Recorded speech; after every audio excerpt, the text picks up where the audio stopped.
Good morning. Welcome to One C Shell channel. How are you doing today, this morning? It's raining. Had to run some errands real quick and things of that nature. So I'm going to find a place where I can comfortably park. Um,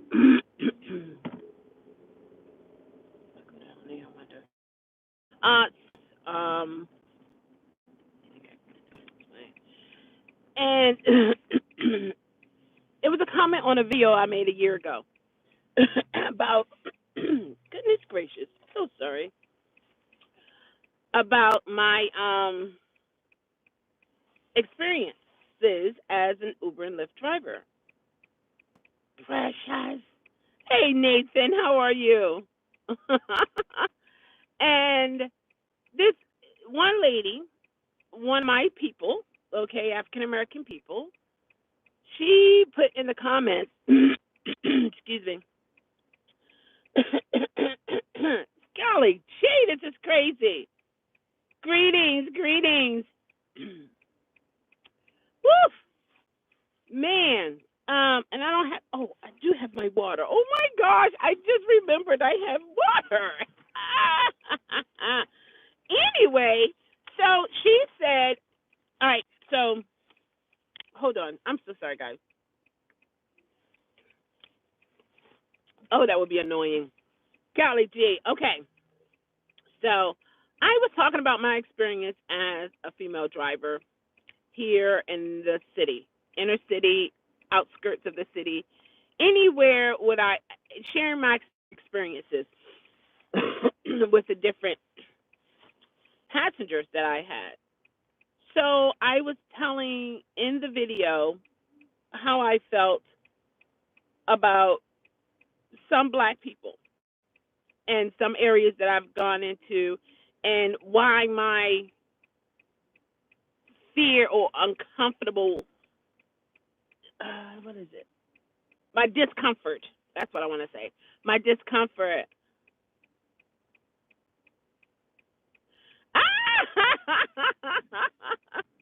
That's funny, Nathan. So she told me in the comment section that I took my race way back. I think she said to slavery time. And granted, she said this a year ago, and someone commented not too long ago about it. And I was thinking, I was like, wait a minute, me took my people back to slavery? Are you serious right now? Backwards. And then I began to think. I said, we have so much black on black crime. So many of us are in these particular cities or on these in these neighborhoods, and we're selling drugs. We're killing our own people. But you're gonna come at me and say I set my people back. Are you serious? Are you serious? Social media itself has been telling us the different things that we have been doing to ourselves. We even have seen it. But I'm the one to cause all of this? I'm not. I was speaking my experience, what I feel, what I went through as a driver, and how some of my people act. When it comes to people or races who are not like me, I expect a little, I mean, it could be a little racist or prejudice or so on and so forth. I get that. I understand that. I'm aware of that. But when I see people who are not like me, who don't look like me, and they treat me as a human being, which is what I am first, that's an awesome thing. That's an awesome experience. And for me to see my own people disrespect one another, that hurts me because I don't like seeing that. I don't like seeing it at all. And for her to make it seem like I was this villain, like I was this bad person, and I'm not. Man,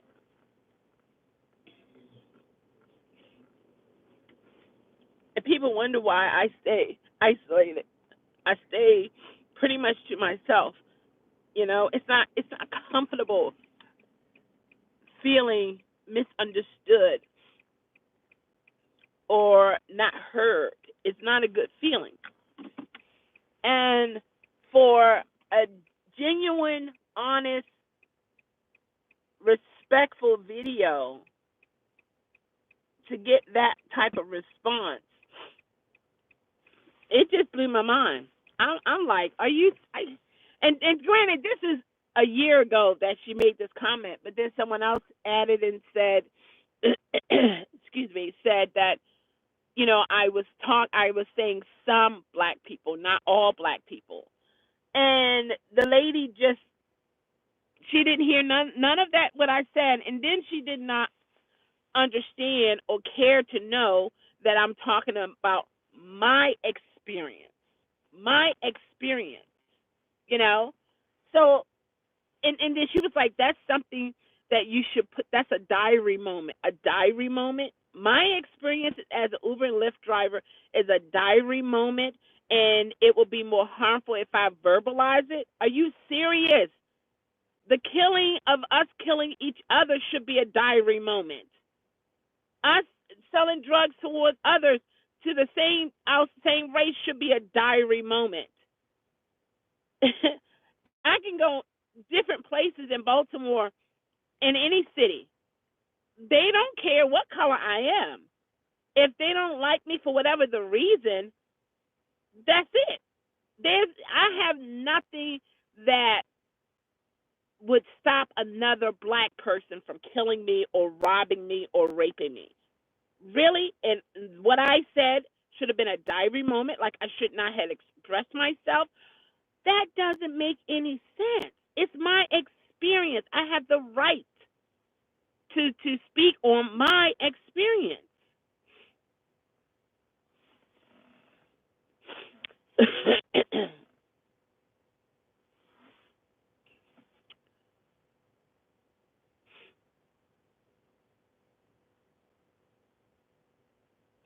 True, and that's you're absolutely right because I'm like, man, something that was so innocent, so real, so my experience, how I feel, and that's how what my channel is about. I express how I feel. I express my experience.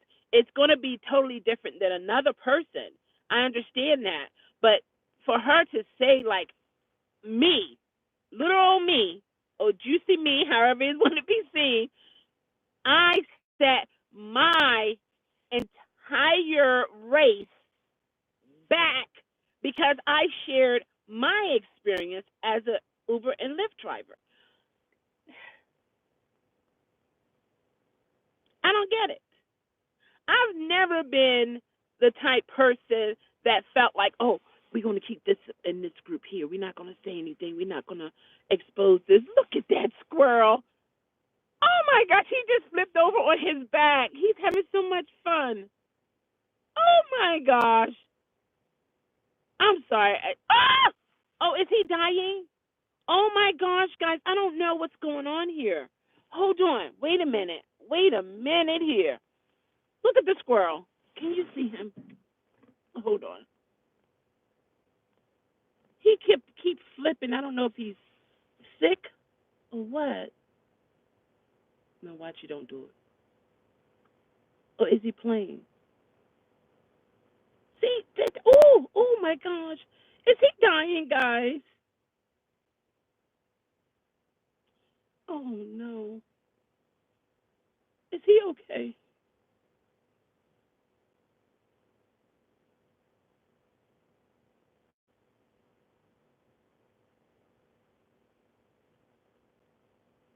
Maybe he's okay. Maybe he was playing.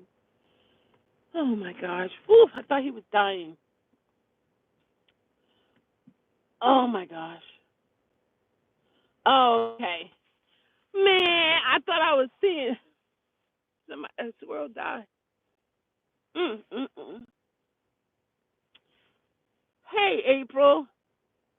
I said nothing wrong. Understand what you were saying.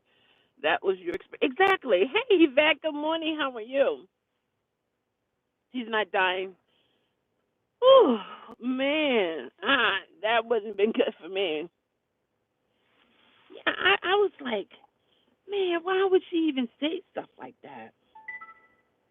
Just didn't make any sense.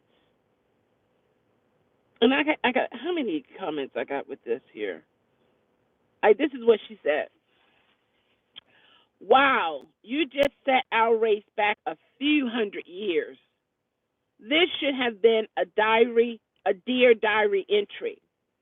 I always pray before I drive in faith to weed out all negative types, regardless of color. All races have problematic people, rude people. Yeah, absolutely. Yeah, absolutely. And criminals. And again, wow. It's like she couldn't believe. And I know this. I was raised in a mixed community.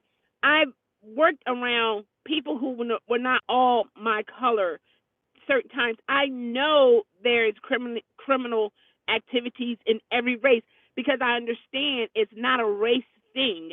It's the personality, it's the characteristics, it's the morals and principles of the individual, not the individual race. It's an individual situation. So I one side of me is like, I wish I could sit down and talk to her so that she could understand fully where I was coming from, and I would like to know why she feels the way she felt. And then I told her, I said, thanks for your comment and support. Continue to be safe out there. And then she said, you're welcome. You be safe also. Thank you for pinning my message. Prayers works. And I pinned her message because I wanted to know, wait a minute, is anyone else getting this from this video? What I'm saying? Is anyone else getting this from my experience? Like, really? And then someone else said to her, I don't know this beautiful woman, but she seems to be like a very kind soul. She appears to be educated and can articulate herself well. She didn't set her race back. A certain subset of her race set themselves back. And I don't even know this person. You know, that this person here gets it. They get it. Open a store in a black neighborhood and get back with me. Get out of here. Take a walk through Memphis, black neighborhood. Walk around. Tell me what you're thinking. We as a nation need to address this exactly. There's problems with American black culture. I'm worried that black children are going to continue to fall behind. And he also said, I think it's a he or she, I'm not sure.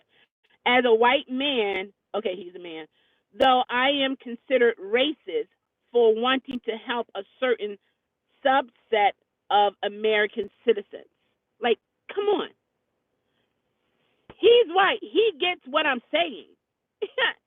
But my own people, in reference to what she said, her being the same race that I am, she don't get what I'm saying.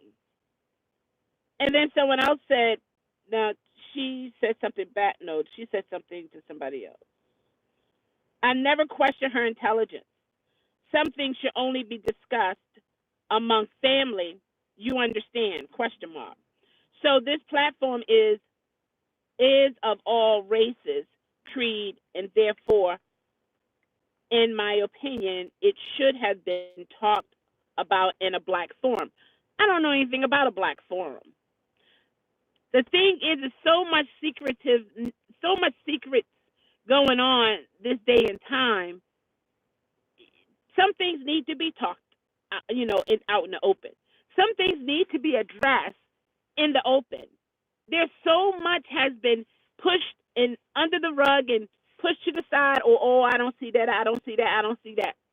Some things need to be talked about. But see, the issue is, how will the individuals understand what you're talking about? How will they receive it? Will they receive it as if you're talking about something and it's to harm them? Because usually when you feel like you're being threatened or harmed or disrespected or not heard, it's natural for most people to, step up to the plate to defend themselves. So if an individual is listening to what I'm saying and take it in the wrong context, then they're going to feel a particular kind of way. And I have to face it that I had nothing to do with that. How a person receive my information or receive me, that is just what it is. How they receive me.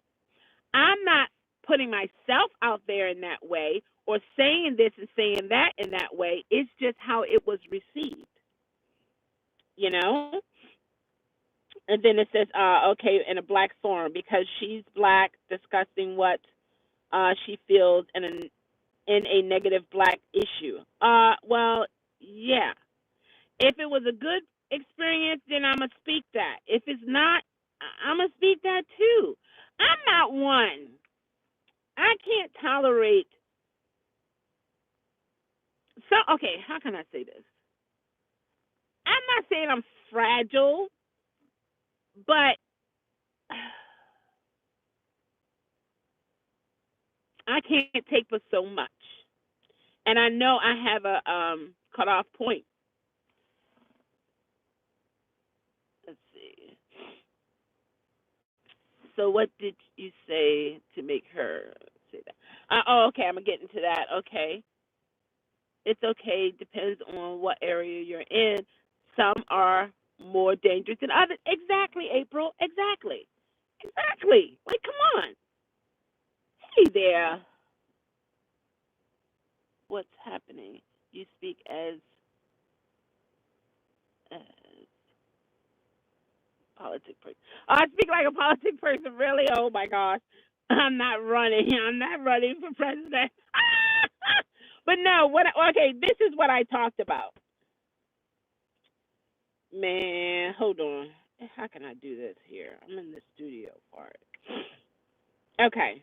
It's the video where I was doing the Uber and I was feeling a particular kind of way when some of my people get in the car. Why? Because of the stigma that is out there. And then there is a lot of truth to it as well. Not saying everything, but there is a lot of truth. And so there were African American men getting in the car.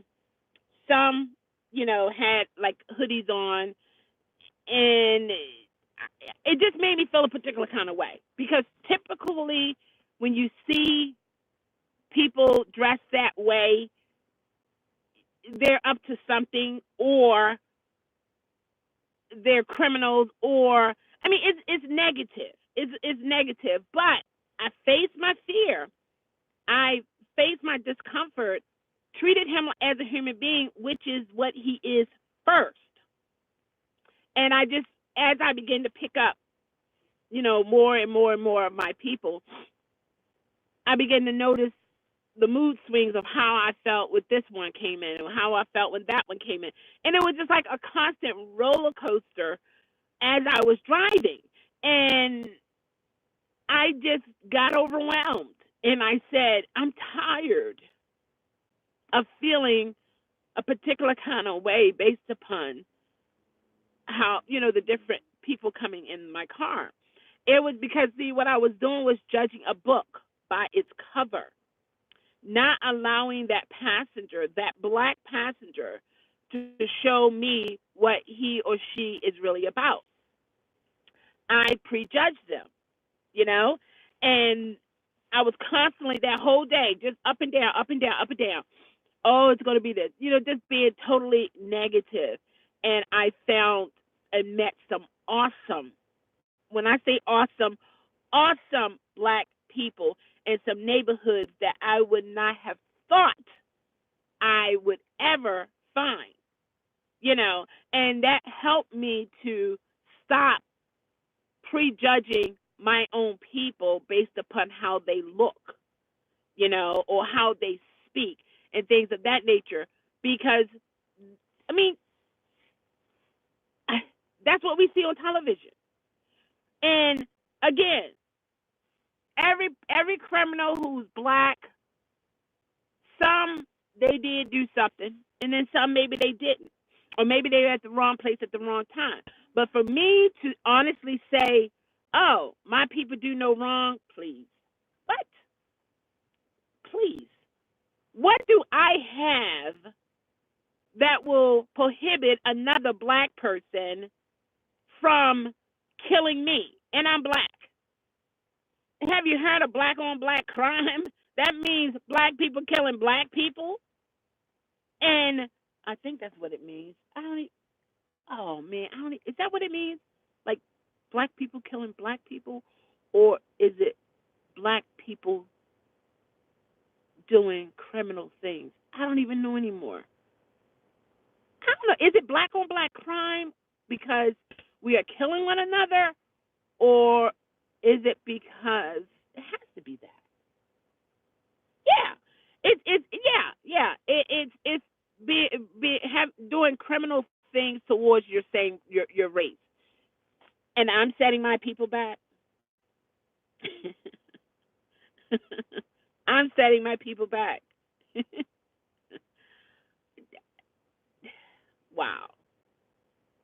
I could go to a certain place in Baltimore and they don't care who I am.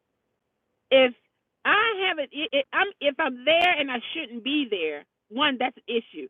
And a bullet to the head don't mean nothing. It's easy to get that done. Okay. Secondly, if I cross a person, they're not going to want to chit chat and come around the table and express and verbalize. Oh no, you disrespected me. Oh, you can't say you're sorry. Pow pow, you're done. My color does not stop other people, other black people, from killing me or hurting me, robbing me, or doing whatever, lying to me, disrespecting me. But yet I set the entire race back a few years. Wow. The reason why I was crying because it hurt, and that was not my intention. And I think I need to get my medication changed because this job has triggered,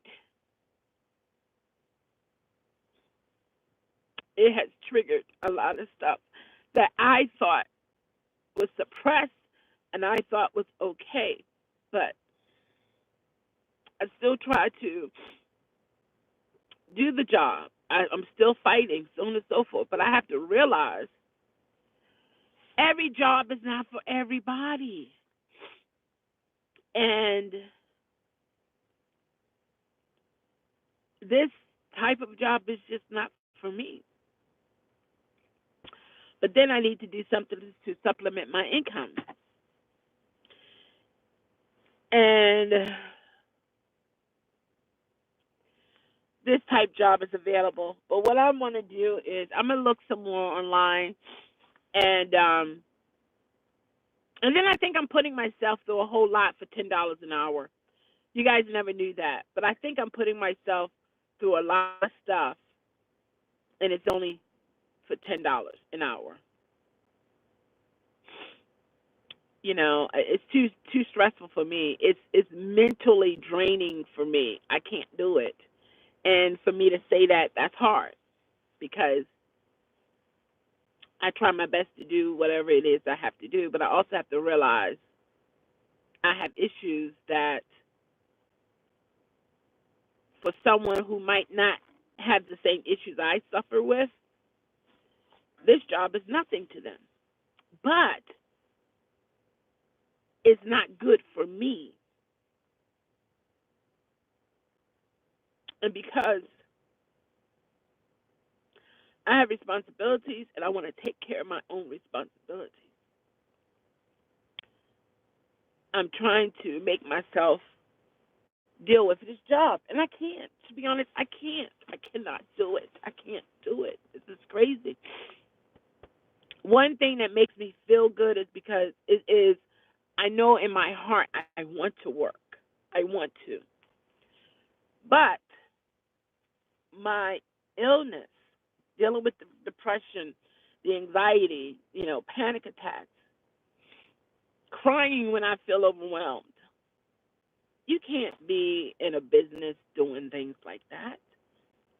You can't do it.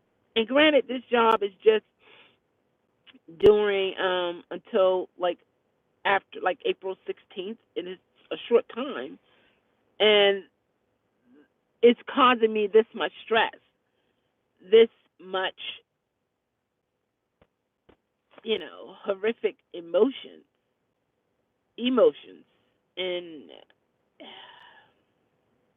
granted, I'm okay financially in terms of I'm not behind on anything. I'm caught up, but I just want to feel the comfort of knowing, boom, bam, got it, done.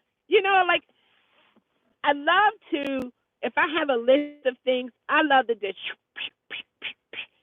done, knock it out. It's over. I have my own time again. When I do things for my mom, or if it's something that needs to be done, I'm like, all right, Mom, we can do this now. Okay, let's look at this. Let's do this. Let's do. You know what I mean? Because it gives me more peace of mind knowing my list is all checked off. That I don't have anything lingering around. Because if it's something that's lingering around that I haven't completed, it becomes frustrating to me. And then it just put me in a dark place. So that's another avenue that I'm fighting. I try to do what I have to do, get it done, over with, boom, bam, thank you, ma'am, and next to the next situation. And even though I might have this step, that step, this step, that stuff, in my mind, I know there is an end. And as soon as I finish it, that's it. So that's a motivation for me to get it done, and it's done. But I've tried this job. I've tried this job. I've tried it, and it's just not a good fit. And I explained to the facilitator. He didn't get back with me, and I'm thinking to myself, either he don't care or he don't understand.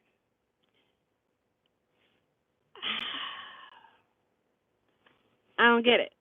I tell them I have an issue with being on the camera with this company and dealing with this type of situation, and it's dealing with people money, and I'm the face of the company, and I don't know.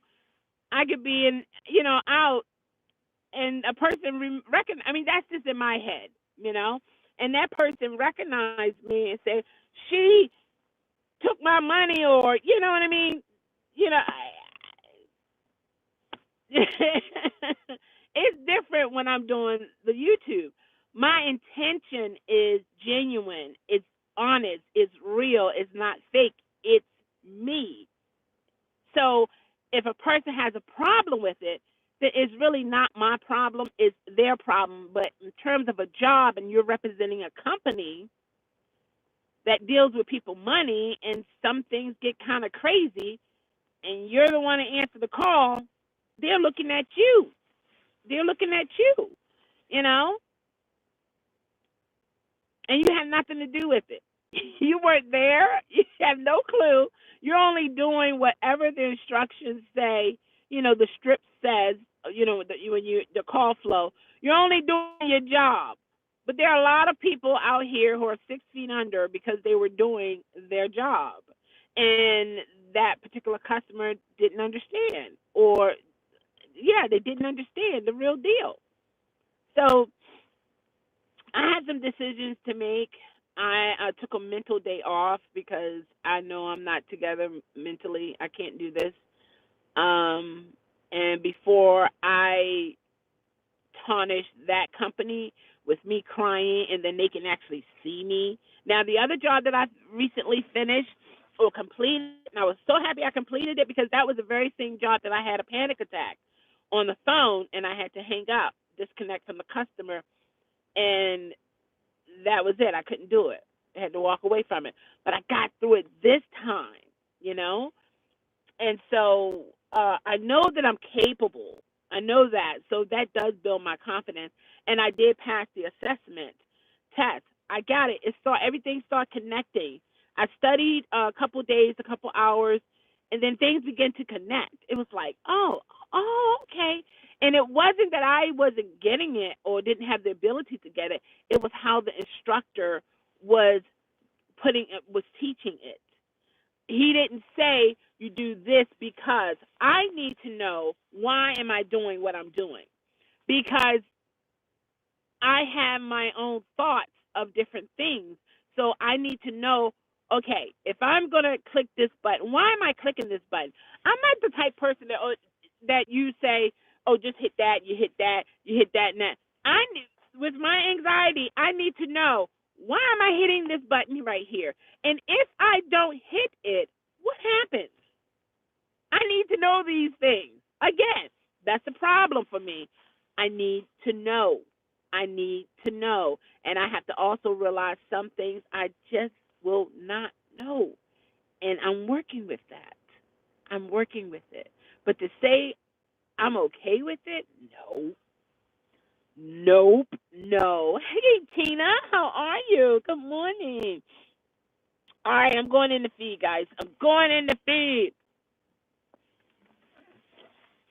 Okay, that was why I was crying.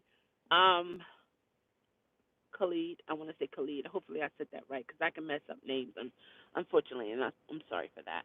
Okay, Yvette said it's true that we do prejudge, but we should be aware too. Exactly.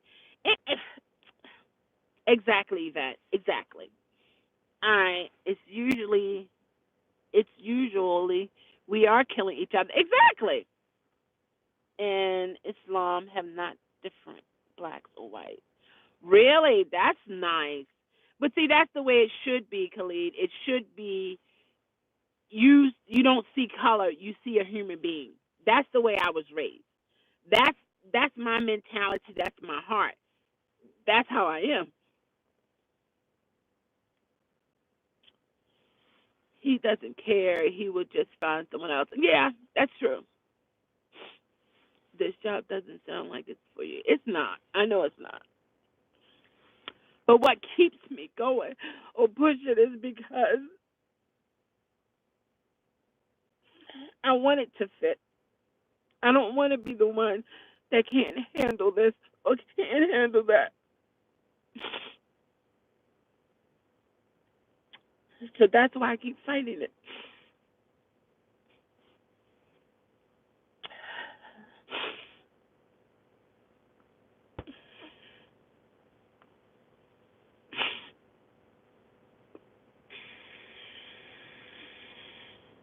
And my family is very supportive. They understand. But I still I want to be able to handle it. But I think I have to face that I can't. This is not what I can do. This is not what I can do. Those words are just awful.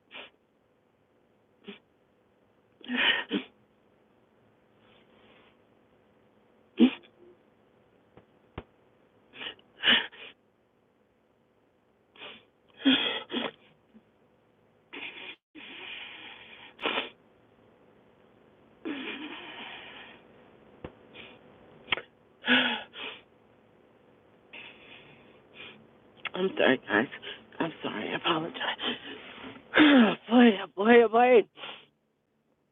All right, let's see what I got here. Woo! Yvette, customers are hard to deal with.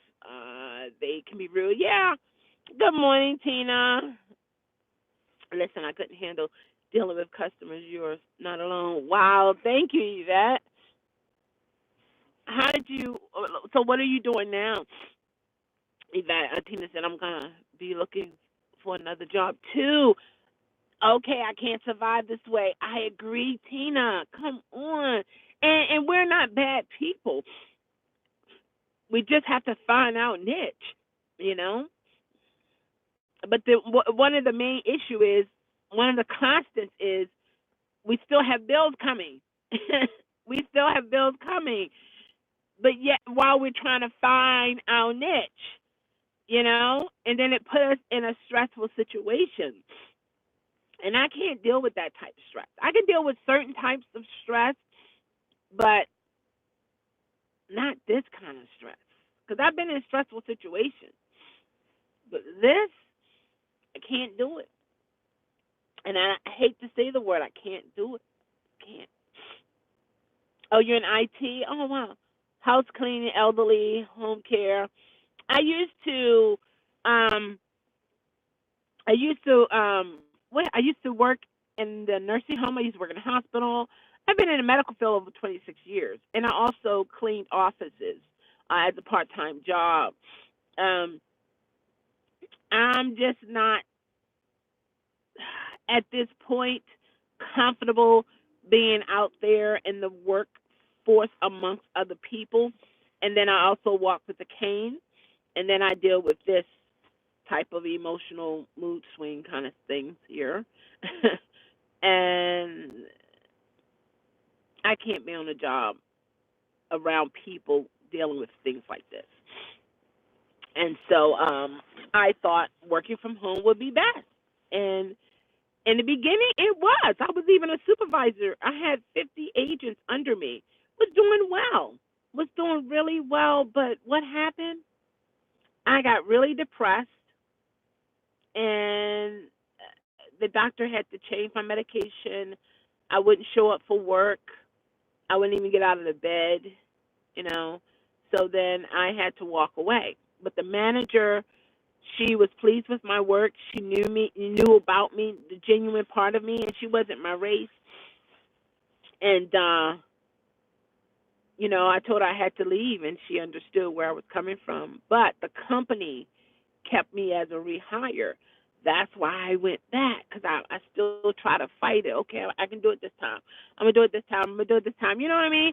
It's like you have a race to run, and you're giving it your all, but you get to a certain point. Every time you run this race, you get to that same point, and you can't break beyond it. But you have the mental capacity or the desire to want to break through it. You want to do this. You want it. So when you run and you giving it your all, yeah, people throwing things at you. You got pit holes you got to move. And darts are coming. People, you know what I mean? It's not a smooth run. You have some hills, some valleys, some rocks, some pit holes, you have a lot of distractions, but you're still going. You're still going. You're still going. But boom, you hit that same point again and again and again. And you just get to a point in your mind and your heart. It's like, I want to break through this. I want to break through this wall. I got to. Because by doing so, you feel better about yourself. You feel stronger. You become stronger. And you grow. And that's why I went back to that look at the dog chasing the squirrels. That's why I went back to that job. And I got through it. I did call out a couple times. I did put the customer on mute, because I needed that break. Things of that nature. But I completed the task. And that made me feel really, really good because I completed the task. And so I thought, okay, this is what they transferred me into, like they put me on the list for this particular job. They felt like I could do it, but they don't know me on the emotional side, the personal side. They just see me as numbers. They just see what the reports are, and all those things are to their liking, but they don't know what I go through. And the only one who can change the situation is me, because people are going to um, see you however they want to see you, but you know yourself better than an individual knows you. Your inner you, your thoughts, your emotional feelings. Another person can't feel that. Another person can't see that. We are not built to be able to feel how another person feel absolutely without a shadow of a doubt. We don't know that. We can categorize it as she's sad, or she feels hurt, or she feels overwhelmed, but that's only by definition they understand it. But to understand it on the emotional level, people can't do that. And the only type of health, the only one who's going to protect your health is you. That's it. Aren't they cute? They're butterballs. Oh my gosh. I remember her. Let's see here.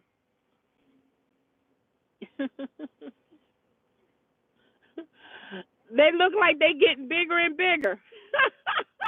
No? Oh, okay, I see it's the jacket. Okay. She has it's like two jackets on them. One, is that the one right there? Or house sitting? Yeah. They don't offer it in your city, or a city over. Aren't they cute? They're so cute. All right, okay, let's see here. Let's see. I'm going in the feed. I'm going in the feed. Yeah, bills come every month. Yes. Okay, IT. All right. Yeah, bills come every month. Hey, Gwen, how are you? I'm about to lose almost everything. Okay, Tina, I hear you. I got burnt out of all of it, so that's why I switched to Uber. Okay, okay. See, that speaks volume about you. You're not one to just sit there and allow things to crumble. You're willing to fight, and that speaks volume. Not well enough to pay taxes and bills. And even it says, Chelle, that can happen to anybody. It's just how you deal with it. Right. Gwen said, you will, Chelle. Thank you. Gwen said, that's good. You completed the task. Great. Yeah, I feel happy about that. You know? And Tina said, it's me. Yep. And then Yvette said, oh, looking at doggies. Yeah, that was very relaxing, very distracting. And then Tina said, wish I could do dog walking or house sitting. You can do that, Tina. Have you signed up yet? I'm sure they do, but I have no reference to show anyone. Well, you can. You can tell them how many dogs you have, and how you feel about your dog, and how you make sure your dog gets your exercise. Sometimes people who knows people, or who can read people, they know if you are a good fit for walking their dogs or not. If that's something that you really, really want to do, I would give it a try. I would give it a try, and then at least you tried it instead of not attempting to try it. Because a lot of times when we don't make that first step, we have made many steps in our minds to the point the end result prohibits us from making the very first step. So you would be your best reference. You are your best reference.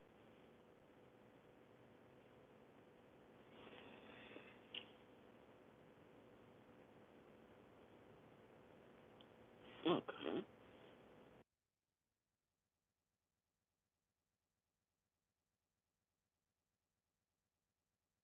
You have to exaggerate the truth. you know, I tell you, Yvette, you're saying something right there. And why I have great difficulties with that, I don't know. I need to figure out a job that takes out taxes, though, too. Right? Okay. Um. Now, isn't there an app that will do that? If you have, so you know how you have some bank accounts that have, you have checking and two savings, primary, secondary, and then maybe you can take out a quarter of whatever your earnings are and put it into a separate account.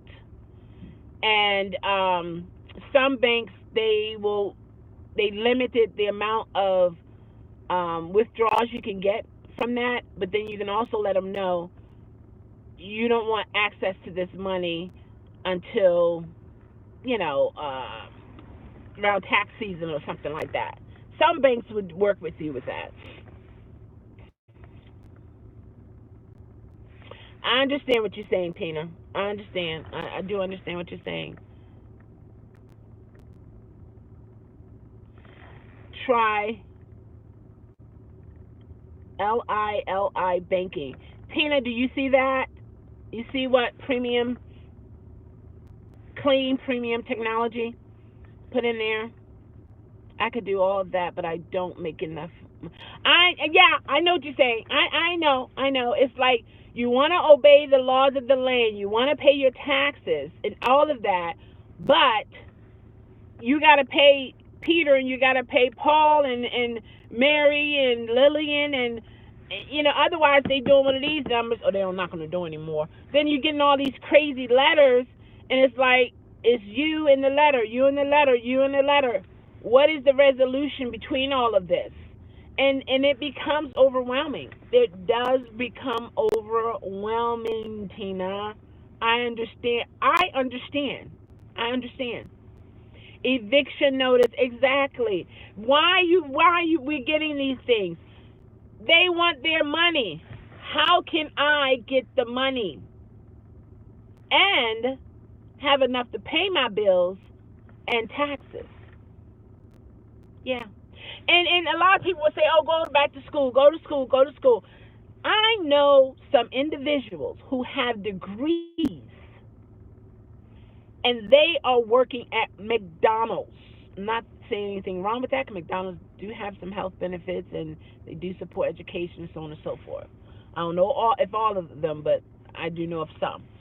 Um, so that's not the fix-all solution. And then not everybody is a it's college material. They're just not. Some are not disciplined. Some just don't have the desire to go. Some, yeah, and it is what it is. And then I think, is this something to trigger me to start my own type of business? Maybe you can start your own dog walking business, Tina. If it's something that you love to do, maybe you can do that and hang in there with Uber for maybe a year as your, clientele builds up, things of that nature. I understand where you're coming from, so I'm trying to um, help you to make things easier. And I know you're not the type person that you want someone to just boom, hand it to you, hand it to you. I know I never met you, Tina, but I know you're not that type person. You are a go-getter. In the midst of situations, bad, good, or indifferent, you do try your best to make things happen. So don't think that you're less than. Okay, say I'm busting and trying to pay bills, but I got $180 ticket. Ooh, see, that was unexpected. That was unexpected. Oh my gosh! Oh, man. Well, one thing we can, I'm just saying here, one thing we can learn from that, since I guess you were actually speeding, then we know that won't happen again because you don't have $180 to pay. But looking at the situation right now is it's done. Yeah, I was speeding. I got the ticket. And I gotta pay this ticket, but it's taken from all the other major bills that I have. Well, I believe you're gonna get through this situation. And when it comes to speeding, that's something we all can control. We don't have to give them our money when it comes to speeding. We have to drive accordingly. And sometimes, like with the situation I'm faced with, I was not in Prince George's County on Thanksgiving Day. I was in another part of Baltimore County with family members having a lovely time. And they have a tag number that's similar to mine, but it seemed to me it's clerical error because the very last number is not my number. You know, it looks like my number, but it's not. Then when I went online to see the full video capturing of it, it's a Toyota. It's burgundy. I don't have a burgundy car. And I'm driving a truck, not a car. And that's $40. I was about to pay it because I had the extra money to pay it. But then I told myself, I said, no, this one you have to fight. This one you have to fight. And it's like an hour and maybe an hour and a half, I think, away from where I live. So I have to make the trip to fight a $40 ticket that I didn't do. Now, if that was me, hey, Your Honor, no problem. The check is in the mail. It's done. It's done. It's all good. We don't have to argue. We don't have to go back and forth. I don't have to show you nothing. You don't have to show me nothing. We're good. You know what I mean? But this, I have to fight. And that helps me to feel even better about myself because I know I'm not one that just run away from stress or run away from a situation. It's just that certain situations, certain stress levels is not a good fit for me. But I'm willing to make that trip, and I'm willing to stand my ground and show my truth of that wasn't me, Your Honor. I don't know who it was, but I'm not gonna pay the ticket for that person. That person needs to learn, or I don't know, whatever the situation is, whatever happened. Maybe it was an emergency, and they had to get going, or maybe the camera malfunctioned. I don't know. I don't know, but it's saying that they clocked that person at, I think I said 65, and it was a 55 mile per hour lane or something. So, yeah. Anyway, that, I'm okay with that. I'll fight that because I'm good on that one. Okay, so, and no more crazy speeding like last year, right? No more home repairs. But, some of those things, Tina, you did need to get it done, and I understand that. And sometimes we feel like, you know what, I'm tired of this. I'm not saying you felt this way. I'm just saying in general. Why, I need this done. I'm gonna take from this to get this done. I need to get this done because it's something that's gonna bring you great pleasure. You're gonna feel comfortable. It's an accomplishment. So sometimes we gotta do those type things. And then there are other times when we have to put things to the side. We gotta grin and bear looking at that hole in the wall or whatever. Because I want my kitchen remodeled. And I know I can't afford that right now. I know that. And I want my bathroom done over. Well, I want my shower done over again. I did the sink, had that replaced. I had got the painting done, so on and so forth. But I still, some things I want to get done in there. And those are in my downstairs bathroom. I want to get that remodeled. Well, got a shower put in. Got a new toilet, a new sink, but then there's some other things I want to get done. So I have done some things, but then there's a little bit more things that needs to be done. And it's an eyesore, but Peter, Paul, Mark, and David, and Mary and Lynn, I have an obligation with them. And I got to pay them, So then I got to wait. And I don't want to get a loan. I don't want to get a loan because then that's going to add stress to me. So I'll look at the eyesore, and if anyone come over and they have a problem with it, then two things. Two things they can do. Don't come over, or you pay to get it fixed. Only two options. Two options. And either way it goes, it's all right with me. You know what I mean? Like, I'm just not going to let people put me in a stressful situation. What? Yeah, what? No, I don't think so. Going back in the feed, going back in the feed. I'm fighting for Medicare now, paying bills, the dealership job slowed way down this month. Wow, yeah, you were doing that quite frequently. Okay, I dreamed of making this trailer. Nice. Okay, okay. It's yours. It's your eyesore. Exactly, Gwen. Come on now. And I'm okay with it. Hey, Rasha, Lisa, good morning. How are you? Forget what people say. Exactly, exactly. So the people who I do deal with that comes and visit here and there, they don't have a problem with it, and they because they know me, they know I'm definitely one who's going to do my best, and take it from there. And then they're not in a situation to get it done for me and things of that nature. So it is what it is. You know what I mean? All these things that I had when I was working. And at one point in my life, I was willing to give up the car. I was willing to give up the house and just give up everything. Just, I don't know where I was going to live, but I wasn't thinking that far. I just saw everything as a weight. And it was like, like when you pumping weights and you just want to, if it's too much, you do want to lean over, and you push it off of you. You don't think it might knock the next guy or next woman in the head, or it might collapse on your chest and kill you. You know what I mean? It just, you don't think about the possibilities of what can happen based upon your reaction. And so, thank God for my family. They encouraged me. It was like, Chelle, you don't want to do that.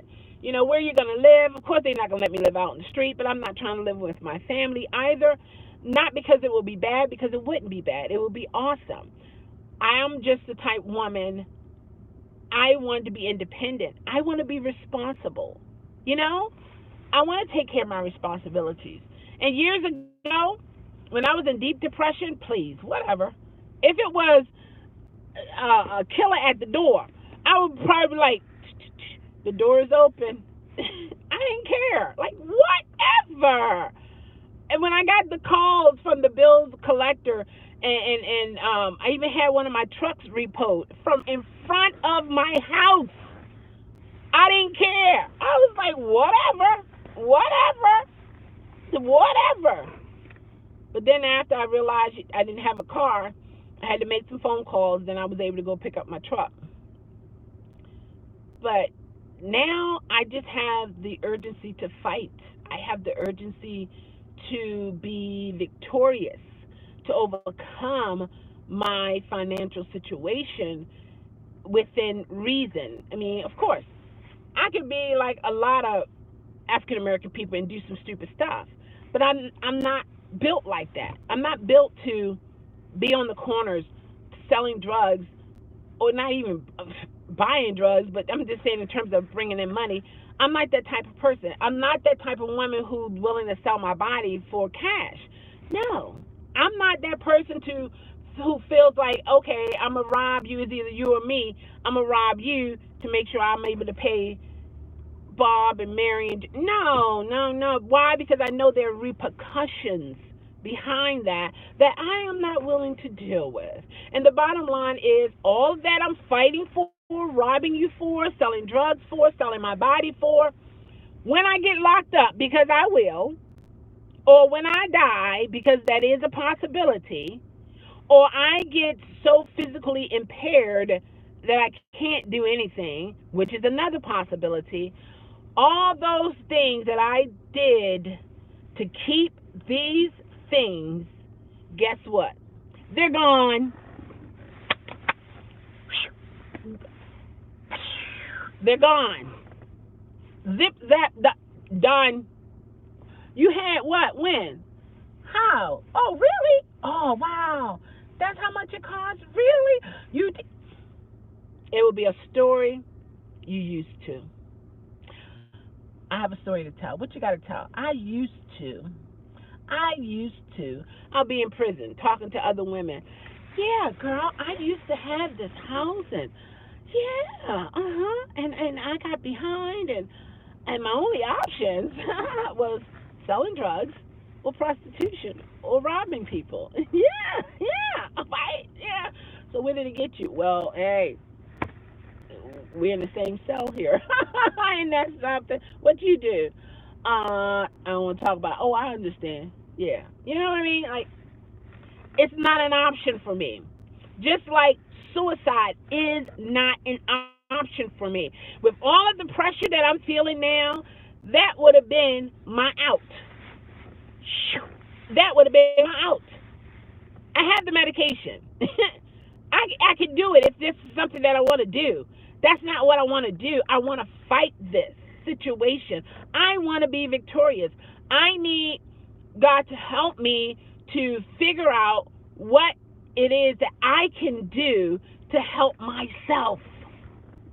To help myself, not for handouts, not for, doing things illegal and anything of that nature, because that's not an option for me. Yeah, life is totally too short. My screen is black? What?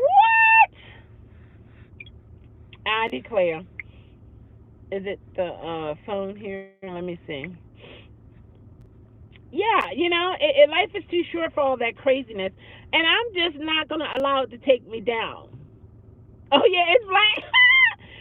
That reminds me when I used to do my first time I was coming on live. Um, yeah, live. Yep. And I was like, oh, it's black.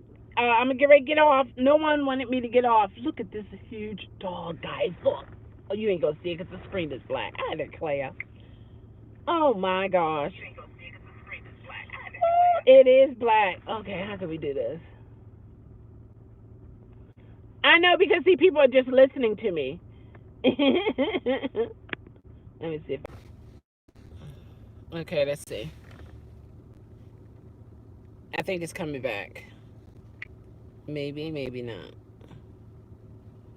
Let's see here.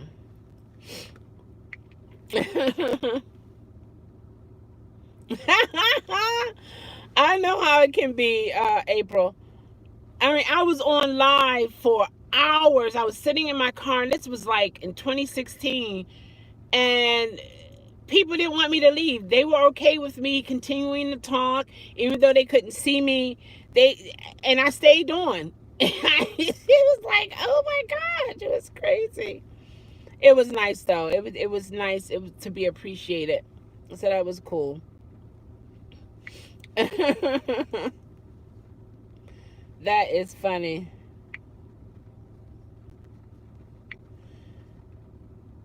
Yeah, that's an easy way out. Yeah. And I'm not trying to take an easy way out, Lisa. You know what I mean? I've been down that road too many times, and it's not an option for me. And I made an agreement with God. And what it was a realization that came. It was like, sorry, my message didn't send. I did see it when you said that isn't. Wait a minute. That's an easy way out. Yeah, I saw that. Um, I remember I had like a realization, and I said to God, I said, I know there's nothing in this world that is bigger than you. And I'm standing on that. I'm standing on that. And I know in this type situation, only He can work this situation out. And I know this for a fact. Some things we as human beings, we can do. And then there are some things that God does. And in the scheme of it all, God is also helping. This is my belief. God is also helping us to do what we do. Because you think about it. When it comes to your brain of comprehending things of that nature, that's, to me, that's a miracle of God. From day one, that what we call an apple, that we, from whoever the first person who said this fruit is called an apple, then we grasp onto that and we identify when we see that particular fruit. Oh, that looks like an apple. Or we see a tree. Oh, that looks like a maple tree. Things of that nature, and to visualize it, or to see it and then comprehend what it is, or to do the association of it all. It's one of those situations. And it's just, and so that's where I am. I'm in a lane where I really do need my God to work some things out in the universe to make it happen, to benefit me in my life. And in return, it will trickle to other people, because that's the type of person I am. You know? So I had the wisdom and of, doing the right thing with finances, and I had to learn that because I was reckless with it, for sure. Yeah. When you got income coming in, and it's like, you can do this, buy that, and sometimes you extend yourself beyond what you should, because oh, I get paid in 2 weeks. Oh, I can pay this off in 2 weeks. You know what I mean? But as soon as that job don't have your money, everything that you were waiting for this money for is now in your face to pay. And then it's like, what are you going to do? What are you going to do? And a lot of things for me, the way I view life is, I look at a situation, and I haven't always been this way, but now I look at a situation and I say, did I cause this? Is this something that I could have changed? Is this something that I did to cause this type of situation to happen? And if it's not, I pray to God and I say, God, what is it that I need to see in this situation? What is it that I need to do? What is it that I need to learn? Because every situation, there's a purpose and a plan. That's the way I see things. Things don't just happen. But one of the key thing with this is, we don't always find the answer as quickly as we want. You need to say that to yourself more. Yeah, and it has helped me. So on one side, I know I'm doing my best when it comes to this job to make things better for me financially. I am trying. I'm not just sitting twiddling my fingers and saying, oh, I can't do this, I can't do it. I am actually in motion trying to do this, actually physically trying to do this, and realizing it's setting me back, And if I keep trying to get this, two things going to happen. Either they will end up being a breakthrough, or I'm going to end up back in the psychiatric ward, because it's one of the two. It's one of the two. And I really don't want to take a chance, simply because I know I have limitations. I know I have a breaking point. I know now, because I didn't know before, but I know that I can take a lot, but I do have limitations. I do have limitations, that's for sure. I need to say, okay, and then he said, but in the same breath, I'm too hard on myself. Yeah. There are situations, Tina, that is going to, or solutions that is customized. Every solution is not for everybody, because we are so different, yet we are the same. So it's like, you have to really go deep inside yourself. When I say deep inside yourself, your thoughts. And when you think about this, how are you feeling at that moment? And then when you think of certain ideas, how do you feel? Does it bring you joy? Do you feel like, oh? Or is it more like, no? It's based upon our thoughts. We have feelings that are associated with it. And some things we have to face, that we have put to the side for many, many years. And it's time to step up to the plate. Otherwise, we're going to continue to go in this circle. I mean, it's inedible. Inedible. Inedible. What? I can't talk right now. Let's see. Inedible. And not edible. Inevitable. That's it. Inevitable. Inedible. Okay, try it again. Inedible. Inedible. What? Inedible. Inedible. Why I want to say edible, but I know it's inedible. Inevitable. Inevitable. I think that's what it is. I think that's right. Leave it alone. Whatever. But anyway, so that's the reality of it all. And what I like about this journey is I have the desire to fight. I have the desire. I know, right, Tina? It is what it is, you know?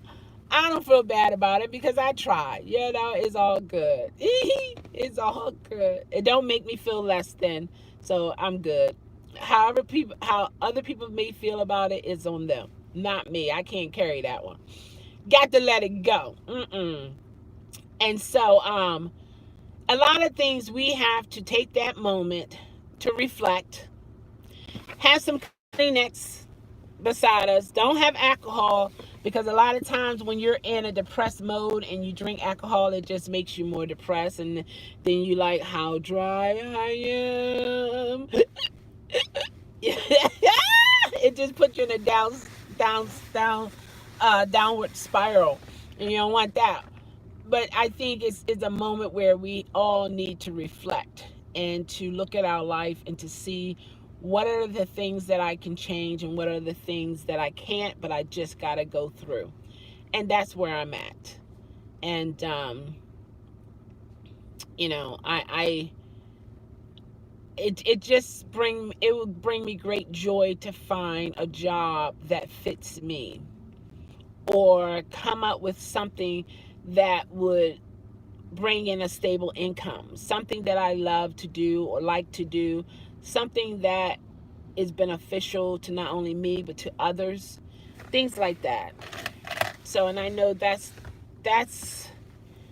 something for me. I believe it's gonna take God to work out. So I'm putting it in the universe that, you know, I'm praying to my God to work my financial situation out, and not only mine, but those who are going through the same thing that I'm going through, who are really trying. I mean, really physically, mentally trying to make things better for themselves. And due to the circumstance, they're not able to do that. You know, that God would just open doors and work things out, because it's hard out here. It's hard out here. I mean, I would be lying if I say it's not. And I'm not even behind on my bills. And it's hard, because I know how it can be, because I've been there before. I've been through the struggles. I've been through the finance people calling me. I've been through the negative paycheck. I've been through lights almost being turned off, water bill. I've been through all those type things, you know? Almost lost my house, you know? Yeah, and it's a scary feeling to almost get behind. I know how that feels. And when you like something or love something, or you want to keep what you got, and it looks like you're going to lose it, detachment is not always easy for everybody. It's just not. It's just not. I don't know too many people who work hard for their home, and when the people come to put the little sign up, foreclosure, or or if it's rent, if you're evicted and all your stuff pulled out in the front of the yard, things that you worked hard for, and then they got people coming in and just throwing it out in the front of your yard, and you got your so-called neighbors coming to pick up your valuable things that were valuable to you, that is. Man, please. Ain't nobody gonna stand out there with a smiley face saying, oh, you're gonna take that for free? You know how much money I paid for that? About $200. Yeah, you did. Yeah, I did. And you're getting it for free. Wow. Ain't that something? Yeah. No. No, no, and no. It's not a fun thing. Not at all. And then don't have people who want you to fail, want you not to do well. They gain strength and get happier the more they hear of you struggling. And then they talk to you like, oh, yeah, oh, wow, I'm sorry to hear that. But in their mind, they smiling, jumping up and down, having a good time. Oh my gosh, Terry Tibbs, I declare, how are you doing? It's nice to see you back on the scene. How are ya? It's good to see you. Yeah, my screen went black, but I'm still on here. I declare. I declare I is. Man, I know how that is. I know how that craziness is. And it's like enough is enough. How are you? All is well. You know, I'm trying to make it, you know. I have the mindset of never giving up. But I have to be okay with certain decisions that I have to face.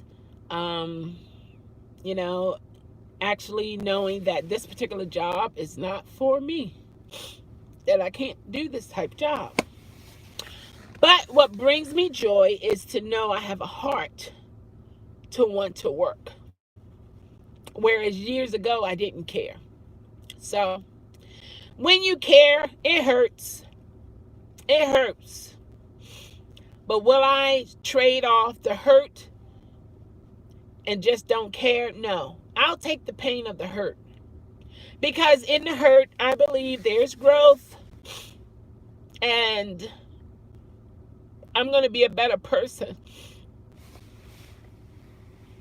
going through this and fighting it. I'm going to come out a better person. Don't know when, don't know how, but I believe it in my heart that this too will pass. This too will pass.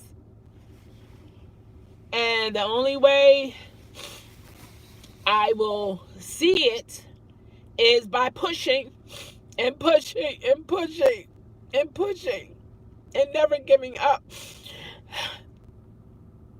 I've given up so many times in my life. As soon as things got difficult, I turned around and never broke through.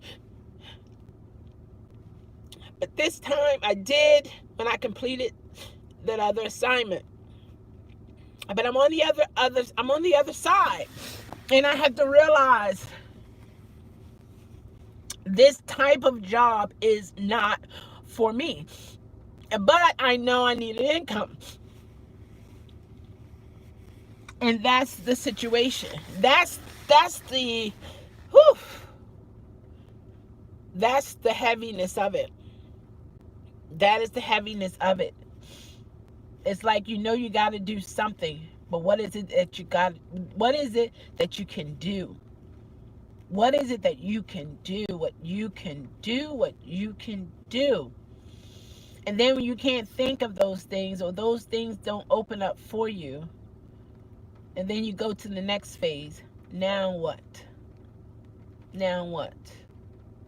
And that's the phase I'm in. The now what?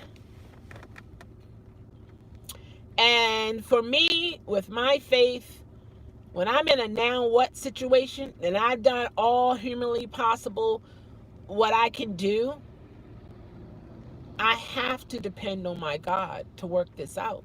I have to. I have no other choice. I have no other option. And I know He's more than able. I know that. He worked a lot of situations out in my life and others. So I know He's able. And to be honest, there's nothing too big in this world that my God can't handle. But I know it's a process through it all. And I know there are things that we have to learn during our struggles in life. You know? It's just like with a kid. If a kid continue to not listen to their parents when they say, get down off that table, you're going to fall, you're going to hurt yourself. Get down off that table, you're going to fall, you're going to hurt yourself. Get down from that table, you're going to fall, you're going to hurt yourself. Sooner or later, one or two things going to happen. They're either going to listen or they're going to fall and hurt themselves. That's it. That is it. And then what is that saying about insanity?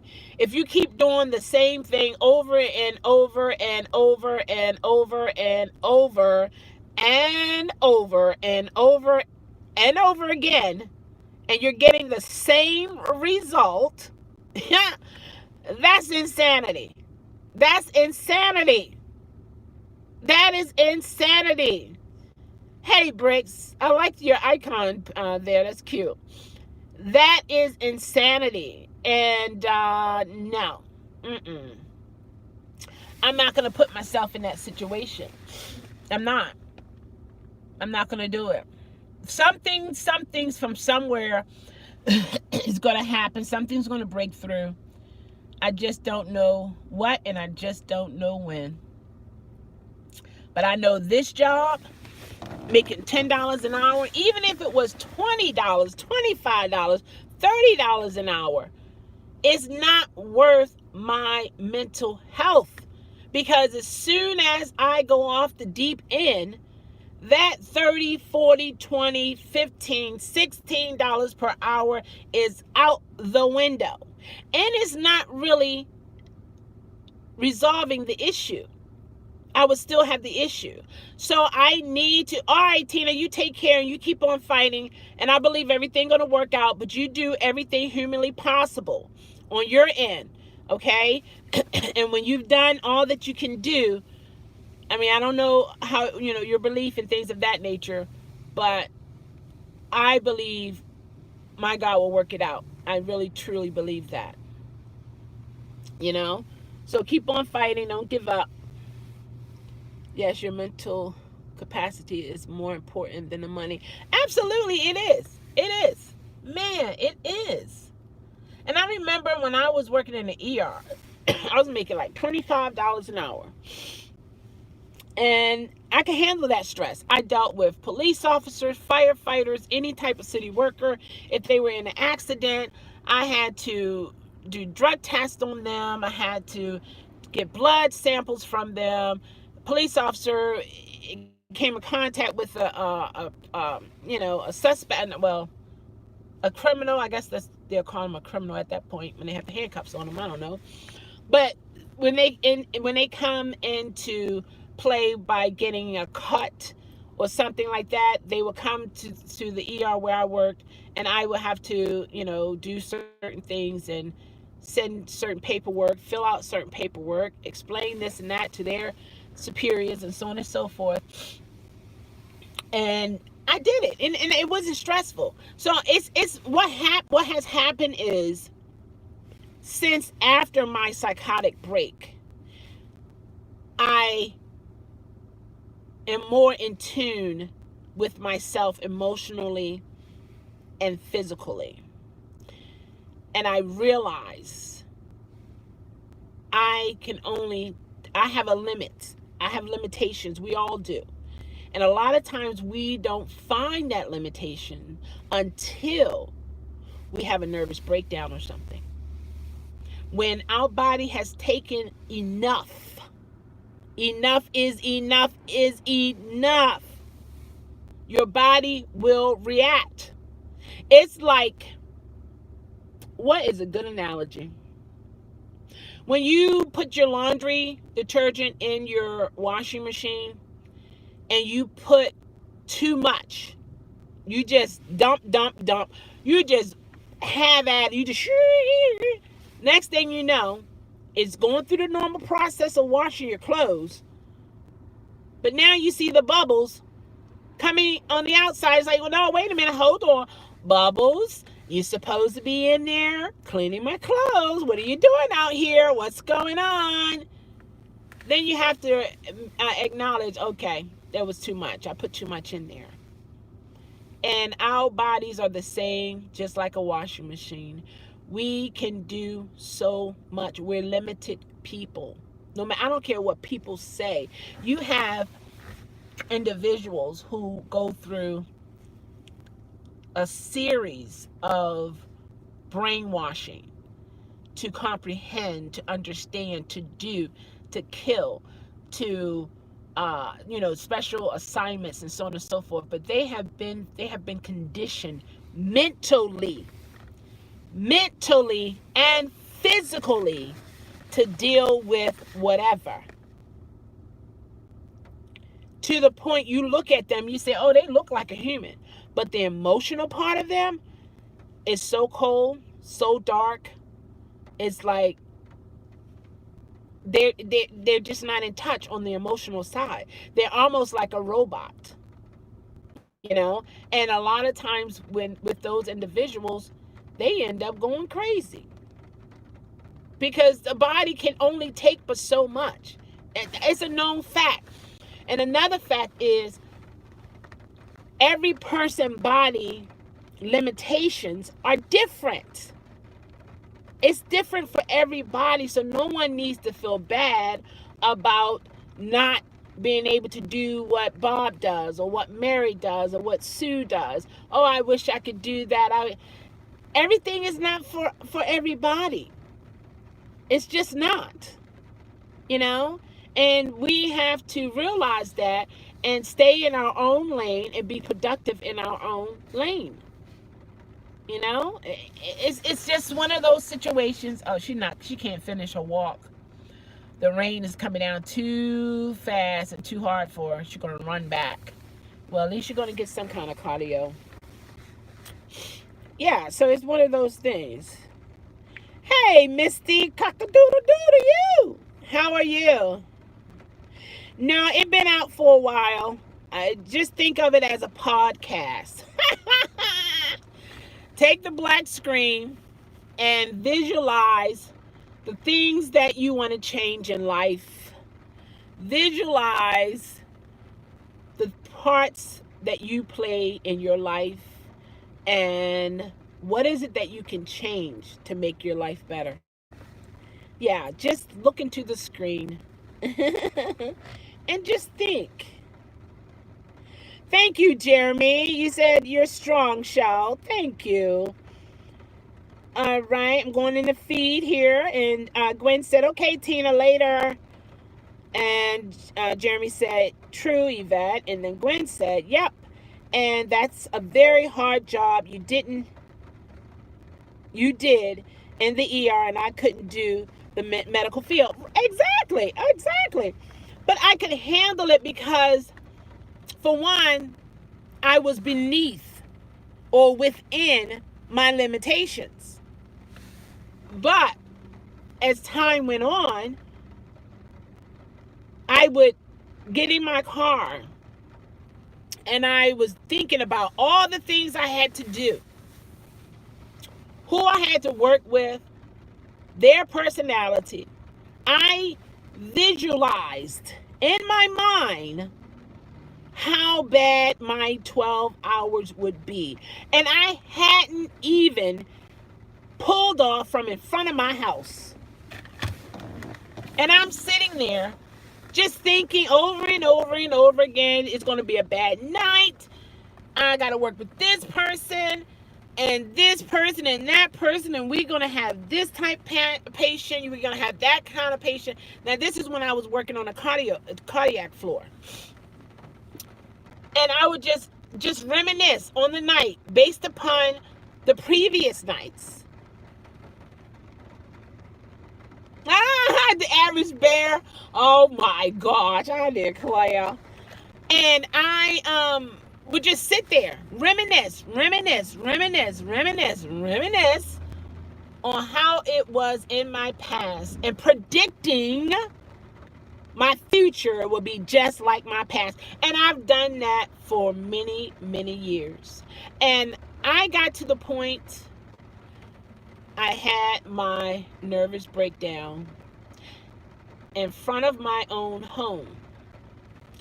One of my neighbors, actually the captain of the community, she saw me sitting in the car crying and crying and crying.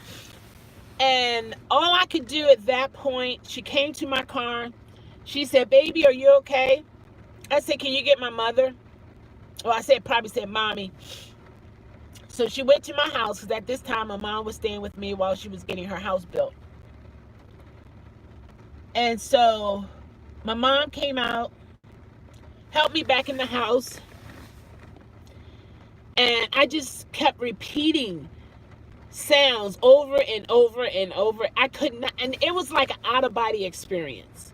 I kept repeating over and over and over and over and over again the same thing, non-stop, same tempo, same tone, over and over and over and over and over again. And my mom, being a pastor, she's praying for me and helping me at the same time. And I kept just going over and over. My mind was out of control. Out of control. And so then my mom got in contact with one of my brothers. And I didn't want my neighbors to see me in this condition. So my brother pulled up in the back. And I came out of the back entry. From the back part of the house. Got in the van, the truck. And for hours, and nonstop, even when my brother, he called, tried to talk me down, tried to talk to me, still out of control, out of control, out of control, out of control. Took me to the hospital. Of course, me being black, from Baltimore, they think I got to some bad drugs. Here we go. Here we go. We got one here, guys. We got another one. Female, such and such age, black, from Baltimore, got to bad drugs. Nothing of the sort. They ran all types of blood tests on me, drug tests on me. Urine, everything possible to rule out, okay, it's not drugs. Next thing you know, I'm seeing a psychiatrist come in the door. So it wasn't physical, it was mental. And when it's mental, that's psych. And I had to go through that particular process to realize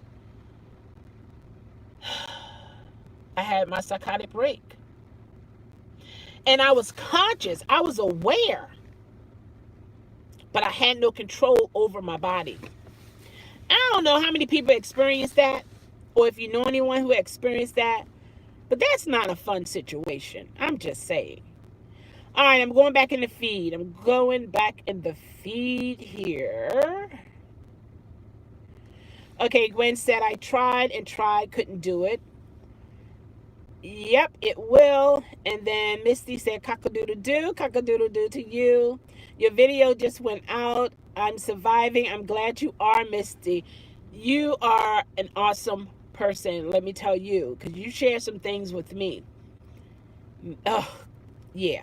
You're an awesome, Misty. All right, Gwen said, yes, she is. It takes a special kind of person to work in medical. It was too emotional. All my colleagues was moving towards that, and I had to do an 80-degree turn. Well, see, you saved yourself, Gwen. You saved yourself. That's awesome.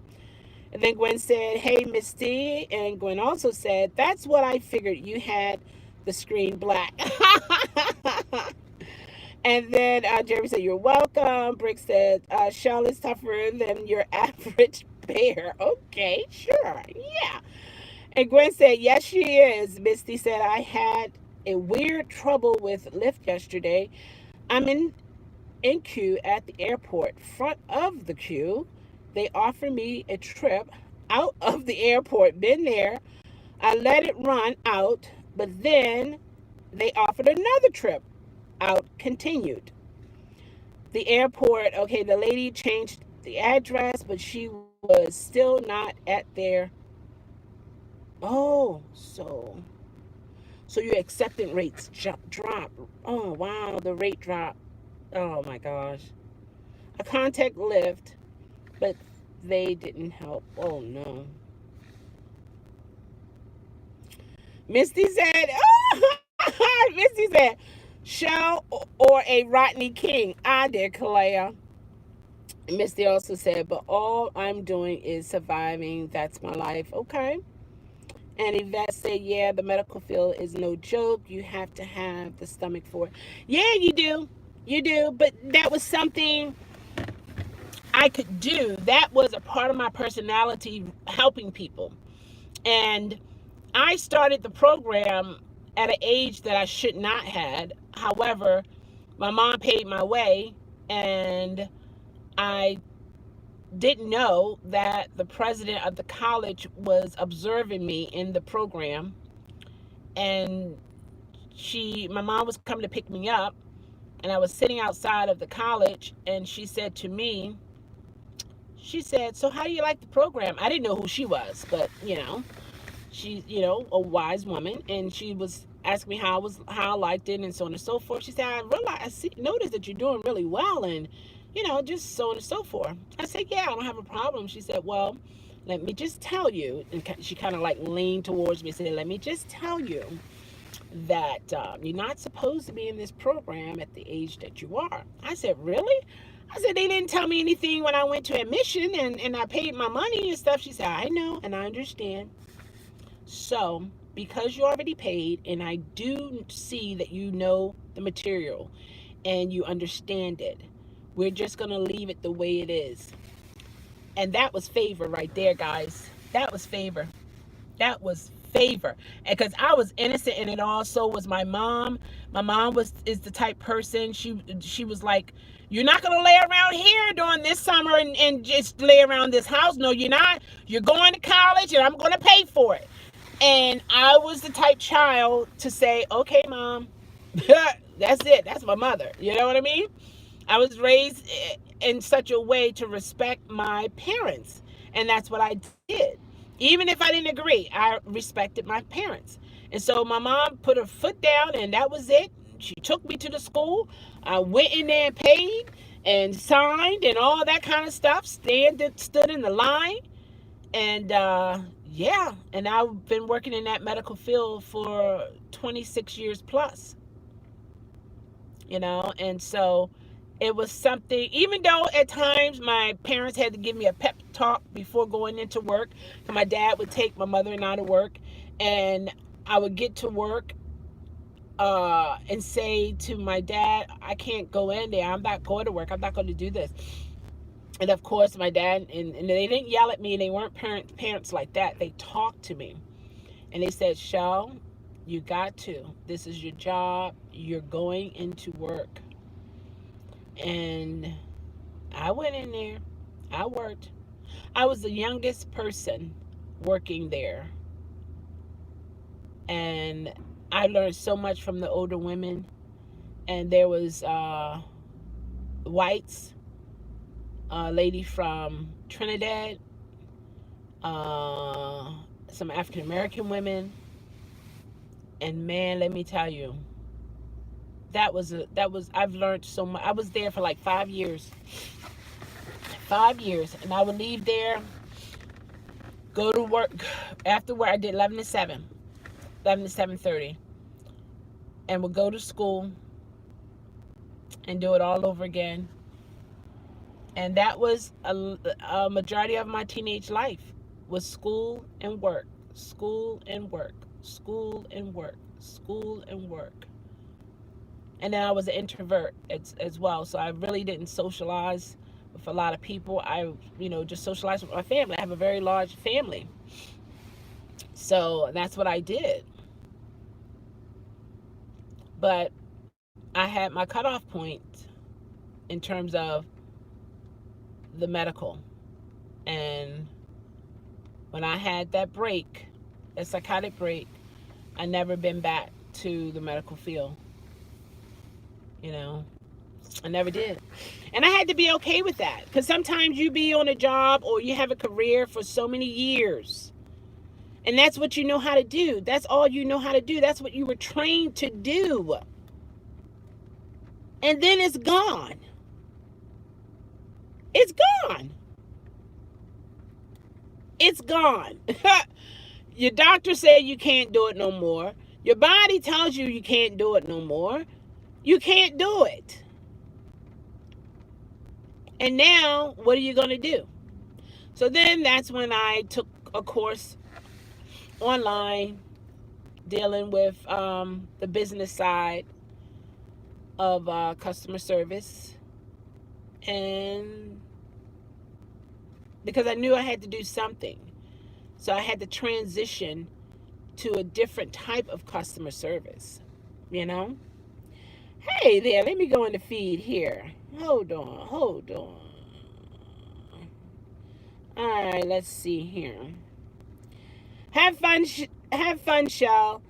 Save the black screen is because... Oh, no, stop it, Misty, no way. Misty said, be careful with this black screen. You know how it is once you go... No, she didn't. Once you go black, you never come. I declare, Misty, I declare. Woo, boy, oh boy. Yes, indeed. That's a good one. Hey, Bob S. I like your picture there. I'm not used to seeing your actual picture. That's awesome. Good morning to you. How are you?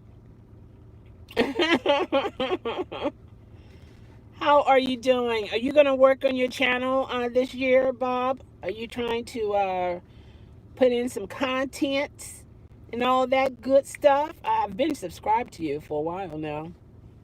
What you trying to do, Bob? What you trying to do? I see you have videos, so what's going on? What are we doing? Oh, you're welcome, Bob. What are you doing, Bob? What you doing?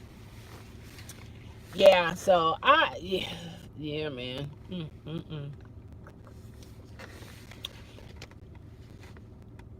You thinking about it? Well, you know what? I think you thought long enough. It's time to produce. Come on now. It's time to produce. When a woman is in labor for 9 months, carrying a baby for 9 months, there is a time to produce. And I think you've been longer than 9 months. The video is like 3 months, so yeah. And Gwen said, yeah, I'm going to work on mine. How you do that? How you do the picture screen and talk behind it? Yeah, you can do that. Just find a nice picture. Now, you see, I still have people coming and staying, and this is a black screen. So you can have anything other than a black screen. You'll be fine. But let me tell you. Okay, when it comes to YouTube, you're going to have your subscribers who will come watch. Then you're going to have people who YouTube have sent your videos for recommendations. And based upon that person looking at your video or reading about your channel, that will determine if they would jump on board and become a subscriber. And then you have individuals who are fans, like they're diehard fans. They what they call ride or dies. They got your back. They will be a part of your subscriber numbers. So, but one thing I'm noticing is, since I started the challenge to put a video up every day for 366 days, I've noticed the numbers have changed. I've noticed people are coming to my channel because of recommendations. So if you are producing regularly on a regular, YouTube will recommend your videos. Of course, topic does play a part. It does. Trending topics does play a part. However, my reason for my channel, the road I'm taking, is more of motivating people, encouraging people, helping people in another type way, and also helping myself at the same time. So I just think when it comes to YouTube, you have to have your own passion, because that energy will be noticed. And also, you have to be relevant to the people who watch YouTube. So it's different ways you can play it. And then now you do the tags. If you guys look at my older videos and see how many views I got on those videos, do you know I did not have a tag the first? And I think the reason why they did so well, because it was trending topics. It was about Uber, it was about Lyft, and it was, that particular app was new on the scene, and so many people wanted to know about it. So, they came across my video, and some have came across during that time, 2016, and they're still with me even today, even though I don't talk a whole lot about Uber and Lyft. Because me personally, I don't want my brand to be because of Uber and Lyft. I don't want that. Me personally, I feel like they could one day have ownership because their name is in the titles or in the name, in the channel's name. And I don't want that. So that's another reason why I changed my name to the reality of it all, 1C Chelle, because I'm sharing my life journey. I'm encouraging people. I'm trying to help people. I'm just being me. No matter how quirky, how stupid, how ridiculous, how dumb, how shocking, how embarrassing things get, or what I do, I'm being me. I'm definitely being me. And I understand some things people don't need to know. I understand that. I do understand that. But sometimes people need to see the realness. There's so much fake things going on in the world, and a lot of fake things behind the scenes of YouTube. Because think about it, we are creators. We can create things, and a lot of people have created a personality that really isn't them. A lot of people have created a lifestyle that really is not them. And I can't be that kind of person. I have to be me. I really do. It brings me great comfort to be who I am. Now, keep in mind, if I have issues that I need to work on, then okay, I'm willing to change those things, okay? But what I'm saying, my genuine, respectable self, my honest self, I am who I am. I have my opinion that will be different from others. I have experiences that maybe others have not and will not experience. And the same way it happens for me, same thing goes for the next person. Some things you all have experienced, I never experienced and will never experience. So that's the beauty of it all. That's the beauty of it all, guys. That we are all human beings, yet, there are so many things that are different to the point that we are exactly alike. Isn't that crazy how that works? That's like, what? What do you mean? It's like there are so many different trees. And they're all trees. And they go through different things, yet they are alike. And our alikeness is we are human beings. That's the category we're in. That's the category. I'm going back in the feed. All right. Okay, Gwen was talking about the picture, and then Misty said, they attacked the alphabetical order. You know what? Stop it. All right. And then April said, I've always worked in retail. It's hard, but I really enjoy talking with customers and being able to walk around. I don't like feeling stuck in one spot for hours. Man, April, that is so awesome. Wow. Yeah, that's good that you loved having a rapport with customers, or it's really strangers, but customer is more of a user-friendly word. You know what I mean? That you can build a rapport. Everybody can't do that. and feel comfortable doing that.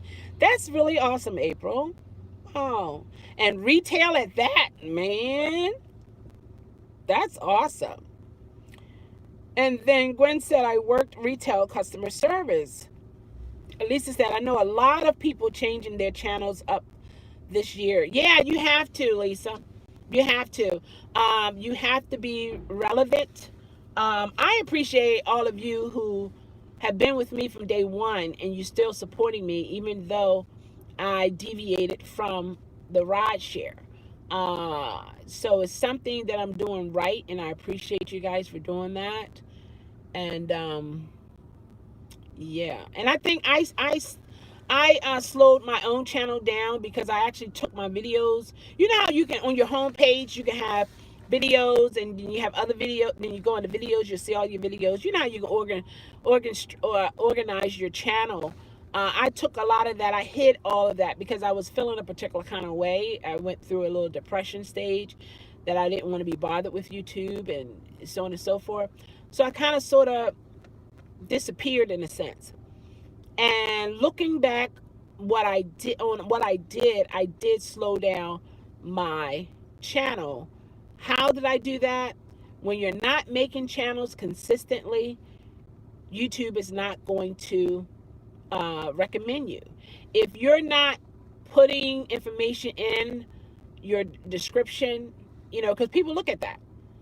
People look at, when people watch YouTube, they're looking at these channels as if they're in a shopping mall. And you know how when you go into the mall, and I'm just visualizing this now, guys. When you go into a mall, a big mall, they have multiple stores. And those stores have certain things in the window or in the doorway that is to attract you to come on in and spend some money. Come on in and spend some money.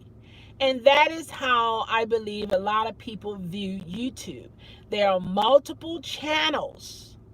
And what we see is the thumbnail, which is the window of a store or the doorway of a store. And it has to be appealing to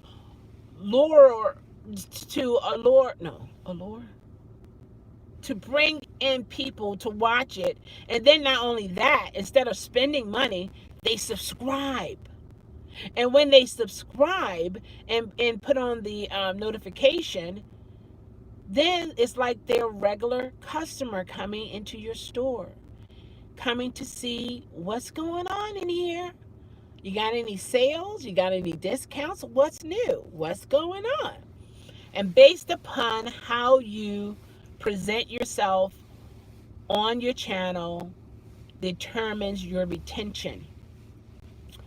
It determines how retention of the people watching, your retention of your subscriber levels, and your interaction, like in the comment section and things of that nature.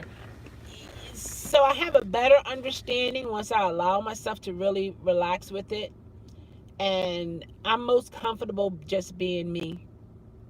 But I be me with me knowing everyone is not going to like me, and I'm okay with that. To be honest, I'm okay with that. That's not a problem.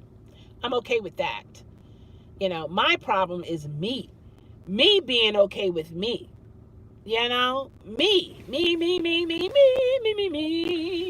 Yeah. Going in the feed. I'm going in the feed. All right. Got what Lisa said, and then Gwen said I was in the office. Okay.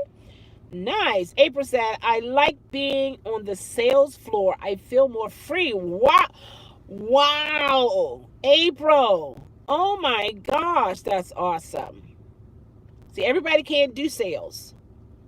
Everybody cannot do sales. And Gwen said I was behind the counter. Okay. Misty said, I finally got my 1000 mic lift jacket yesterday, but it's a little too small. I declare. If they would have gotten it to you, about a month or so ago, it would have fit? Misty, is that what you're telling me? Wow. Kudos to Misty. She hit the 1,000K, guys. Rides for Lyft. She got the jacket. She got the jacket. Wow. That's awesome. Not 1,000, Mike. Oh, okay. The rides. I got you. I got you. Hey, the scavenger. How are you? What are you doing? Yeah. They that was an issue. That's been happening for a while. I saw on the news they were trying to get some food. I think it was sweet potatoes. They were trying to get to the animals so that they have something to eat. Misty says, Chelle, there is just nothing better to do, so we come here. Giggles, you know what? Whatever. Misty said, as a child, my mom took us window shopping on State Street in Chicago at Christmas. Oh, okay. Uberman Tampa said, Australia has been on fire. Yes, it has. Gwen said, okay, me too, Misty. They were beautiful. And Misty said, I used to love sitting on Santa's lap if I had. Ooh! No, she did not. Misty, oh my gosh. See, that's one-sided. You're happy, but not Santa. Oh my gosh. See that? That's just like when people come into your car and they make a mess in your car, that shuts you down. Santa will not be able to let anybody else sit on his lap because of Misty just having such enjoyment at the moment. I declare. He got to go change his suit. Uman Tampa said, I don't like you. I love you. Well, do tell. I love you too. You know. Sometimes you get on my nerve, though. I'm just saying. But I still love you. Okay? I declare. Yes, indeed. And Gwen said, you had to look at the whole scene. Oh, yeah. See? Right. It's alluring. It makes you... Yeah, that's a part of advertisement, guys. Make it appealing. And not only appealing to one or two, but to most people. And that's not always easy. But I think a lot of the individuals who designed the stores, they have a sense of psychology because of one, they know colors are appealing. And of course, they study how we see things. Is it more from left to right or right to left, or should we have it ahead? You know, it's like, what do you want the main focus to be on when the customer comes through the door? You know, and placement is everything. Placement is everything. And a lot of times we think we came in there and we saw this and we got a good sale. It was intentional that you come into a store and you see what you see and buy what they really wanted you to buy. You know, it's a form of manipulation. I had this book, Bricks. I learned it about it from Bricks, one of my subscribers, and he's a friend too, though, because yeah, he's a cool person. And so I was reading it, and there is the law of manipulation. It's out. It's all around us, and it's legal. It's legal for sure. All right, look at the whole scene. Yes, and Misty said, now I'm at 2,000 miles. What? Misty, I know 2,000 rides. Wow.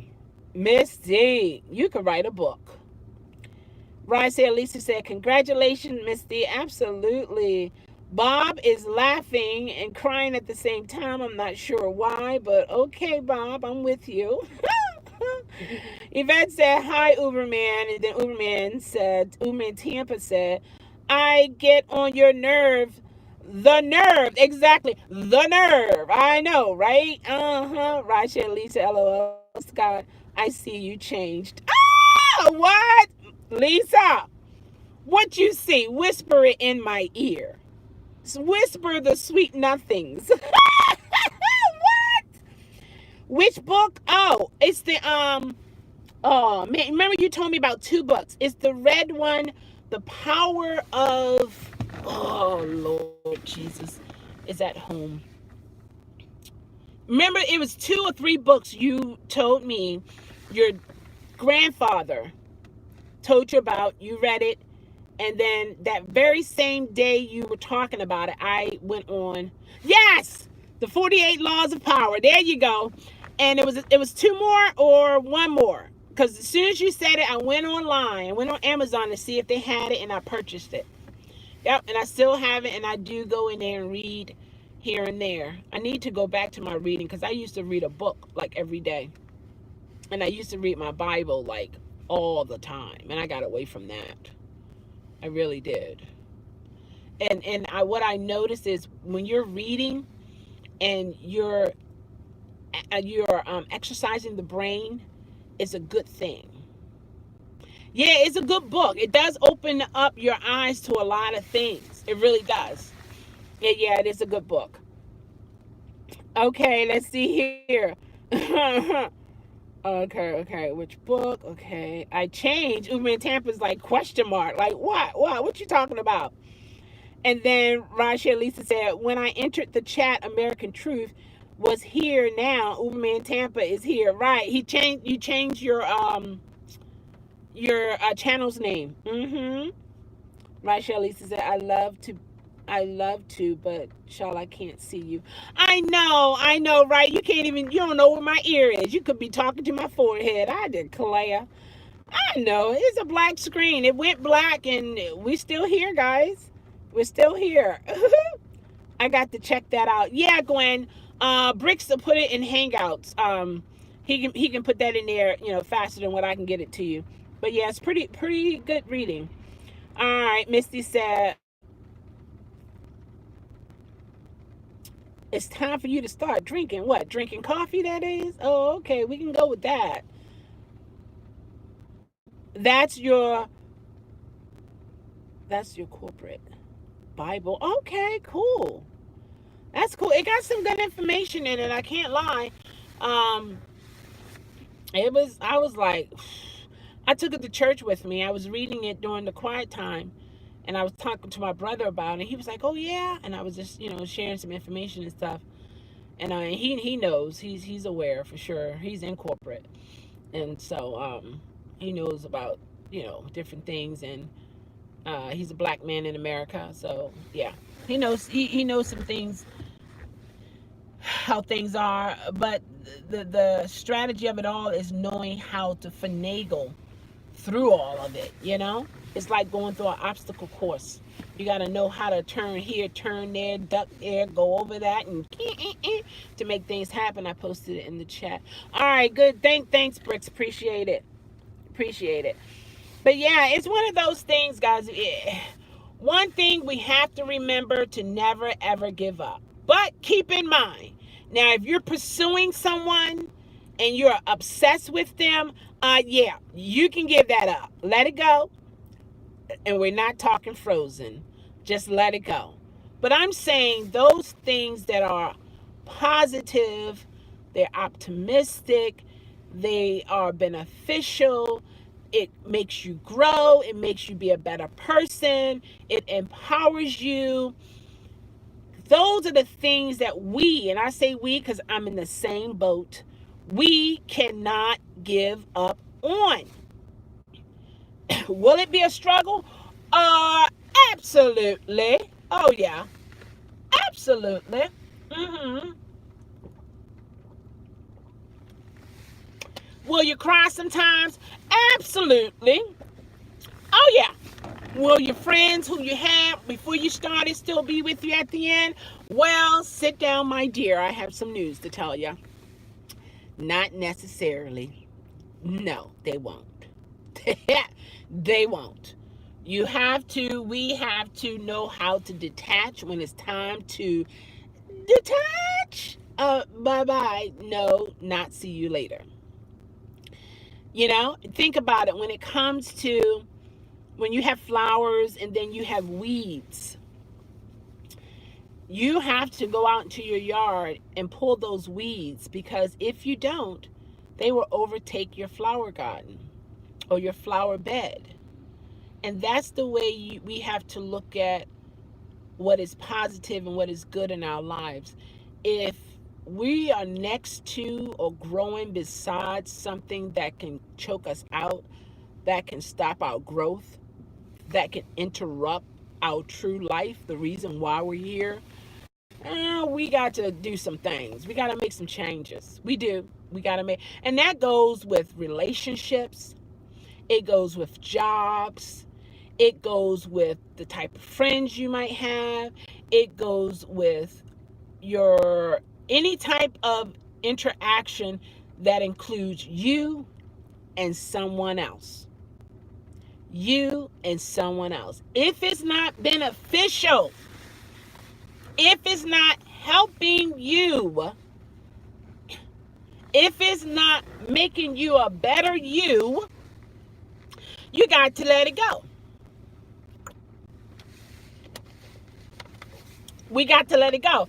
And the sad part about it, or the major situation with that is, but what would I do after I let it go? That right there is the biggest question out of all the different types of discrepancies that we have in life. How am I going to make it after I let it go? Have you guys ever heard of a term, a leap of faith? Who is that guy? Steve Harvey. He talked about jump. I think he has a book, and it's about jumping and how it was something that he just jumped and did, and lo and behold, he is who he is, all because he jumped. How many of us, including myself, willing to jump, willing to reach beyond our comfort zone? I dare you to cross that do not enter zone. I double dare you. I double dare you. I'm talking to myself, guys. But for me, I don't have a do not enter zone that I dare not walk in, because my desire, my heart desire, is to be a better me, is to be prosperous, is to have wisdom. I want this. I want this. I want it. It's different when you deal with an individual, they don't want it or they don't care. So therefore, there's no action. However, I want this. I want better. I want to do better. I want to be better. So only thing I can think of to do is to wait patiently for the change, because the ground has been tilted. It has been tilted. It has been like when you gotta break the ground up, you gotta crack it up from the sterniness of it, and you gotta loosen it, and so on and so forth, so that growth or seeds can grow. You gotta have some little holes here and there, breathing room, and so on and so forth. That's the phase I'm in. My ground is tilted already. I have the desire. Now, I gotta wait for the growth. And that's how it is as farmers, as people who plant. There are processes, there are phases that we all go through. We find a spot. We research, make sure it's a good spot. Is it too much sun? Not enough sun? Just right sun? Is it in the grounds and soil that it is capable of growing? Will it take root properly? Is it easy for the squirrels to dig it up? Is it easy for it to not take root?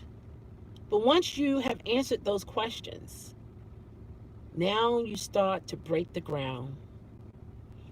It gets hard, get tiresome, you get weary, you get upset. Why this thing not breaking?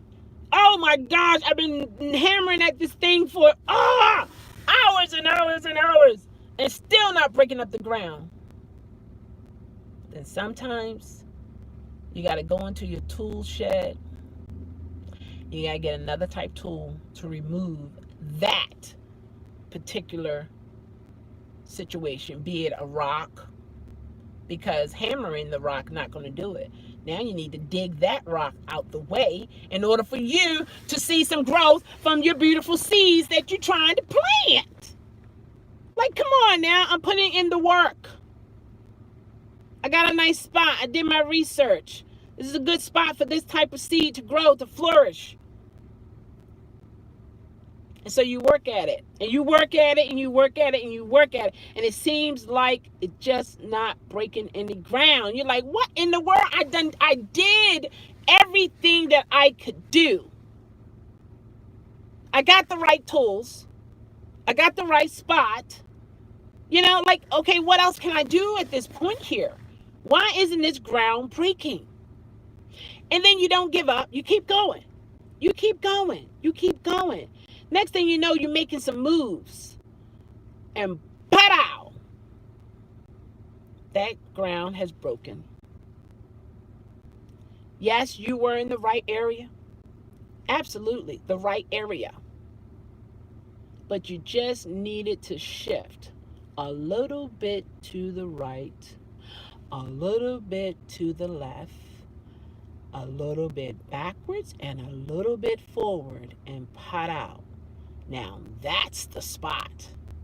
Then you begin to plant your seeds, and you sit back and you watch it grow. I feel that I've done all that I can do. I feel that my heart, my mind is willing and desire to see growth, to have growth, you know, to benefit from the growth. But I guess I need to find which way to shift my direction. Stay where I am, you know, with the desire to want to build and to grow and so on and so forth. But I just might have to shift a little bit, just a tad bit, in order to see the growth. And with that type of decision I have to make, for me, I can't do it on my own. I need my spirituality to help me with that. The controller of the universe, the controller who, when I have questions, why this, why that, is the only one who can answer that for me. And that's the phase I am in this situation here. You know? And something will break through. I feel it in my heart that something's going to break through. I just don't know what, and I don't know when. But I do believe that it will happen again. I just rhymed. Oh my God, stop it, girl. You better stop. No, you stop. No, you stop. I'll stop if you stop. Okay, stop. No, you stop. I declare. That's real talk, guys. That's real talk. And those who hang in there with me, who want to see growth, who want to grow themselves, you'll see it. You'll benefit from it. We're benefiting even now from one another. The support. And it shows. I mean, my screen has been dark for a long time, and you guys are still here. So that speaks volume about you as a person. And you come and you go. Some come and come back, and that's cool. I learned from Uber and Tampa how he said that triggers the algorithm.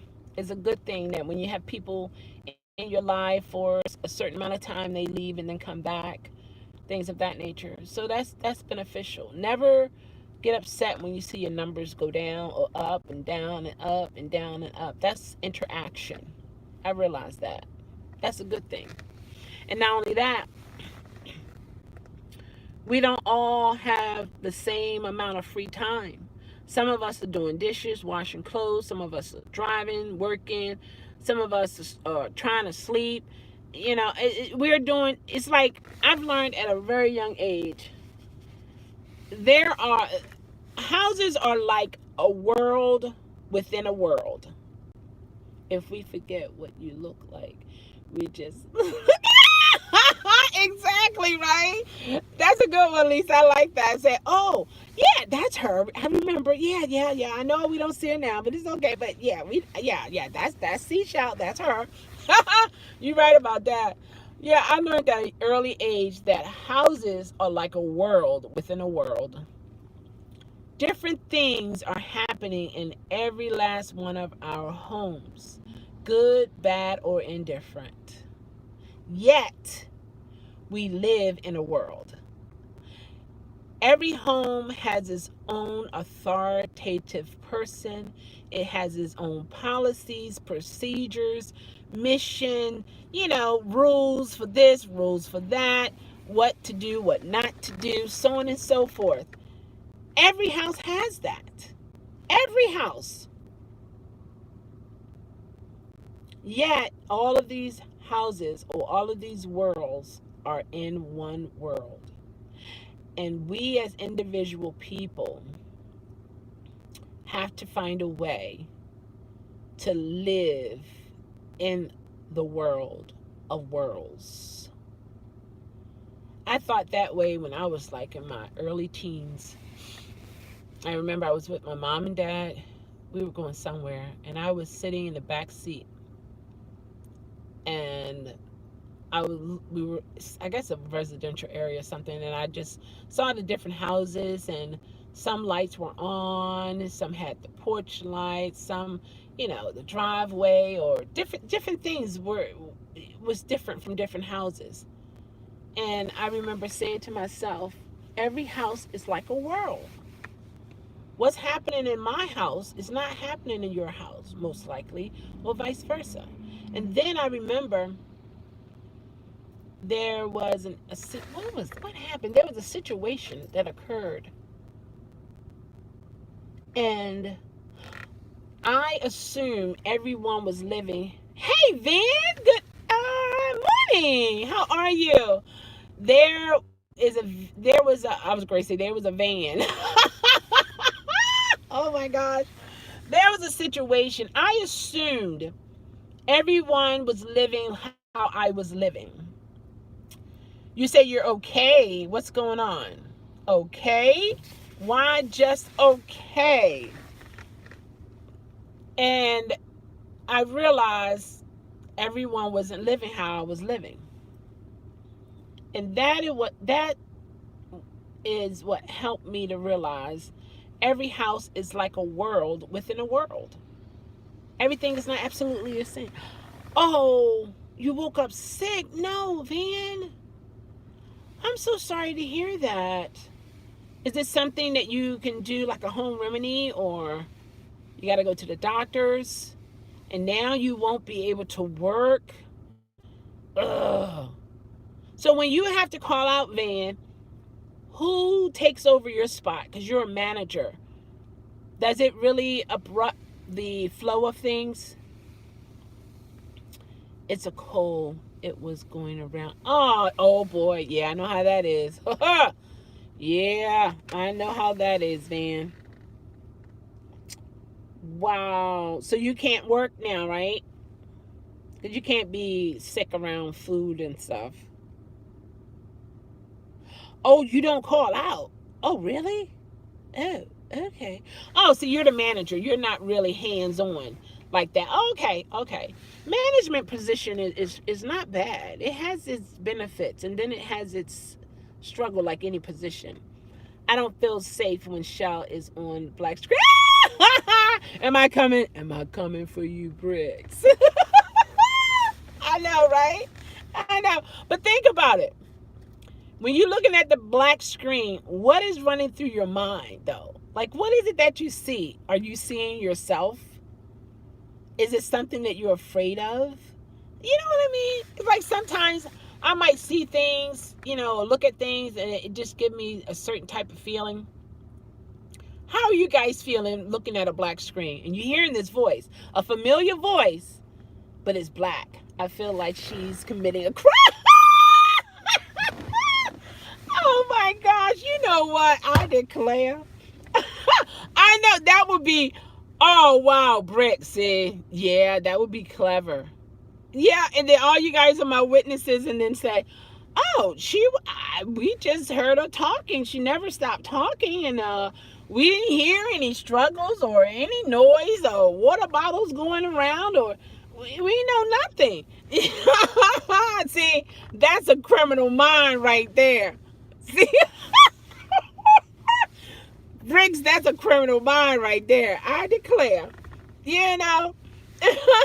Like a parent pinching a child, you can't see the child being pinched by the parent, and the parent is talking to the child, oh my gosh, why are you crying? And then the more the child cries, the mother pinching them harder and harder, but to the naked eye it seems like the mother is trying to console the child, but in reality they're hurting the child at the same time. Isn't that something?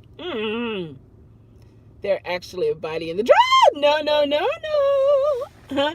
Van said, I cook every day, but I just don't call out. I don't like to screw everyone else up. See, you are a trooper right there. See, he's the type guy you want as an employee. Come on now. Come on now. Man. You definitely manage, what is it called? Managed. In other words, okay, I might not say that word, but in other words, you are definitely managerial material. That's what I want to say. Yes, indeed. Hey, Jim, how are you? How's it going for you? Van also said, in the past 8 years since I've been back in Baltimore, I've called out 6 times. Shut up. 5 times when my mom was sick and when she passed away, and once because I hurt my foot and couldn't walk. Man, oh my gosh, Van, you're awesome. You're awesome, man. You got no picture? Everybody got no picture, Jim. My screen went black some time ago, but we're still here, you know? You know, the question is, I see you. And I can say, no, you don't.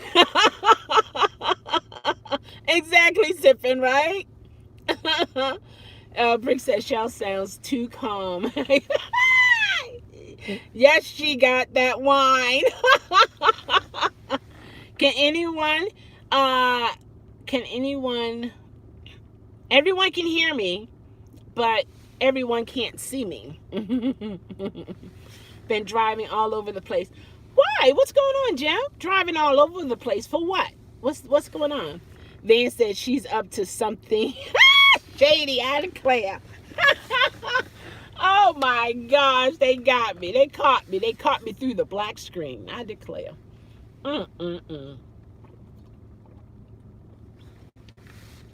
Got to be more careful. Got to be more careful. But Jim, let's get back with Jim. Jim, what's going on? Driving all over the place. What's the deal? Van, I hope you feel better soon. But man, it takes a lot to keep you down. That's pretty cool. That's pretty cool. Noah is here. I think he changed his channel name, so I should be able to see him. And I don't. I blocked him from the other channel, but I know I think he has 2 new channels because he subscribed to my channel from the 2 new channels' name. But I don't see him on here. Maybe he might be on the other, he might have came through on the other channel, the one that I had blocked. So I don't see him. So I don't know, but welcome, Noah. How are you? Jim said he's driving everywhere, all over the place. What's going on? Yes, he did, Lisa. Okay. But I don't see him in here. I didn't block the other channel, so I should be able to see him. Maybe there's a delay, or maybe I need to hit this here and say all messages visible. No change on that one. It's still the same. But okay. Okay, thanks. I'll be fine. Nothing Mucinex. I know Mucinex is awesome. Yes, it is. Nothing that Mucinex can't fix. I know that's right. Okay, Sippin said same channel, different name for Noah. Yeah, I'm aware of his no change. Yeah, he got to change to the other one. Maybe he want to see if I still got him blocked. Yeah, I do. Look. Yeah. But it's all good though. You okay, Noah? It's all good. It's all good. You're welcome to come in. It's all good. No problem. Yeah, it's all good. I've watched some of your videos though. I've been in the bushes, as they say. All right, Jim said, I went to my brother's house for a party. What? And spent the night. Okay. I left my meds at his house. Oh, no. Left his meds at his house and had to drive back down that same night. What in the world? Hey there, I see you now, NYC taxi photo. I see you. Rachel Lisa said he's got backup names. Yeah, he does. He got multiple channels. How you doing, Noah? Yes, indeed. Yeah, wow, Jim. The very same night? Okay, all right. Answer this. Did you get your medicine? Please say yes. After all that, did you get your medicine?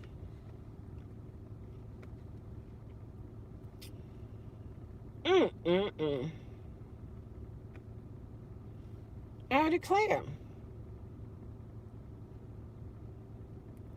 Let's see here. See, yeah, a lot of I'm waiting for Jim to respond. A lot of people have multiple channels for different reasons. The only issue I have with that is if they subscribe to your channel with those multiple channels, and let's say there's a discrepancy or an issue, then what they would do within what was within their power, and that is to unsubscribe with using all of those different channels. Oh, you did? Awesome, Jim. Okay. Sorry you had to go through that, but I am glad that you have your medicine.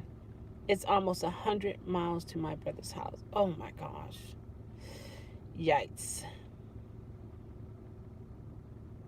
Like the lady, who's that? I don't know who that is, Noah.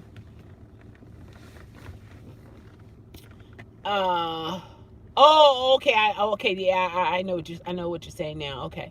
Yeah, she's not the only one. There are a lot of people that have multiple channels, and if you say something wrong on your channel or something that they don't like or whatever, it could be anything. No, it could be, hey, I'm taking 5 subscribers from you today, just because I can, and I'm going to subscribe back all 5 channels when I want to. Just like some customers, they utilize the thumbs up, thumbs down. The power is in your hands. So it's all good. So for me, I don't focus on my subscribers numbers like so intense, like, oh my gosh, I lost this, I lost that. That is for YouTube to manage, not me. So I don't go there. Who will be, and who will not. That's just the way it is. All of the friends that we went to school with, all of them are still not our friends even up to today. So you're gonna win some, you're gonna lose some. That's a part of life. It's nothing to get overwhelmed about. Yeah, you in it too. You know it. And Jim said they were so many kids at my brother's house. Oh, so much joy. And then Noah said, normally I wasn't using these other channels. I was really just the other one. Okay, this one is my former channel. Okay. Yeah, I get overly. Yeah, you do. Oh, yeah. Whoa. I look. Noah, we have a history. I know you do. But it's all good. I love you just the same, though. You know, we all have our issues. Sometimes it clashes, sometimes not. You still at 170? You know what, Lisa, let me tell you. That number can change within a moment.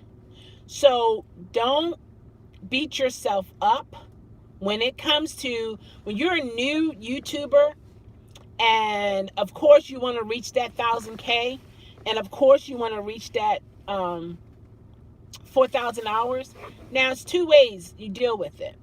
Some people, they get upset, frustrated.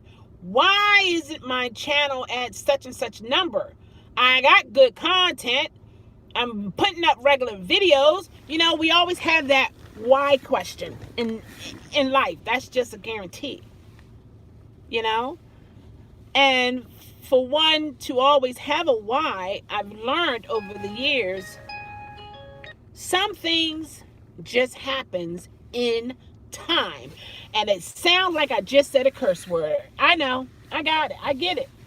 What? In time? How much longer do I have to wait? Like, come on now. What else I have to do?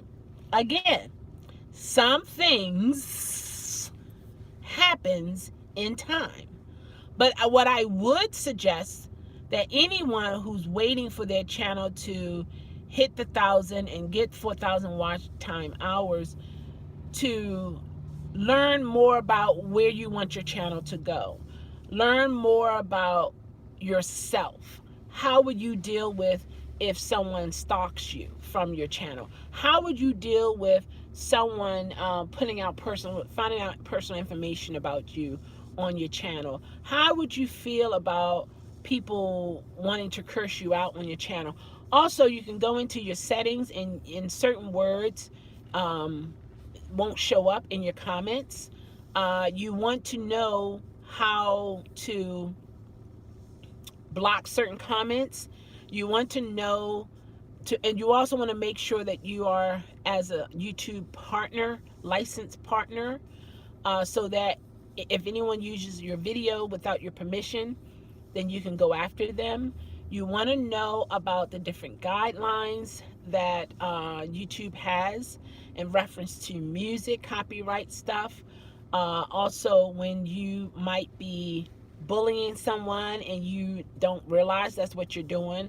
When you're tampering with someone's name or tarnishing someone's name and you don't realize that is what you're doing.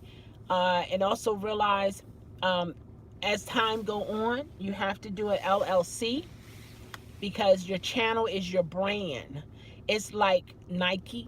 It's like Adidas. It's like Blankia something. I'm not gonna say I can't pronounce the name, because I can. But yeah, those. Or it could be Gucci. Those are brands. And you, as the brand owner, have to protect your brand. Certain things, if you're doing collabs, you cannot allow certain people to say or to do certain things on your video. And everybody's not going to like it, because once you really get serious about this thing, some things you just can't allow. You just can't.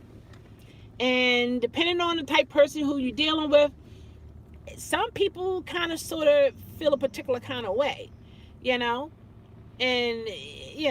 and be careful what you share personally with your subscribers, those who you think are your friends, and in reality they are your foe, and they end up putting some personal information out there that you didn't tell. It can be a dog eat dog type of situation. You might find people copying off your videos, saying some of the same things that you have said and putting their little twist on it, but the intentions was to copy you, you know. So it's one of those situations where you're dealing with people. It's people is under that title subscribers. People are under that title called subscribers. And people have mood swings, they have likes, they have dislikes, they get angry, they get happy, they agree, they disagree. So you have to be aware of that, and be prepared for it. Actually, be prepared for it. All right, I'm going back in the feed here. Okay, so I'm still at 170. Lisa said, and then NYC taxi photo. You'll grow, and sometimes wanting to grow too fast. This inflated numbers aren't quality people, and that's true anyway, which means there are people that will come and go, yes they will, and not even watch. Absolutely, Noah, absolutely. So slow and steady, that's it. And Noah also say, okay, but then again, I don't know these things. I'm not pushing like a good YouTuber. There's a balance. Yeah. And then Van said, I have 7 subscribers. LOL. How do you see who is subscribed? You go to your on the desktop, and you will actually hit your channel, and it'll go to your page. And then you will, I think it's still on the left panel, you can hit subscribers, and you'll see all of your subscribers. And then you can actually show your subscribers on your page, whereas when people are coming to watch a video, and some people want to know who you subscribe to, and then you have some subscribers will not subscribe to you because you're subscribed to someone who they do not like. Again, people are under the title subscribers. Then you have individuals who would see if that subscriber support that person, and what did that subscriber say, and so on and so forth. All right, Van said it's about 7 subscribers. You'll get more. Your personality. You need to make more videos, Van. To be honest with you, when you're ready, you got to be ready for it. But I can see you doing well. You're because of your personality. To be honest with you. Right. And Noah said, Van, it's in the browser, inside the community tab, I think. Okay. I don't know how to get to that. All right. Maybe I'll try to do a video on it, on how to find your subscribers. And Lisa said, it's not a bad thing for me because last week my number went up and then it went down. I'm staying strong at the same time. There you go. Numbers. And Rasha Lisa said to Noah, I want to grow, but I'm patient because I'm new. I understand. Absolutely. And Jim said, fist pump, sick, ambulance, got to stop beating myself up. Yeah, you do. You better stop it. Do you know there are plenty of people in the world who would love to beat you up? So, I mean, if you like to be beaten up, don't do it yourself. Let someone else do it. I actually bought a whip. Maybe I shouldn't have said that one because someone might not understand. Okay. Anyway, life goes on.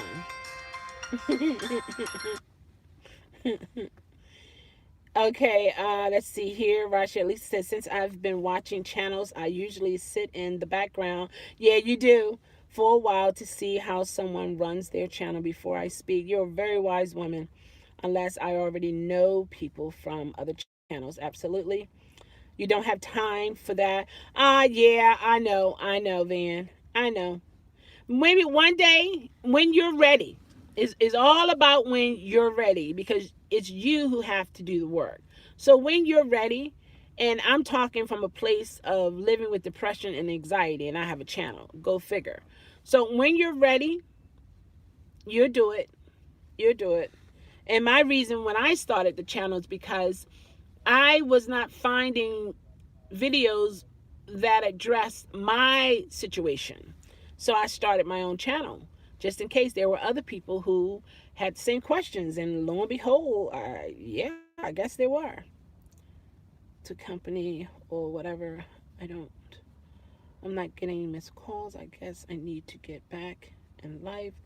I'll see you later. Okay, all right. No, take care. I'll be back when you go live again around this time, if that's okay, Chelle. Yeah, you're welcome, Noah. No problem. We're good.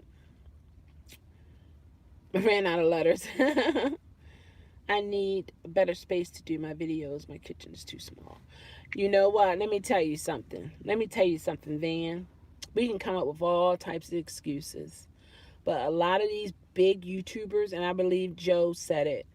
I think, what's his name? PewDiePie? I think it's PewDiePie. He started with some type of cheap camera, and he's in the millions. Okay? He's in the millions. So never, what is that saying about small beginnings? Never, a lot of times, what we see as, all right, Noah, take care. Noah is your first mod? Okay, cool. Just okay. I'm not okay. Hold on. Let me finish the thought with Van. A lot of times, what we are using as an excuse is not the real excuse, and that's something that we all have to face. You know, we all have to face. It could, now they have different types of stands that you can actually have a camera, have your phone hovered over you, you know, and it's just focusing on the pot, what you're doing. They don't have to see your face. A lot of times people who are watching, I'll say for me, when I'm watching people cooking, I'm listening to the sounds of the utensils they're using, the pot that they're using, the stirring, and how they're chopping stuff up, and you hear the milk, you know what I mean? That is what attracts me. It's not what kind of kitchen they have, because a lot of times that'll take your focus off the real. If it's like a big fancy kitchen, it's going to take the viewers focus off your cooking. Now they look at, oh, is that marble? Oh wow, oh, look at the floor. Oh, look at those cabinets. And once a person get used to your scenery, then it's no longer interesting.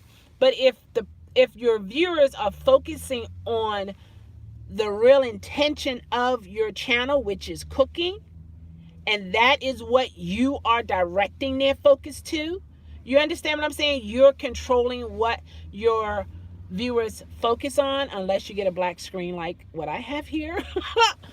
But there are stands that you can connect to your cabinet, and is focused on you. All we see is what's in the pot. What's in the pot. Angles are everything as well. I don't like to watch a video where the camera or the phone is on the side and I'm looking at the side of the pot in the fire. I want to see what's in the pot. I want to see the color in the pot. I love watching people chop up the carrots and celeries and onions, and they have it on the cutting board. That angle is so nice, and it's beautiful colors, man. Oh my God. Colors plays a whole lot when people are looking at stuff. So keep that in mind. All right, so, okay, we got Noah is Lisa's first mod. And then Jim said, I got to get dressed and do some running around, pay my cable bill so I can keep making awkward winning videos. Exactly. Take care, everyone. All right, Jim, you too. Continue to do what you do. Everything will open up in time. All right, and then Van said, I might try to recruit my friend as camera crew. Yeah. Or again, check out some different stands, because think about it. If what you need, you're putting in the hands of others, be it friend or not, friends have schedules. Friends sometimes have to say no. And of course, you're going to understand. But now you can't do a video. So I would look at some different stands that are out there that you can use. And voila, you're ready. Whenever you want to do a video, boom, bam. Crew is there already. They have some remotes that you can have in your pocket or beside you, and you have your phone at a distance or hanging from the ceiling kind of thing, depending on the kind of stands you get, and you hit it. You don't even have to push a button, but you hit the button on the remote, and boop, there you go. It's rolling. It's rolling. It's going, and you didn't have to come close to the camera to turn it on or anything. Boop. And that's for recording. Now, when it comes to live, they don't do it for live. At least the remote that I have to actually push the button for the live. But as for recording, you can get that. And they have recordings for Androids and the iOS. And you can just click whichever one. So that's another thing. Even those who are doing videos in their car, and you can and you don't have to edit that time when you press the button. You can you're sitting in your position, however you want your thumbnail to be, and then you have that little remote in your hand, and you know your finger's on the right button, and when you're ready, boop, it's on, it's rolling, and then you start doing what you're doing, and you don't have to edit that out. And you can hit it to turn it off. So there are different things that are out there, and it's a trial and error. Some things will work for your situation, and some things won't. So make sure you know the return policy so you get your money and all that kind of good stuff.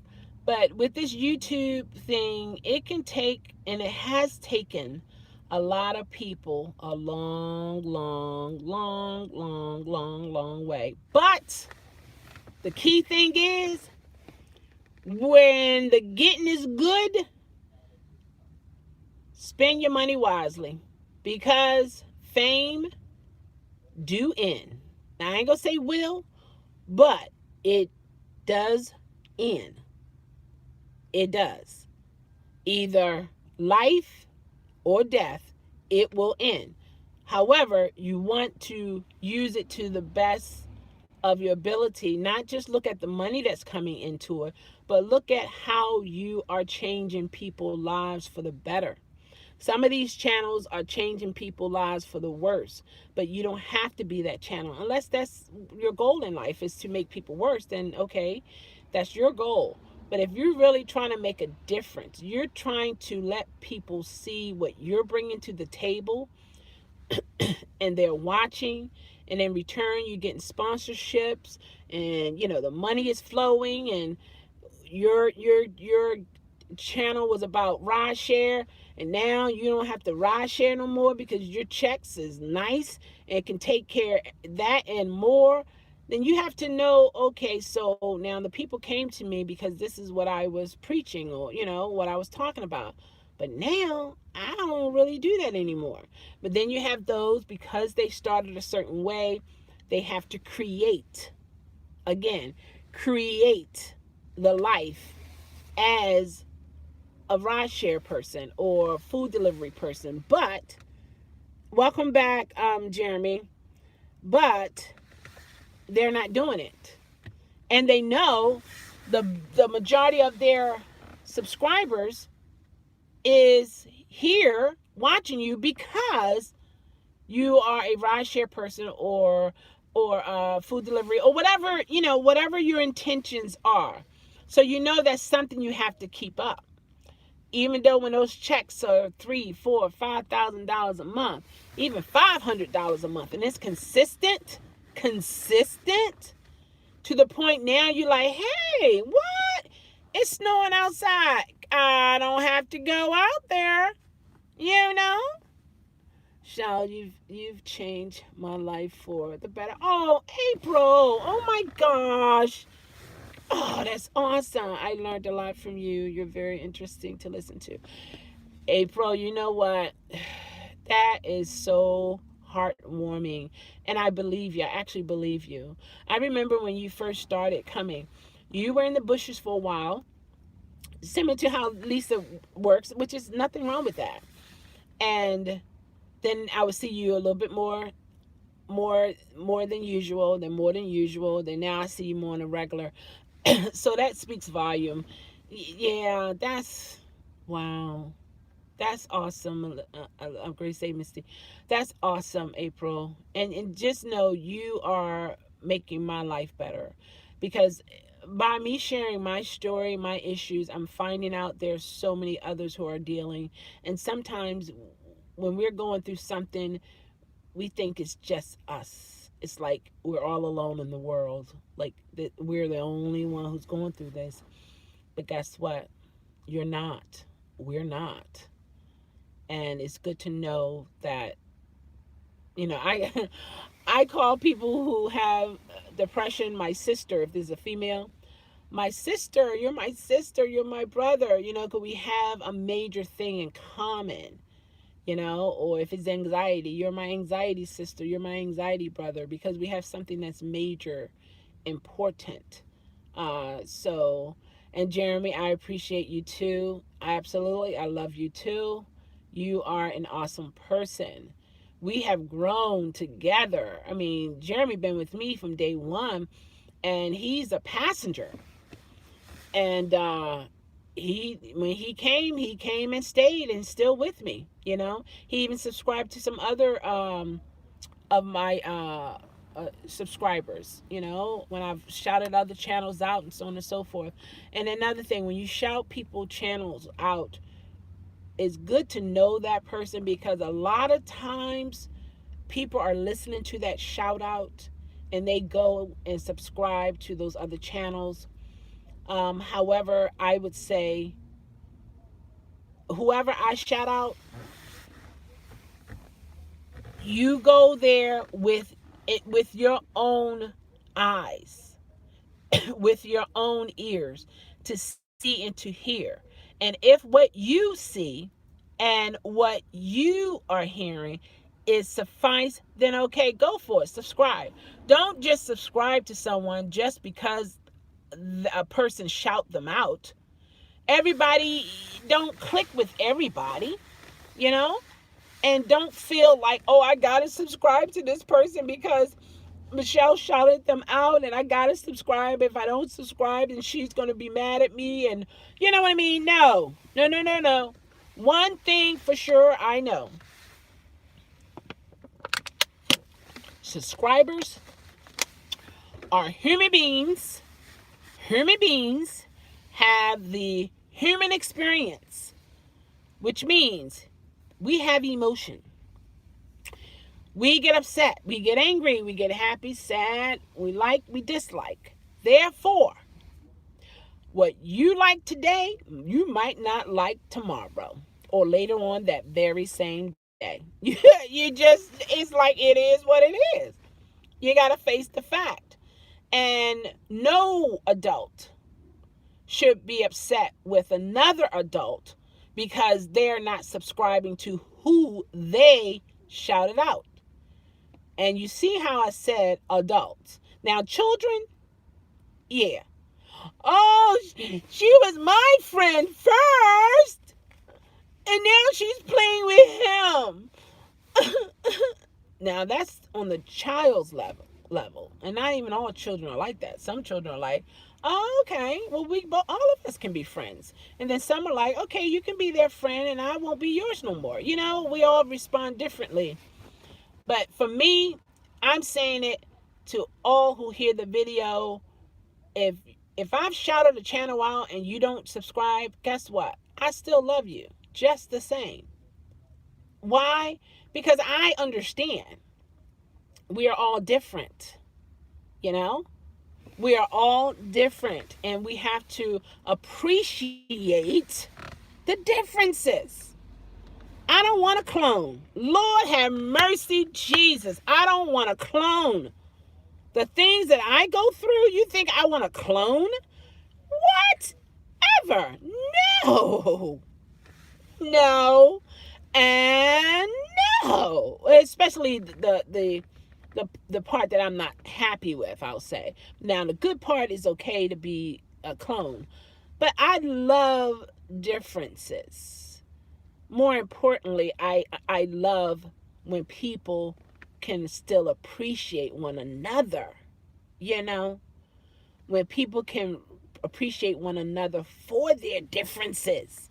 Man, please, that's awesome. All right, I'm going in the feed. I'm going in the feed. All right, April said, Chelle, you've changed my line. Yeah, okay, I read that. You're going to make me cry. I'm not going to read it again.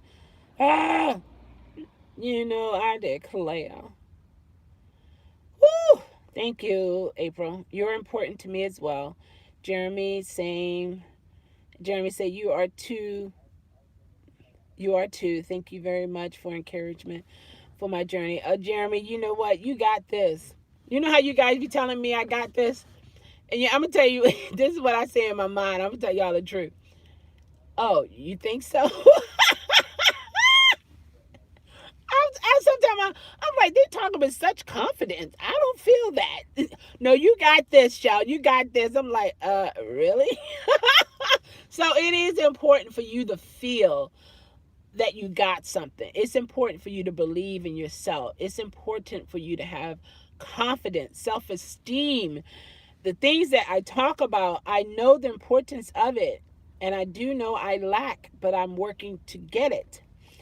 All right, Gwyneth said, yeah, sometimes I feel like that until I discover I can talk to others on YouTube. Chelle was the first one. Yeah, Gwen. Yeah, that was cool. And you're in the inner family now. You can't, we don't put out unless you walk away. All right, I'm just saying. Yes, indeed. All right, then April said, Jeremy, you're right. Chelle has given me encouragement also when I otherwise wouldn't have it. Oh, wow, April. Wow. You know what? We are pouring into each other, to be honest with you guys. And then Van says, Chelle, you are an inspiration to anyone wanting to start YouTube channel, and you have a great personality. You are an inspiration. Thank you, Van. So are you. So are you. I remember the first time you called on the live, and yeah, never look back. That's awesome. You're a very important person to me as well. All right, let's see here. Oh, Lisa said, well, Chelle, are you ready to kill me? No, why? What's going on, Lisa? Why? What's going on? I'm missing something, Lisa. You have to help me there. Okay, April said, my son and I have bad anxiety, so I understand the struggle. Oh my gosh, I have another sister and a brother. I declare. Isn't that something? But you know what? There's strength in numbers. There's strength in numbers. And Gwen said, if I get going on YouTube, it's going to be a output and input kind of thing. Peaceful journey. Exactly. That's what you stand for, Gwen, and that's what you represent your channel to be. And you know you're going to have your trolls, but I've learned you do make money off of trolls too. So let them in, let them have some fun. You don't have to give them the attention, but let them run around in the playhouse, you know. But as long as they're being respectful. Now, if they become racist and, you know what I mean, gender bashing and just downright disrespectful, then hey, you know what, you don't need that money. You block that person and things of that nature. Also, I want to say, when it comes to your mods, make sure your mods are of the same mind as you, because as mods, they can do some things to other people information. They can delete them off the chat. They can block them without you knowing it. They also can uh, do some bad things to other people's channels. So just make sure your mods, respect you as the content creator, respect your vision, and therefore at least your empire. When I say your empire, meaning you're the content creator, you have chosen these mods for certain reasons. You want that group because your mods are your soldiers in the field. While you're speaking and talking or showing whatever the situation is, those mods, they're watching you and appreciating your content, but they're also in the field watching what goes on in the chat. If someone's being disrespected, if someone being bullied, that mod is on them. And let me tell you, my mods, oh, man, woo, it seemed like a lot of them can pick up before that person say another word. Boom, bam, and I don't see it sometimes. It goes right over my head. And that, my friend, is amazing. That is, it's like before they even stand up fully to puff out their chest, they are cut down. Shoot! What just happened? And sometimes my mods are like, it's not even worth repeating, Chelle. It's all good. Those are individuals who are just beyond being a mod, as a title. They are tried and true. They know some things. They have that insight. They are aware. They can notice things and they respond quickly. Those are the kind of mods you want. You want the mods to go along with your mission, what you are about, because they're in the field. So they know how to treat the individuals that come in. As you see, from day one with my mods, they always greet everyone who comes in. And guess what? I didn't have to tell them to do that. Come on now. Like, come on. And a lot of times I just observe different things. I don't say, don't do this, don't do that. I just observe and see which one is doing what and so on and so forth, that is just coming from their heart. So you got to look at all that because they are a part of your brand. All right, let's see here. Okay, if you get going, peaceful journey. Absolutely, Gwen. You need to do it. You do. And then Jeremy said, April, so do I. It's not easy. Yeah, Jeremy, that's true. And then Jeremy also said, you may think sometimes I do, but I don't bring myself down. And I'm good at that. Oh, wow. But I do. Really, Jeremy? Oh, isn't that something how the individuals who might have low self-esteem or don't feel like they have self-worth, that they really help so many people and so many people see them as awesome people? Isn't that something? Oh, man. That's amazing. That is amazing. I love you too, Van. Right back at you. Raisha Lisa said, I did that with your channel, but because I keep watching you, you keep coming up on my feed and I forgot to do something. What? Subscribe? Oh, subscribe to, all right, don't get me wrong, Lisa. I appreciate you as a subscriber if this is what you want to do. However, I also appreciate you coming in the feed and supporting the channel via comments and things of that nature. So either way, I appreciate you. I appreciate you, period. I never look in my lazy YouTube, but I'm trying to think here. I never looked to see who was subscribed to me and I was subscribed to them, because let me tell you, Lisa, everyone who is subscribed to me, I'm not subscribed to them. I'm just not. I mean, I'm not on here to put myself in under pressure, things of that nature, because that's not good for me. So it's better to be honest whenever you subscribe to a channel. It's because this is where you want to be, period. I'm not going to change how I feel about you when I already, got a feel of you and so on and so forth. I've noticed the genuine part of you. That's not where it's at. it's more important for me to know that there's still some decent people in the world. They don't have to be subscribed to me, but to see them and to know, oh my gosh, that person is this, and then you're a woman too, please. That's more valuable to me as a person than you being a subscriber. I appreciate you as a subscriber, you know what I mean? But more importantly, to know, there's still some decent people around here. And then to add to it, of a different race. That speaks volume to me. I'm just saying, that's a known fact. It speaks volume to me. Jeremy said, Lisa, no worries. We are happy to have you here. See, I didn't tell him to say that. That's the personality that you see right there. And Gwen said, I know how you feel, Jeremy. I kick myself for every little mistake I make. Yeah, Gwen, you got to pick a day when that will stop. The ball is in your court. You have to decide enough is enough of beating yourself up because of a mistake that you made. We as human beings, we are subject to making mistakes, period. I don't care how polished you are or not, how much money you have or not, whatever the race you are or not, whatever the gender you are or not, we do make mistakes. But the key thing is you learn from it.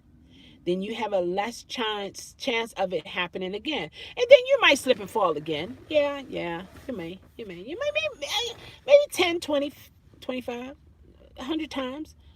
But sooner or later, the repetitiousness of it all gonna get on your nerve, and you're gonna be like, stop, not today. No, I'm not gonna do that. Not today.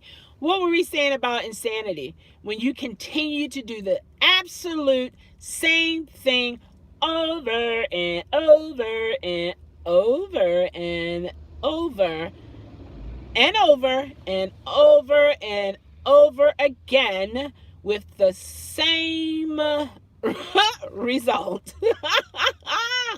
And once we all see the repetition of it all, then it's up to us to make that decision to try something else. And that's the process I am in today in reference to the job. I go through this over and over and over again. That is insane. And I have the same result. So I have to do something different.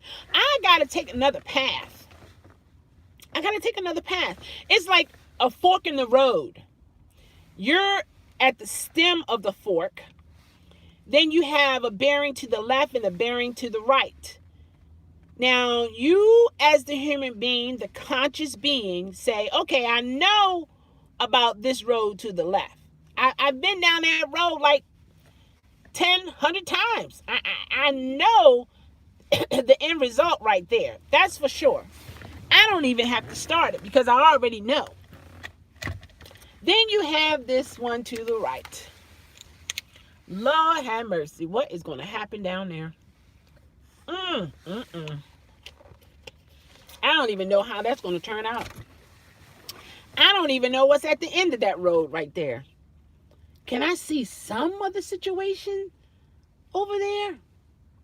Can I get a glance of the possibility that can happen before I make that move? But if we all think, and I'm just thinking about this now, guys, every beginning was something that we did not know of. And it's not until we notice or experience the things in that experience that we begin to learn from it. So not only you, Gwen, but I have to go to the right. I have to see what's down this other path because I only have two options. One, repeat what I know the end is, and then you ask the question, is it beneficial to you? And if that's a negative, as Dustin would say, let's go down the road of possibilities. Let's go down this road that, wow, anything can happen, good, better, and different. But I know this road to the left, I know is nothing good gonna come my way if I go this way. Why?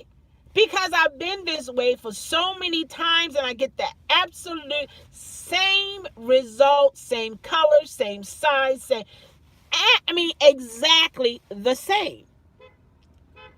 So it's like, okay, later for that, but we as the person sitting in and standing in the middle of the road, what is familiar to us is more easier for us to do.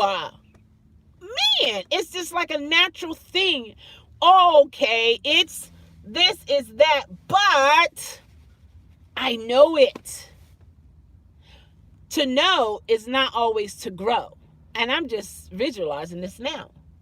Just because you know that this is the outcome doesn't mean that it's growth. Growth is when you are taken from one position to another position, when you're taking from one environment to another environment. But if it's the absolute same thing over, and over and over, there is no room for growth. You're stagnant. You're stagnant. You're not moving. Nope. Ha. Mm-mm. You're not moving. Guess what? You're still there 25 years later. Guess what? You're still there. You meet some of your childhood friends. They were on the corner when you were a child. You see them 25 years later, they still on the corners. Haven't traveled, haven't done nothing. They still flat-footed right there. Right there. This time, next week, yes, I'll be here. How about next month? Oh, I ain't going nowhere. I'm comfortable. I'm right here. This is where I need to be. But I've learned once I was willing to face change, I noticed my growth. But like I say, I will get to the wall and turn around. I've done this for, when I say years, years, not 2, 3, 4, 5, 6 years. And it's not until I got sick and tired of being sick and tired of hitting the brick wall and turning around, then I began to have the desire to fight, to push, to go through, to face what's on the other side. And you have to mentally prepare yourself to break through that. And to be aware, you don't know what's next. And I don't. And a part of my anxiety is me not knowing what's next. But I also realize I can't handle not knowing what's next. So I have to condition my mind with God's help, the way I look at it. I have to condition my mind in such a way that this is what I say now. Well, whatever it is that I got to face, that I want to know that I'm going to face, and I want to know the outcome, I know God is bigger than whatever situation that I go through.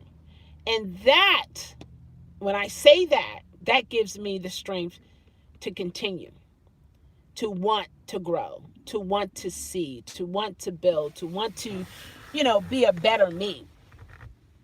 But it's not until I realize that, All right, going back in the feed, If you take the time out to type it in, I'm going to take the time out to read. Oh my gosh, that's another rhyme. Girl, you know what? I know, right? I don't know. Anyway, let's see. Let's see here. Okay. All right. I'm going to get you here. I'm going. Okay.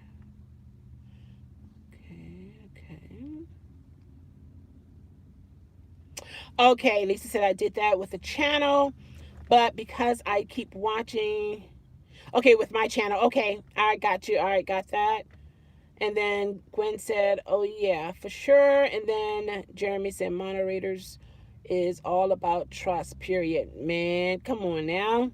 Gwen said, okay, okay. Jeremy smiling. Jeremy, I appreciate that I'm part of that show. Yes, you are. You are in concrete, let me tell you. And Gwen said, me too, Jeremy. Yes, you are, Gwen. And then Jeremy said, I have very low self-esteem, and that's bad. Yes, it is. But guess what, Jeremy? You're going to change that. You're going to do your part and change it. Yes, you are. And guess what? You have a team behind you. You're not alone. Just know that. You're not alone. You may look around and see only you, but guess what? There are more than a few. I'm rhyming. Oh my gosh. Somebody write them down. Just write them down because I don't know when it's going to stop. I did just write them down. I don't know. You're not alone, Jeremy. You're not alone, April. You're not alone, April's son. You're not alone, Gwen. You're not alone, Van. Anyone who's dealing with a situation and you feel like you're alone, let me tell you something. You're not. You're not. You're not. And like my family, the way I was raised and how we prayed and so on and so forth, we always prayed for other people, far and near, people who we would never see, never meet. And up to today, my mom still prays that type of prayer. She prayed for homeless people, far and near, people thinking about suicide. And that's one of my passion. I put that in my prayer, every prayer, because I know that's who I was. So, and I know I wasn't alone. So I pray that God will reach out to people and to touch. But a lot of things you pray for, and this could be harsh, but a person has to be willing to hear. If they don't hear and accept, according to certain situations, nothing happens. Because I've prayed for people and I still see people killing themselves. But God had to help me realize, if a person is not willing to hear, they're not going to hear. And then sometimes a person path to death, that is their path. Their end is that they will take their life. Because I remember when I first attempted suicide, I don't know if you guys know Bishop T.D. Jakes. I had him on the television. And he said, there is someone out there who wants, it was in his prayer, who wants to commit suicide. And I said, you were right here. It's me. Yes, it is. I was talking to the television. How many of you talk to your television? I'm just saying. I was there. You got that right. Yes, indeed. Had the pills in my hand. Took them by the handful. But one thing I didn't realize. One thing I did not realize after taking those pills. The pain and what my body went through, the reason for me trying to commit suicide looked like the eye of a needle. It was so small. And everything got black. My eyes protruded. I was out of my mind. I did not realize what those pills were going to do to me. I just thought it was take pills, swallow, boop, boom. That's it, I'm done. I didn't know that it was going to affect me in such a way. And then I was hearing voices.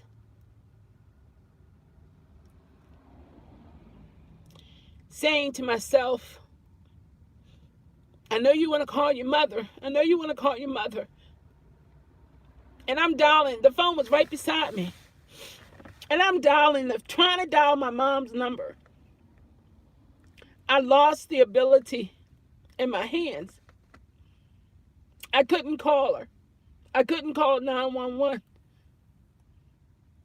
And it's like the pills were bursting in my stomach.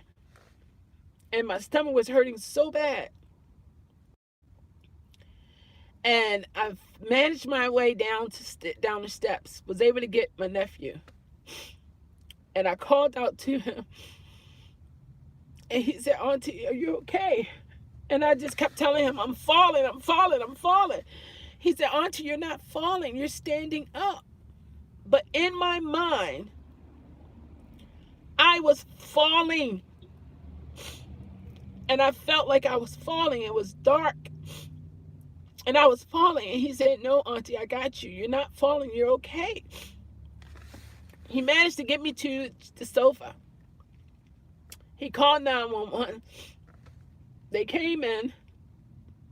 One of the paramedics was a nurse who I work with in the ER. How embarrassing. And I was saying his name. His name is Malik. And I was saying Malika. Just out of control. And so I don't know. I don't know if he was there was a captain or maybe he was a paramedic. I don't know. But he came in and he was talking to me. He said, now, what kind of pills did you take? And I just kept mumbling, upstairs, is upstairs, is upstairs, is upstairs. So one of the techs, they ran up the steps so fast to find out what kind of pills I took.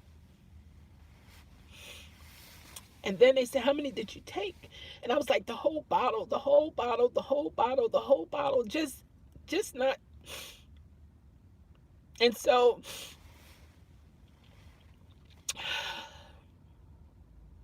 then the man is asking me, I guess, again, he was the paramedic, and he said, why are you trying to kill yourself? And I said, I just can't take it no more.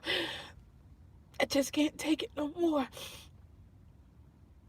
And looking back in hindsight, they were waiting for response to a hospital to take me to, a psych, because sometimes ERs are crowded and the paramedics, they have to call into different hospitals to find out, you have a room for this type situation. So then they took my vitals. A blood pressure was sky high, the top and the bottom. I was and I could have had an actual heart attack. My heart rate was out of control. And I just kept fading out. And then they noticed, and it's crazy because my body was doing things I had no control of. And I remember a female, a paramedic said, we got to move her now. We got to get her to the hospital now. And I remember my eyes rolling back in my head. And I blinked out. I couldn't stand up. They had to get me up out of the sofa. And that's crazy to remember that. I had a black 2-piece set on, pants set. And a pair of orange satin underwears. I just remember, I see it. It's like it's playing over in my head again. And I remember, because they were satin and the cotton, and then it slid down. I was like, oh, my underwear showing. Everything that was happening, I just took it to a higher level of repeating it. And I was screaming and yelling, I'm going to fall. And I have big, strong men on both sides of me, behind me, and also in front of me.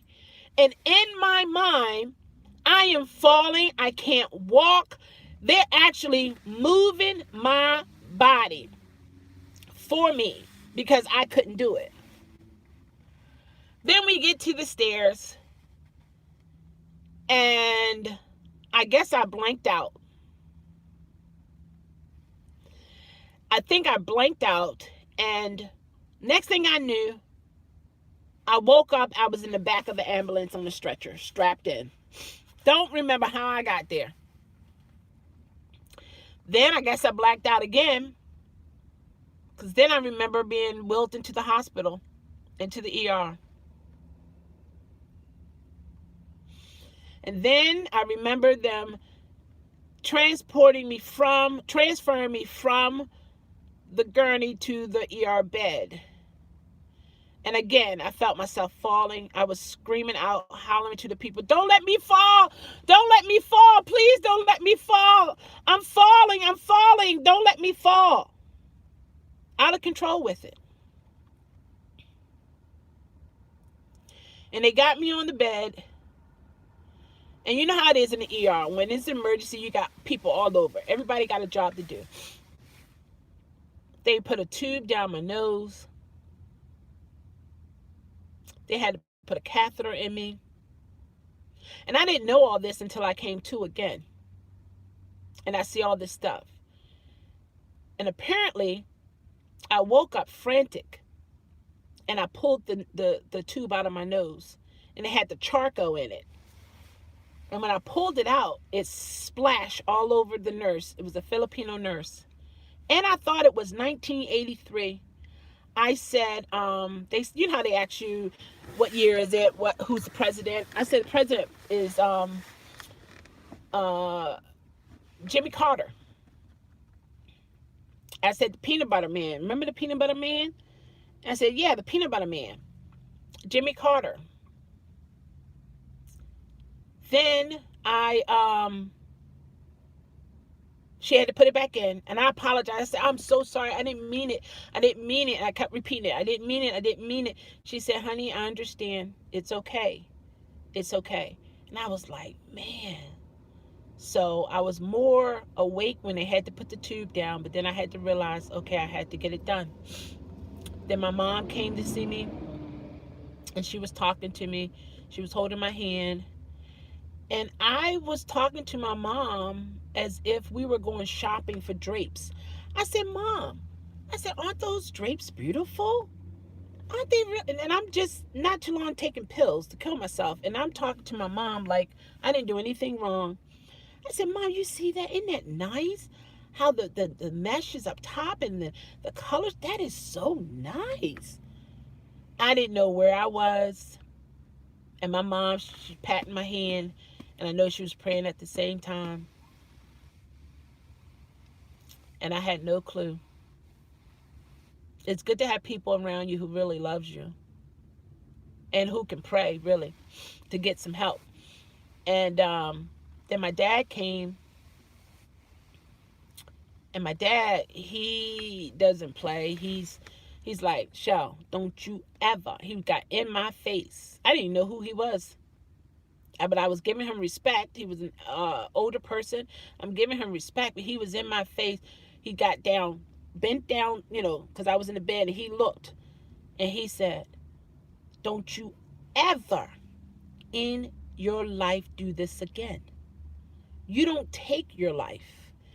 And guess what Dad said? "You take the other person's life." That's Dad. So instead of being suicidal, I'm becoming homicidal. But I didn't know who he was. But I was like, "Okay. Yes, sir. Okay. Yes, sir." Again, repeating myself over and over again. So he left. And then I had another family member. They would let them come in one at a time. And then my mom came through and she was with me. And then once they had a room opened, and they transported me to the psych ward. And that's where I was. And I had a lot of realization happening. I was like, not me. I ain't crazy. Nuh-uh. I'm not crazy. But I had a lot of reality to face. And it wasn't easy, but then I had to accept it. That's why I reach out to people, and I want to encourage people. I want to help motivate people, because Everybody who's smiling is not happy. Everyone who has their face beat to the gods, as people say, is not happy. There are a lot of people wearing masks around here, and they are right there on the edge. Right there on the edge. All they got to do is make one move, and it's done. And I remember praying to God. I said, God, you saved my life. I came out on the other side. I'm still alive. And I said, there's nothing that is too hard for you. And everything is going to be okay. And I got so much comfort in my heart knowing that God had my back. And I know for some people it's like, non-existent, so on and so forth. But for me in this world, I could not live. I could not, cannot, will not live in this imperfect craziness of a world without believing in God. I got to believe in a higher being. And for me, it's God. And I believe in his son, Jesus Christ. I believe in the Holy Spirit. And it's usually when you start naming it that way, it can cause confusion and how can you, and so on and so forth. I know what God has done for me and what he is capable of doing for me. But on the human side of me, I don't know when. But then I say, whenever it happens, help me to have patience to wait. You know what I mean? All right, I'm going in the feed. Yeah. Okay, let's see here. Uh-oh.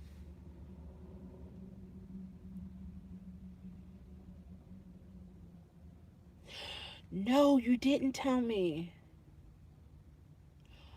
Jeremy, I'm so glad. Yeah. Oh, wow. Ooh, I'm glad that wasn't successful. Okay? Man. All right, I'm going here. I'm going in the feed here. You wrote it. I'm going to read it. Hopefully, I won't have to repeat the same thing, but okay. I may not show it, but I do. Okay. I have very bad low self-esteem. I may not show it, but I do. Okay. And then that's it. Lisa, no worries. Okay. I think that's what I got that.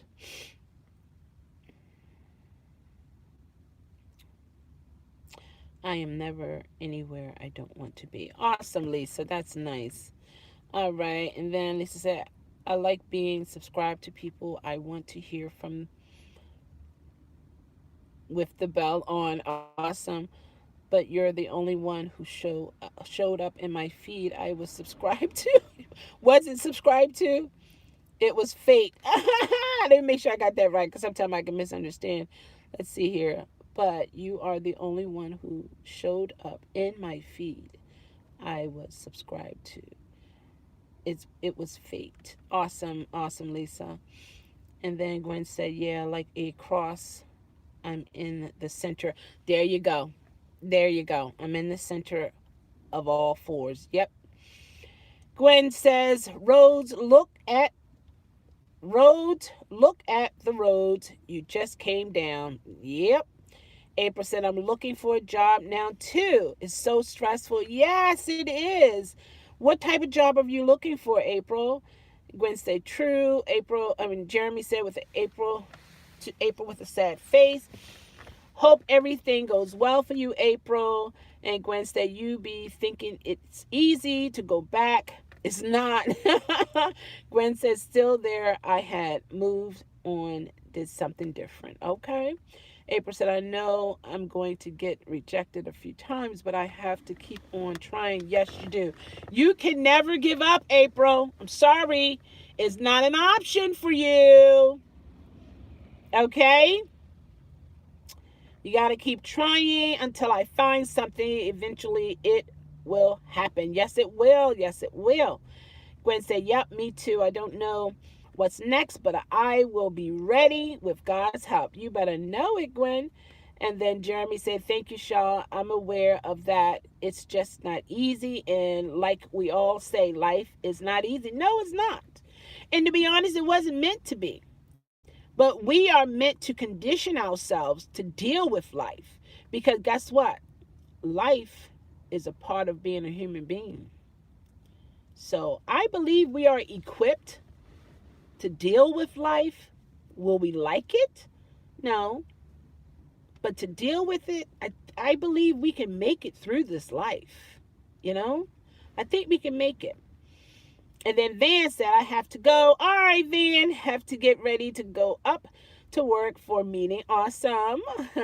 Have a good day, everyone. Stay positive and be kind to one another no matter how different they are. You better say that, Van. Okay. Gwen's Jeremy said Chelle with the sad face, and then Gwen said, calm down, Chelle.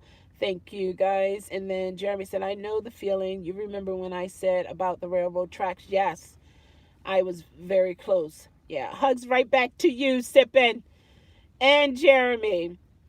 And then Gwen said, wow, crying face, bloopers.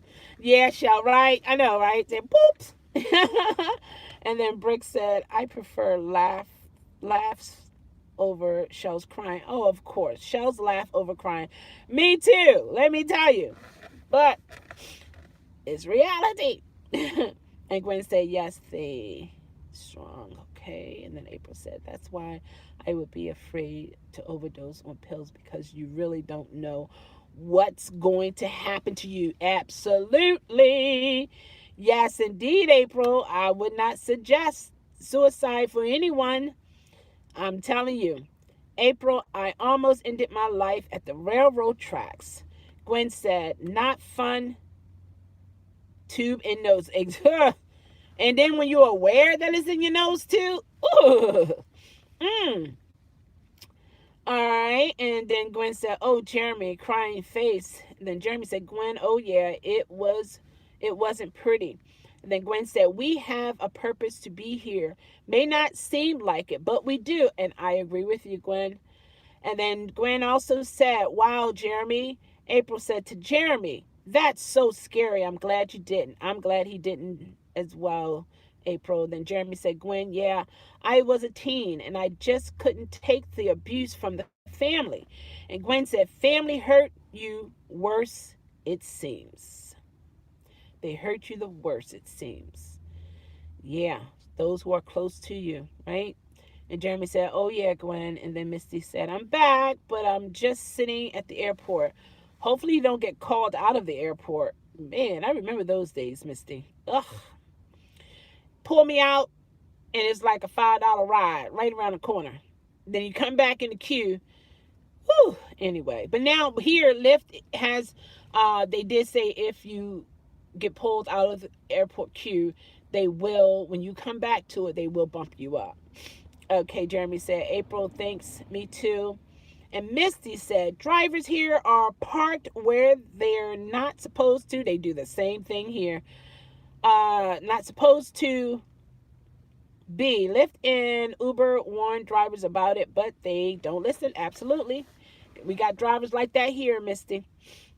Like Gwen said, I was listening to, let's see, I want to say Clarissa Shields, the boxer. She said she went home after school to get sexually abused by her mom's boyfriend. Look at her now. You got to fight. Yeah, you got to. You got to have a heart to fight. Because when you're fighting, you want to survive. April said, I think as a teen, things appear so much worse. I've had those thoughts too until I got older, then I could care less. And Gwen said, every day that happened, Oh, wow. Yeah. Man. Whew. Jeremy said, April, same here. And Gwen said, you got a purpose, Shell. Thank you, Gwen. So do you. And Jeremy said, oh, wow, Gwen. And then Gwen said, yeah, thought she got 6 belts.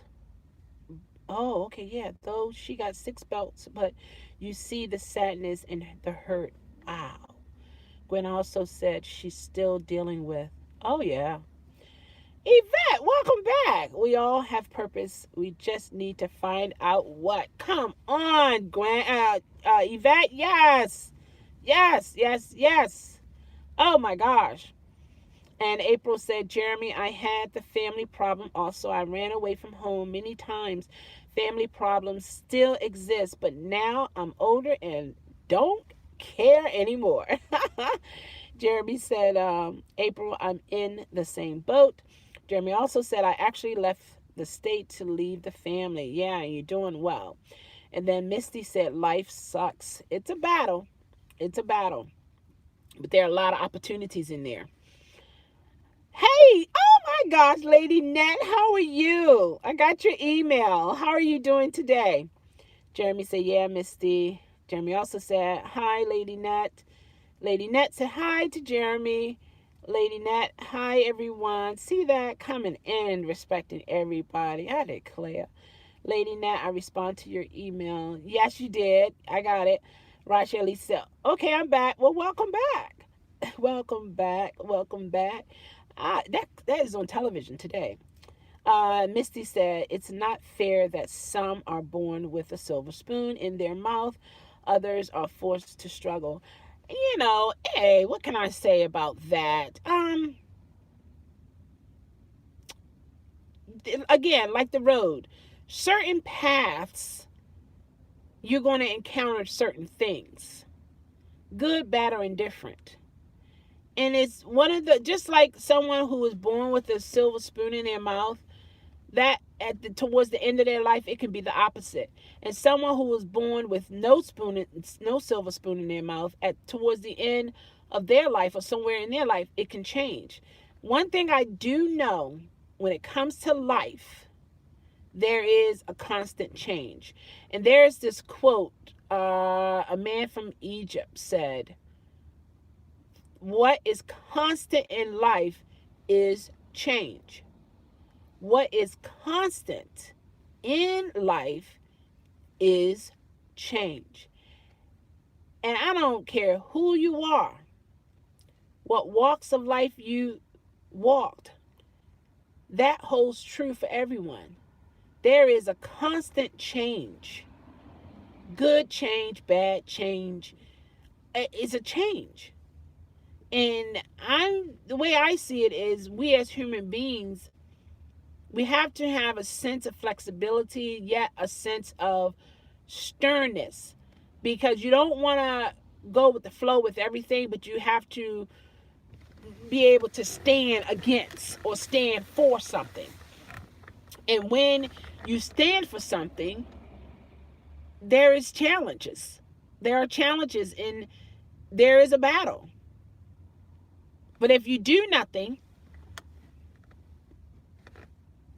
there's no fight. You're going along. Some people believe in to go along is to get along. And then there have some people that say, oh, no way. Not today. I'm not going for that today. And they're willing to take a stand. All right, let's see. Welcome back, Lisa. And Lady Net said, hi, Rideshare Lisa. Rideshare Lisa said, I'm doing Instacart, so I was shopping. Oh, awesome. And Misty said, I watch Ancient Aliens. I tend to believe their side, that aliens put us here for some purpose. Wow. Some people believe in aliens. Yeah. I believe that there are life beyond the stars. I do believe that. I believe that there is. I just have no way of proving it. I remember they were saying there's water on Mars. Was it Mars? Yeah, Mars. Think about it. Why would water be on Mars? And then, if there are people there, are they considered people? Because the type of people we cannot go in space just the way we are. Hi, beautiful. How are you? How's it going? Nice to see you. I know you can't see me,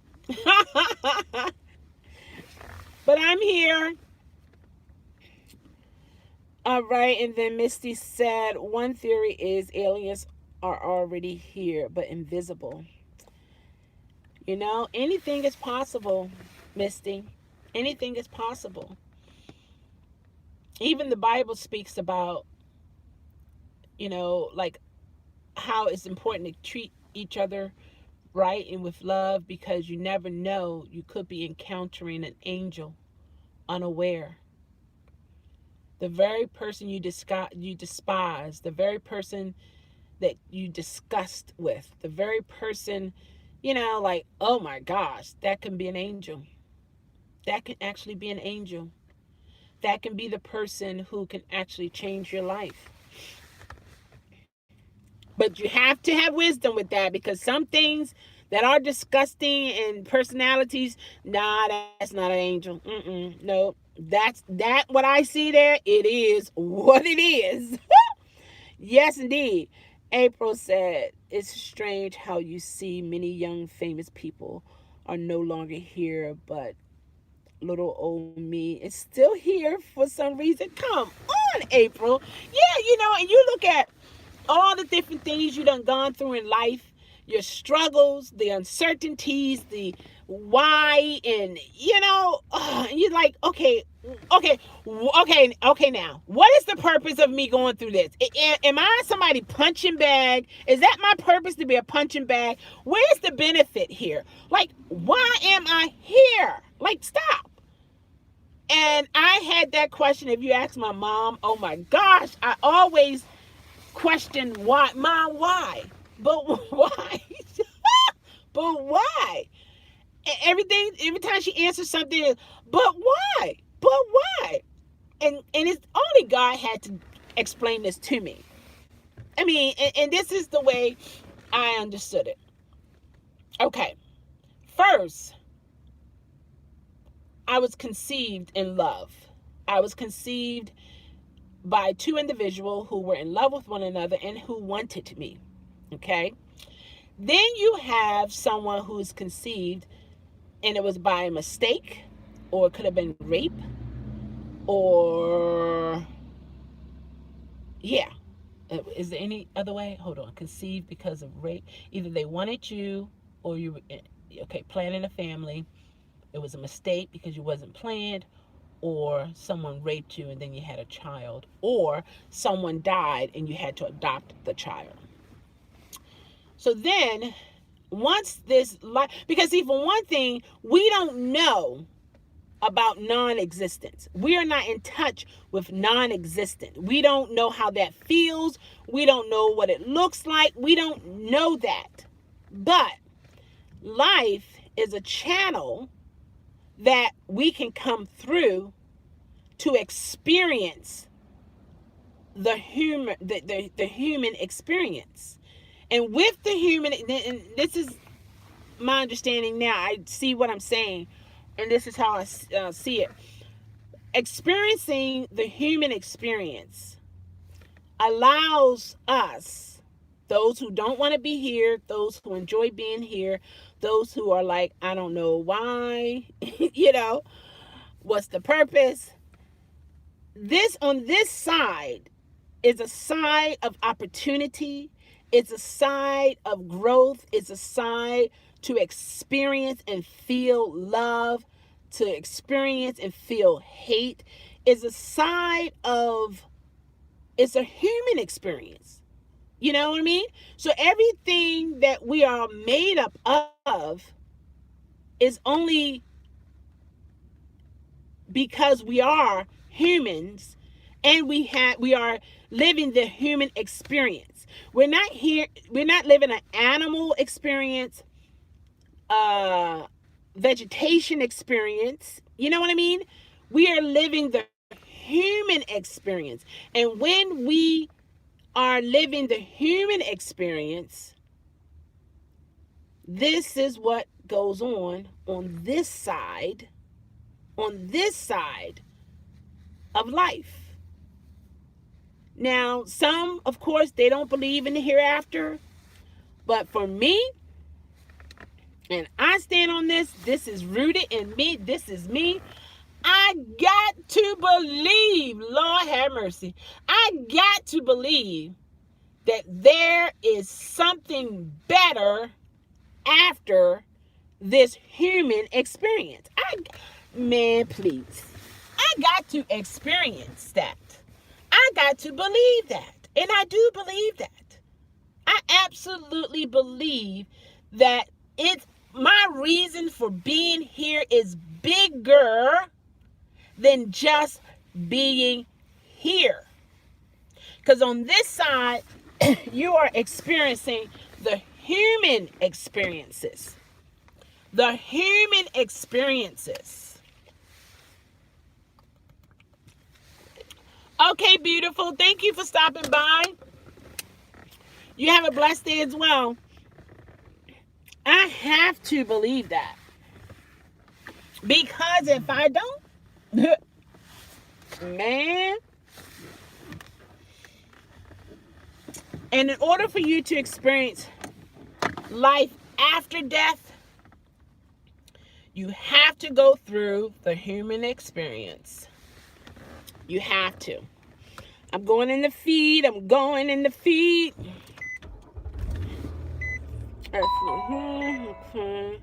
Instacart, got it. Got that.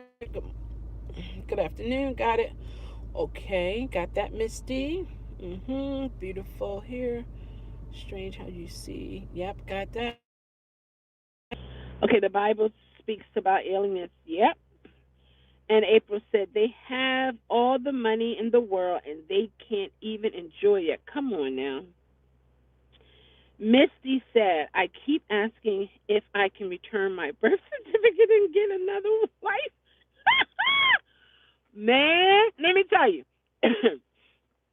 When you see things and it looks appealing to you, guess what? We have no idea what it took or what it will take to be where that person is or to have what that person has. What is that saying? You be careful what you wish for. Yvette said, April, money does not necessarily make you happy. No, it doesn't.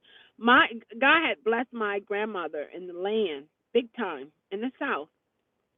And when she was sick, on her sick bed, she said she would give everything, everything that she has, the lands, the businesses, the money, everything, just to be healthy. So, man, we might not have a lot of money, but guess what? We healthy enough to make some money. So that's a good thing. Okay, and then Lady Net said, and they aren't happy even though they have money and are famous. Absolutely. And then Misty said, can't be the hard. Wait a minute, let's see here. Can't be that hard to give me a new some. Okay, it was done once. LOL. Right, so you can just do it again. Like, oh my gosh, Misty, there's a person that was in the Bible, and he said, can we? Oh yeah, the verse about being born again, and he said, so can we go back in our mother's womb? And Jesus had to explain, like, my son. Well, no. In other words, that path is only for exiting, not for entering, especially as a full adult. No, the human is not built that way, my child. Yeah, can you imagine if we could do that? A lot of mothers might be like, oh my gosh, 355 pounds? No, I can't handle it, baby. Baby, I love you. Baby, I love you, but no way you going to come back in me and come out a different person. Oh, Lord, take me now, Jesus, because I can't. Ooh, 200 pounds. Oh, my, what? your head, your shoulders, your body, your legs. Oh my! Look at those toes. No way! It's not happening. You're taller than I am. How are you going to get back at me? And oh my gosh, I recycle you. No, it's not happening. Lord have mercy. Once you're here to experience. I declare. Woo! Mm-mm-mm. Lady Nat said, at the end of the day, once we pass away, we can't take the physical things with us. Come on now. That's it. Everything we fight for, we stress out about, everything that we want, desire, jealous over, every last one of those things, to the very last thing, when we do pass, someone else gonna experience, gonna enjoy it, or fight over it, or kill over it, or it's just gonna sit there. But yet, your sweat and tears was all in it. Your sleepless nights, you breaking up with people and fighting people and killing people and setting people up just to get those things. And once you're dead and gone, that's it. Things don't have life, but human beings do. All right, and Beautiful had to leave. Okay, and then Lady Net said, have a nice day, Beautiful. All right, Misty said, I'm in front of the queue, so if I just disappear. Awesome, I'm gone. Okay, awesome, Misty. That's a good way of disappearing when you get that ping. That's an awesome thing. But yeah, so all we're doing is having the human experience, and we have to make a choice, a mental choice, to fight, to deal, to grow, to change, to be in every capacity that is a part of the human experience. You know, because I'm looking at the squirrel. He's an animal, right? He's searching for his food. He got the energy. He can climb these trees. He's having fun. I thought he was dying, crying about a squirrel, and he was having fun. Perception is everything. And I don't know anything about climbing trees to get acorns. I don't know anything about digging the acorns and hiding it in the ground for a later time, because I know I'm going to get hungry again, and I got to make sure the other guys don't go get my food. I got to be able to fight that. I got to be able to defend myself. I don't know anything about that. Getting my tail cut off, or I'm running across the street and someone flattened me out. I don't know that experience. I can't identify with that. Neither can he identify with my human experiences. But only other humans can understand another human experience. And that is what we are doing, is having a human experience. This is what goes on in this world. There are going to be some uncertainties. It's like when you're at work, this is what goes on in work. This is your work environment. This is it right here. This is who you got to work with. This is it right here. And when it comes to life or the human experience, this is what it is here. This is what goes on. This is the part of the power of choice. This is the experience of freedom, to have children, to bring forth children, to allow non-existence to become existence.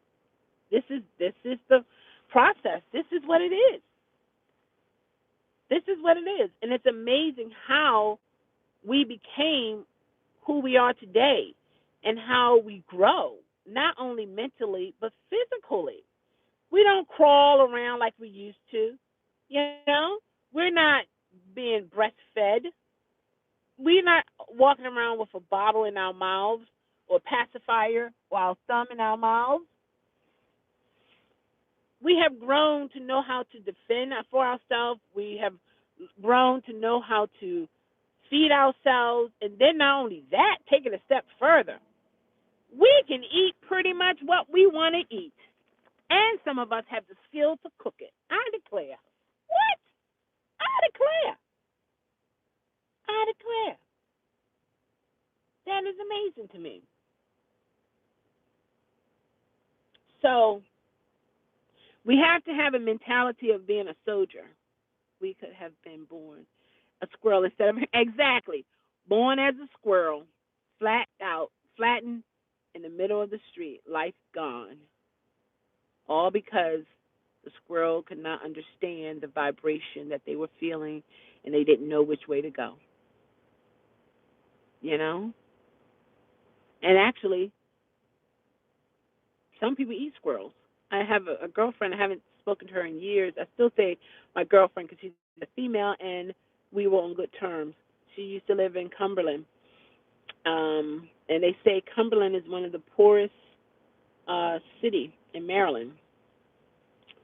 And they have a lot of food banks and so on and so forth. But they eat squirrel. They eat squirrel like a lot of people eat chicken. They eat squirrel like a lot of people eat seafood. And I never taste squirrel ever. And she was able to explain to me how it tastes and how her sister loves it. So we could have been someone's meal. However, we can make the meal. Being a human and having the human experiences, it's superior above. What I want to say, it's superior to all other life that is here. We are like right there, we're at the top there. So there are going to be some things that are going to rub us the wrong way. Either we're going to have tougher skin, or we're going to move away from that rubbing and not deal with it. That's another beautiful thing about having the human experiences. We have choices. We can say no, we can say yes. When it comes to animals, nope, they can't say no. They can't say yes. Their brain is to be trained to do what who wants? A human wants. We as human beings, we are the controller of other lives that is here. So we got to be able to take some things. We got to be able to handle some things. But the intelligent part of us have to know how to get away from a situation that you know for a fact is not good for you. You know? And then another part of the intelligent part is, especially when it comes to abusive relationships, sometimes women, sometimes men can't just up and leave. They have to strategize the whole thing. So they got to endure a little longer. This too will pass. This too will pass. And they have to keep the hope. They have to believe that things will get better. And they have to be a part of they have to be participators in helping things to get better. God is not going to come down here and do everything for us. Or, I believe in God. God's not going to come down here and do everything for me. There are some things that is in us as a human being that we're able to do. And he's helping us to do those things. And somebody asked a question, what do you know for sure? And I'm asking you guys that. What do you know for sure? Now, before you answer, usually your answer is going to come from experiences. Okay? So while you think about what you, Y-O-U, not mom, dad, brother, sister, niece, nephew, son, daughter, grandmother, grandfather, great grands, none of them, but what do you as a human being know for sure, without a shadow of a doubt? No one can tell you different. What is it that you know for sure?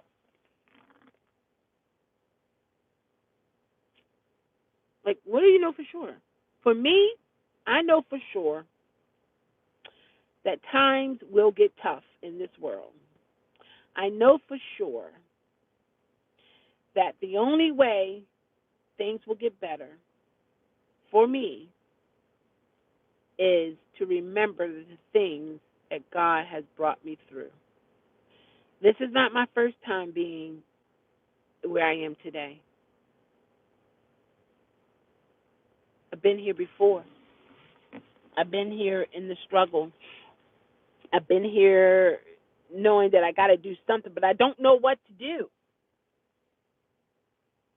And everything always pan out. Always pan out. That's what I know for sure.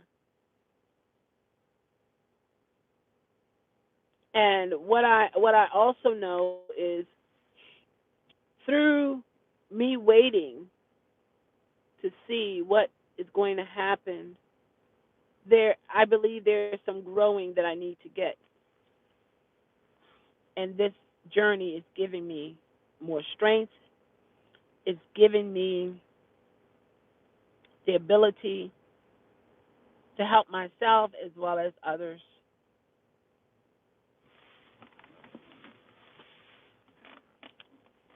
That's what I know for sure. Same principle but different manifestation from life lessons. Okay. Okay. Yep. Because technically is what we experience has an effect on us or a defect, depending on what it is. How we react, how we understand it. It will affect us and everyone around. I know that everything that seems bad is a lesson. Okay? Okay? Everything that seems bad is a lesson.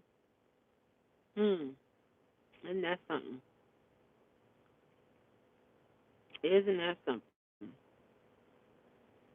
So in bad situations, we can grow. We can grow. And I can see that holding true simply because you think about different relationships or even different jobs.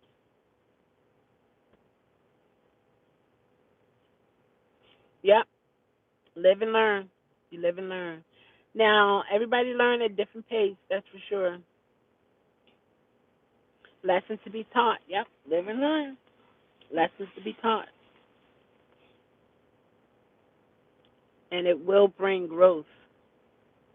It has to because we're learning it.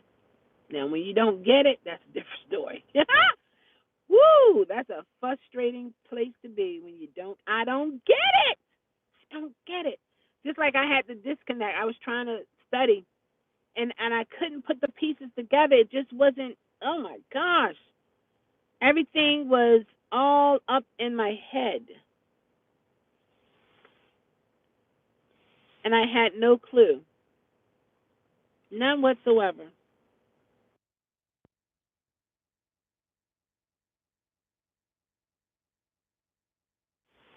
And it looks like audio did not connect.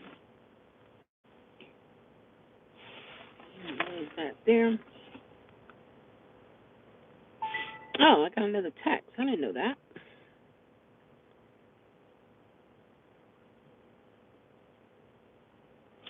Right, Jeremy. Right. That's right. Yep.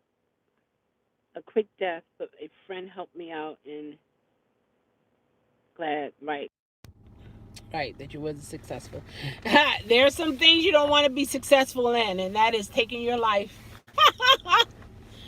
That's a negative. And then, there are some people who have taken their lives and they're still here. And guess what? They still have the memory. They can look in the mirror and see what they did when they tried to take their life. And now they're living. They can see the cut on the wrist, or maybe what they took maybe caused them to have a stroke or some type of deformity, like whatever the situation is, or they're paralyzed for the rest of their lives. And now they're like, man, I was trying to get out of here. I was better. Yeah, I was going through, but at least I was healthy. Now I'm still living, and now look at me. You can't blame nobody. So, what I get from that thought is we are going to have some difficulties in this human experience, and suicide is not an option. It's just not.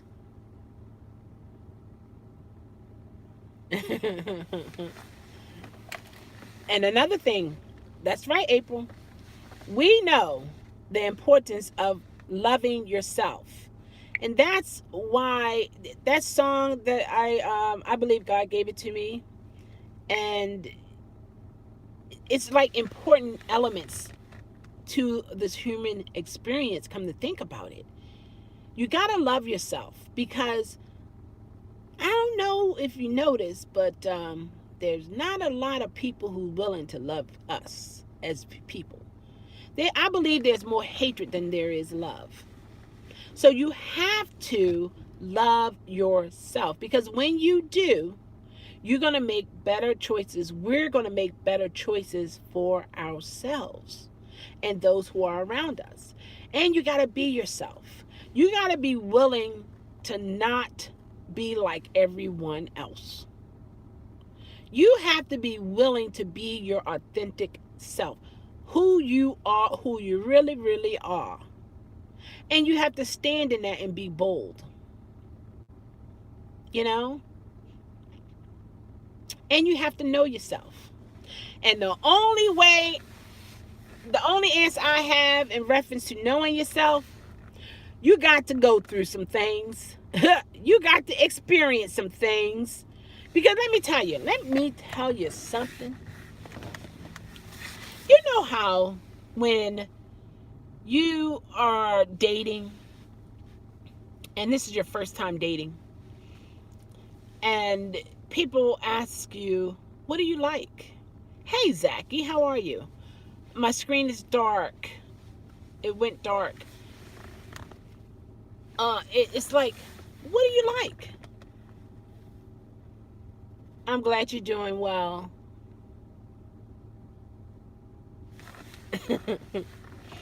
Wow, Lady Nat. Oh my gosh. Okay, hold on. Who cares about them? You know you're a good person. Okay, Gwen said, I also know people may talk about me, kick me when I'm down, belittle me. I have no love lost for them. Hey, I mean, that's not desirable. I wouldn't want that around me. They did you a favor. Thank you for showing me who you are.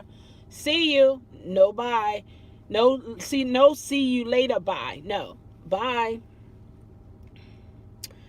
And then Gwen said, at the time I thought about suicide, I had think you had to think of your daughter first, my love for her.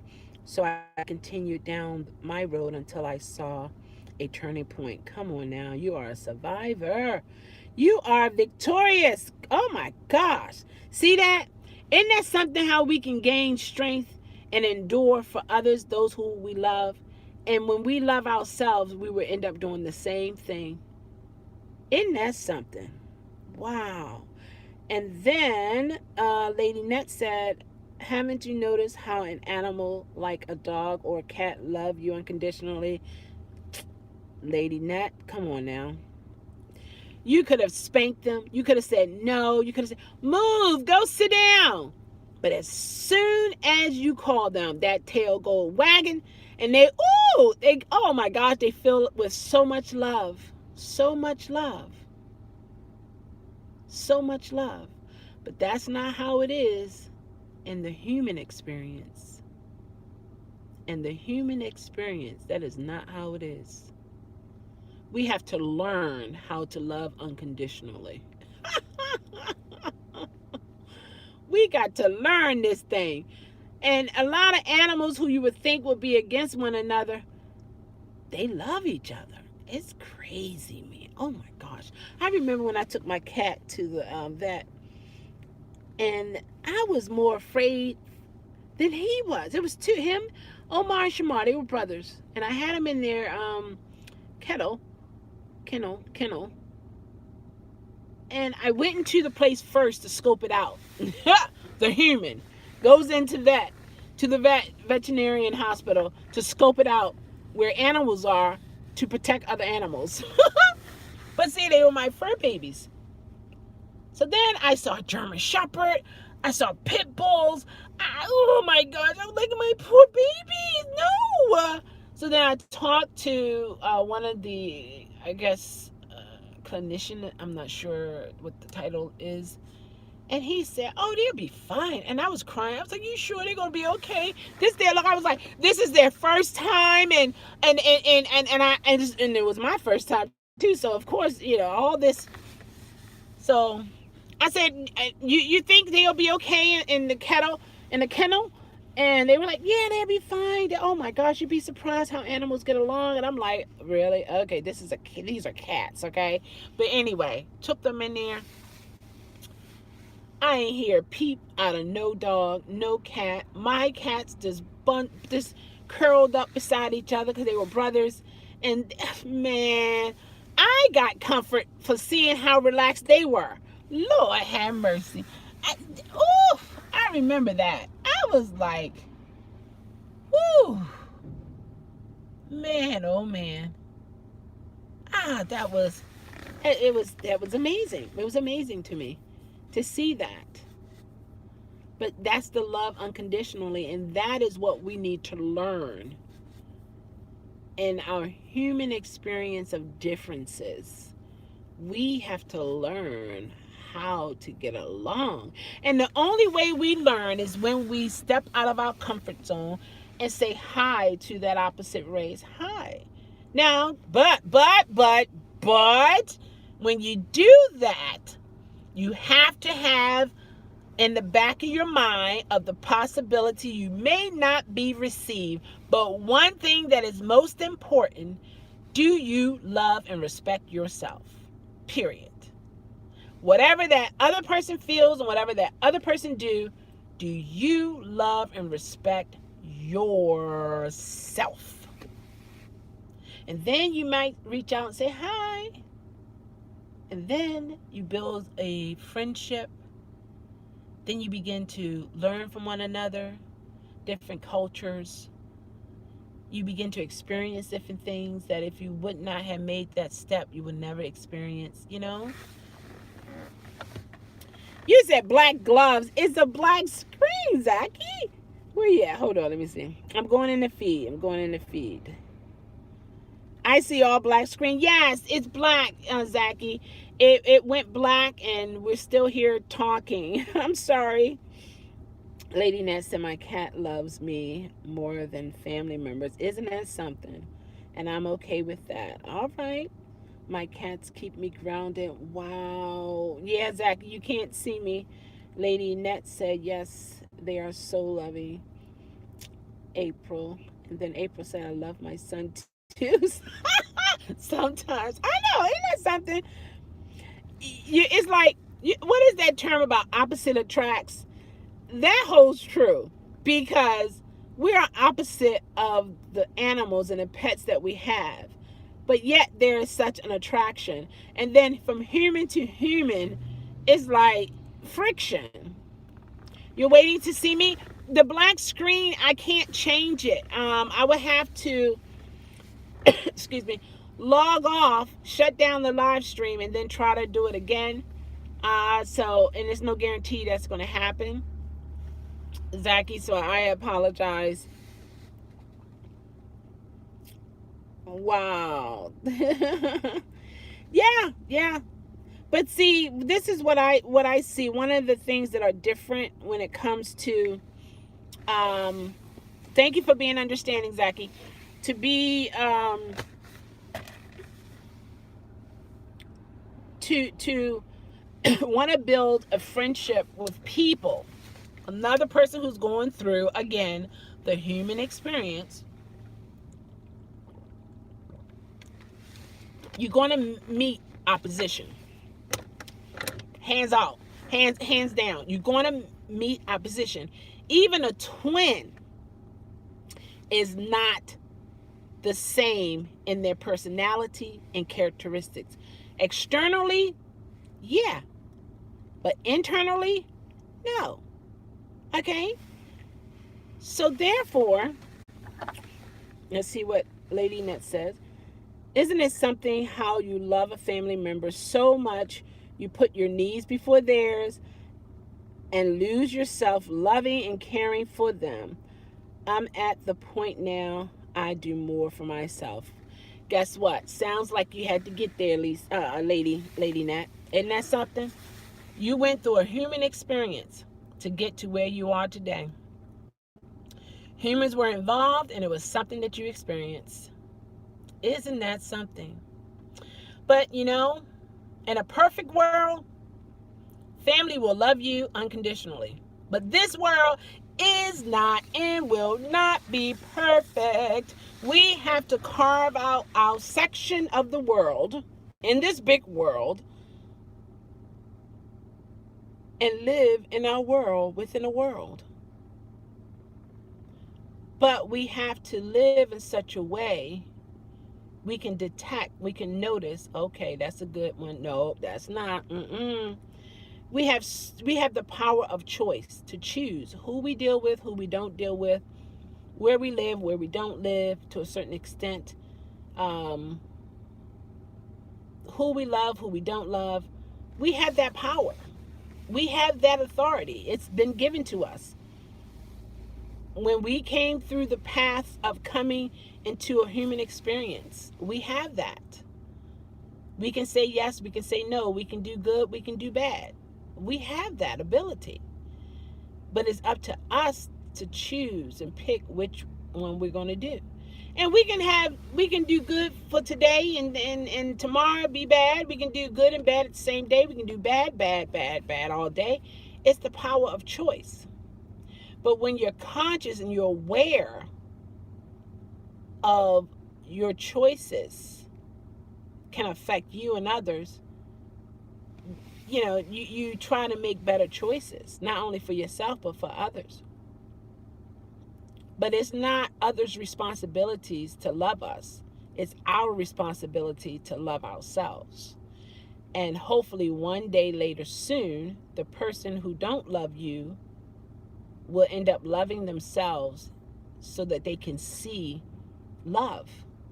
Because it's like people who hate, they're displaying what they know, what they experience. But someone who have experienced love can notice love. Again, we can have all types of fruits on the table. But when someone say, pick out the apple, we know. And that's how it is when we go through certain things in life, when we experience certain things in life, you come out of it on the other side. Oh, I know. I saw it coming. I can sniff it out. I saw it a mile away. Oh, I heard that coming. I knew it. Because you are now conditioned. You're now aware of the it that you never knew about. I'm going in the feed. Okay, even though you love someone, they get in their different moves. Sometimes they're annoyed. Yep. Yeah, that's true. Absolutely. Yeah. But that's where understanding is important. We got to put that in there. We got to have a level of understanding. Yeah, we definitely do. And Gwen said all the time. And then Lady Net said, when I was younger, it used to be hurt for me. Hold on. Hurt for me to say no. Oh my gosh, Lady Net. Man, oh girl, you know what? Woof. Come on now. To say no to a family and friends. Saying no doesn't make you a bad person. Come on. Speak it. Gwen said, I still have a problem with saying no. Oh my gosh, Gwen. Getting better at it. Awesome. Let me tell you. Let me tell you. And I had a talk with my family about it. And because I couldn't say no to family, to friends, on my job, even things that I didn't have to do, but I did it because I did not want the N-O to come out of my mouth. But after I went through that psychotic break and I realized I have limitations, I am no longer, for the safety of my sanity, afraid to say, I can't do that, or no. When it comes, especially when it comes to my family and my friends, after I shared that with them, and they love me, they understand, and like, my family was like, oh, I'm so, I didn't, oh my gosh, I didn't know you felt that way. You can say no if you can't do it. We understand. And I had to open up to my family and say, I didn't want to say no because. So, and my family never knew that was how I felt. And it was not until I got sick and tired of feeling that way, then I said something. And then now it's no love lost. If it's something I can't do at the time, oh, no problem. No problem. No problem. Whenever you can. Or no problem, I'll do something else. You know, so on and so forth. The understanding is there because they do love me. And I'm saying everybody in my family. And all of my friends. I don't have a lot of friends, and that's by choice. Because, yeah. Everybody that looks like a friend is not a friend. No. That's one of... Okay, hold on. Let me, I think I got another text here. Let's see. It looks like it came on the car, so I know it's got to be coming in the phone. Or is it... Which phone is it on? I don't even know. Oh, wait a minute. Was it that? No, that wasn't it. I don't know which phone it came through. That's messed up. I declare. I'll check it out. Oh, it must be on the other one. Okay, I'll check it out. Hey, Yvette, welcome back. Oh, my gosh. Welcome back. Yeah, it's one of those things. If you cannot, this is key.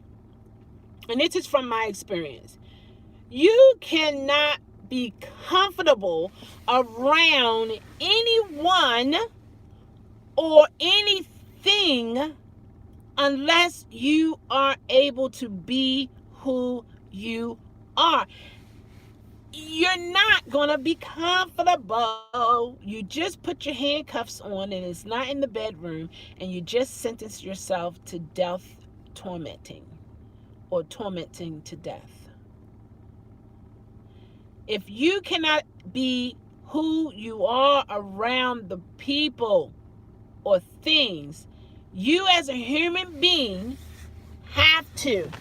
must make a change. I'm living proof. If you put yourself in a situation that you know is 100% uncomfortable, not good for you. Now, there's a moment of being uncomfortable, but it's growth. But when it's not good for you, you got to make a change. You got to get out of Dodge. You got to get away. You got to walk away. You can't, for your insanity, for your love for yourself, the protection of yourself, you must get away. Because if you don't, I'm just saying, something's going to happen and it's not going to be good. No. Just think about it. You can't be who you are around the people who say that they love you. You are faking it when you're around them. One or two things going to happen. One day you're going explode because you can't take it anymore. The other thing will be you're going to shorten your time around them. It's like, okay, I know I can take about 5 minutes. All right, so let me, okay. All right, Jeremy. Okay, I know I can deal 5 minutes. But an hour, I can't be around them that long. I can't do it. So then you begin to strategize and say, okay, Then usually what we'll start doing is making up some type of lie, a believable lie, that is. So you might have a girlfriend or a boyfriend or a neighbor or somebody call me at this time. No later than 5 minutes after. Please call me because I need an out. And they call, and then you're in the presence of the people who you can't spend a lot of time around because of disrespect or whatever the situation is. Then you become very expressionable. What? Oh my, are you serious? I'll be right there. I'll be right there. You didn't say bye. You waving to the people as the phone's glued to your ear and you walking fast. You trying to get to that car real fast and all they can do is, oh, you gotta leave. Oh, you're on the phone talking, you waving your hand. Yeah, talk to you later. And pointing to the phone like, oh my gosh, I gotta get this car. You getting out of there real quick. We as human beings, we do try to find a way to deal in a situation that we don't have to deal with. Like, wow. Right, and they be talking about you. Now, see, you can't do that. Okay. Let me go back in the feed here. I just saw what Gwen said.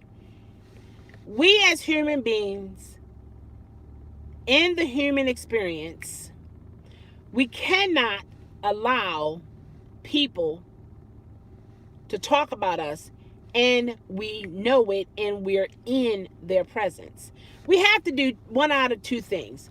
One, we got to leave that, or we got to talk to them and let them know, if you're going to talk about me in front of my face, you need to talk to me, or you're going to talk about me behind my back. But if you think I'm going to sit here, stand here, or even live here, or work here in this environment, allowing you, because that's what you're doing at that point, because once you notice it, now you're allowing it, allowing you to talk about me and treat me less than, I got to get out of this. I can't do this. And you should not, as a human being, you should not have to deal with that. And I understand in certain relationships, you can't just jump and leave. You got to endure. You got to pace yourself. But you're making moves in the middle of it, in the midst of it all. You're making moves. You're not just sitting there, and every day they hitting you in your head, hitting you in your head, hitting you in the head, hitting you in the head, hitting you in your head. The same spot every single day, the same part of your head every single day. Sooner or later, you need to turn your head.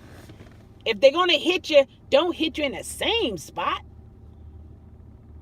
You know what I mean? Like, whatever humanly possible thing you can do it.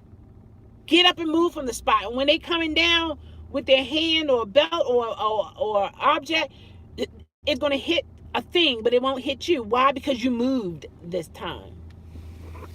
You switched up the game this time. And I've learned, I remember my family talk, you never let a person really locate who you are. And that's for certain people, you can't. Because they will take your kindness for weakness. They will take your kindness for weakness. And me, being me on here on YouTube, I'm exposing myself. But I do know one thing about me is when I see what I need to see, I'm not responsible for what happens after next. When I see, like visually see what I need, not want to, need, capital letters, underline, bold, What I need to see, there is something called a reaction. No, am I going to go crazy and no, but I will react in a way that is most beneficial to me.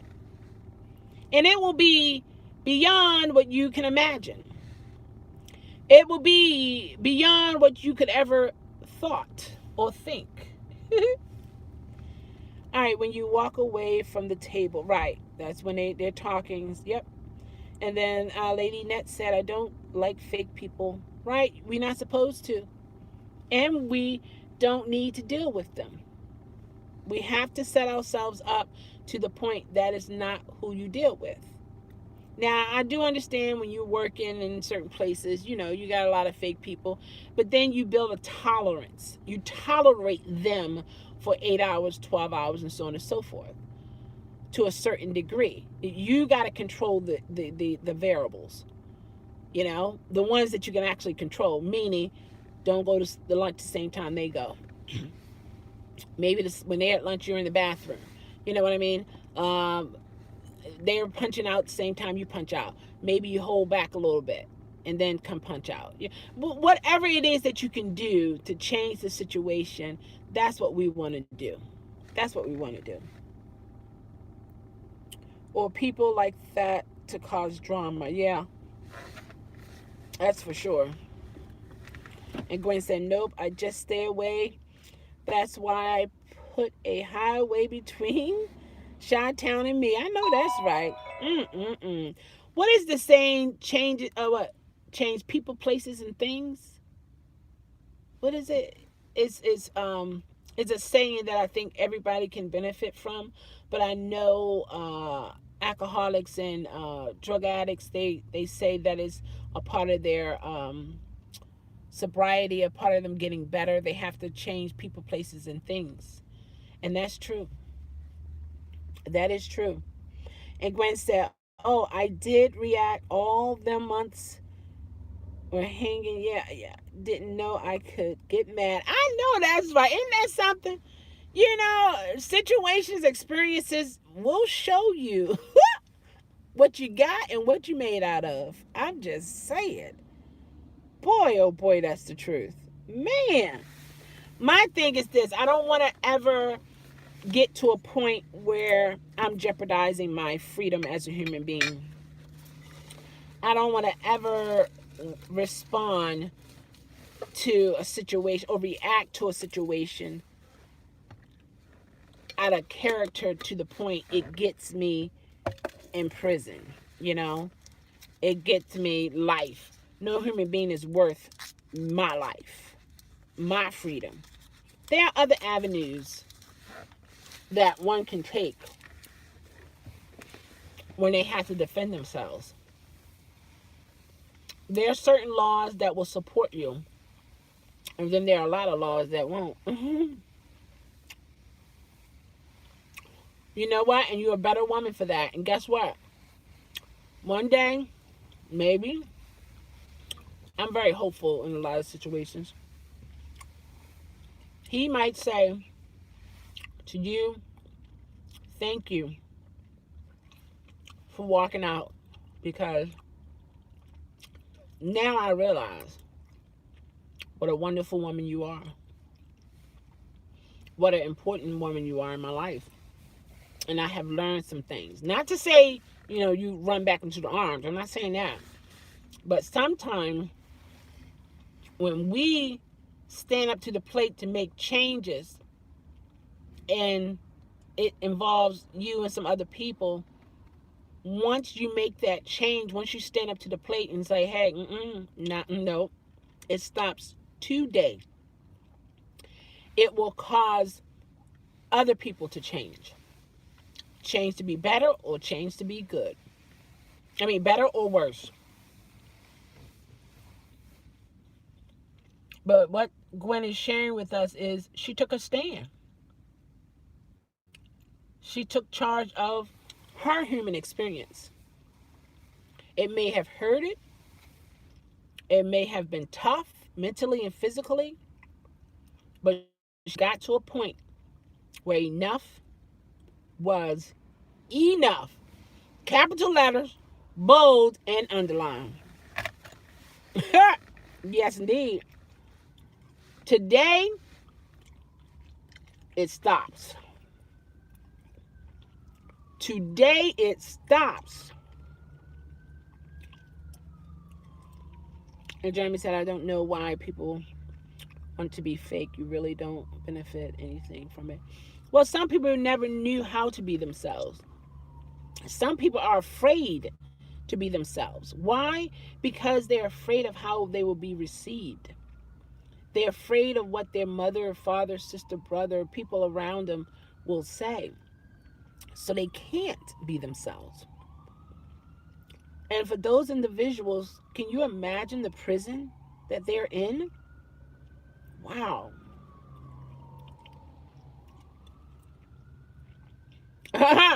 Gwen's like, I'm done with that chapter. She's like, Burp. That's not a chapter she want to revisit. You know, sometimes you read in a good book or mystery or something, and you'll put a little bookmark on, like a bookmarker on it, to say, oh, I gotta come back to that one right there. Oh, that was, oh my God. Gwen like, how that ends, how that chapter ends, I'm really not concerned. It can end however, but guess what? I'm not a character in it. I know that's right. And Jeremy said, oh, okay, for that I can understand. But for some are just fake. Yeah, I know what you're saying. Like they're intentionally being fake. Yeah, I don't like that either. Yeah. That's a dangerous person.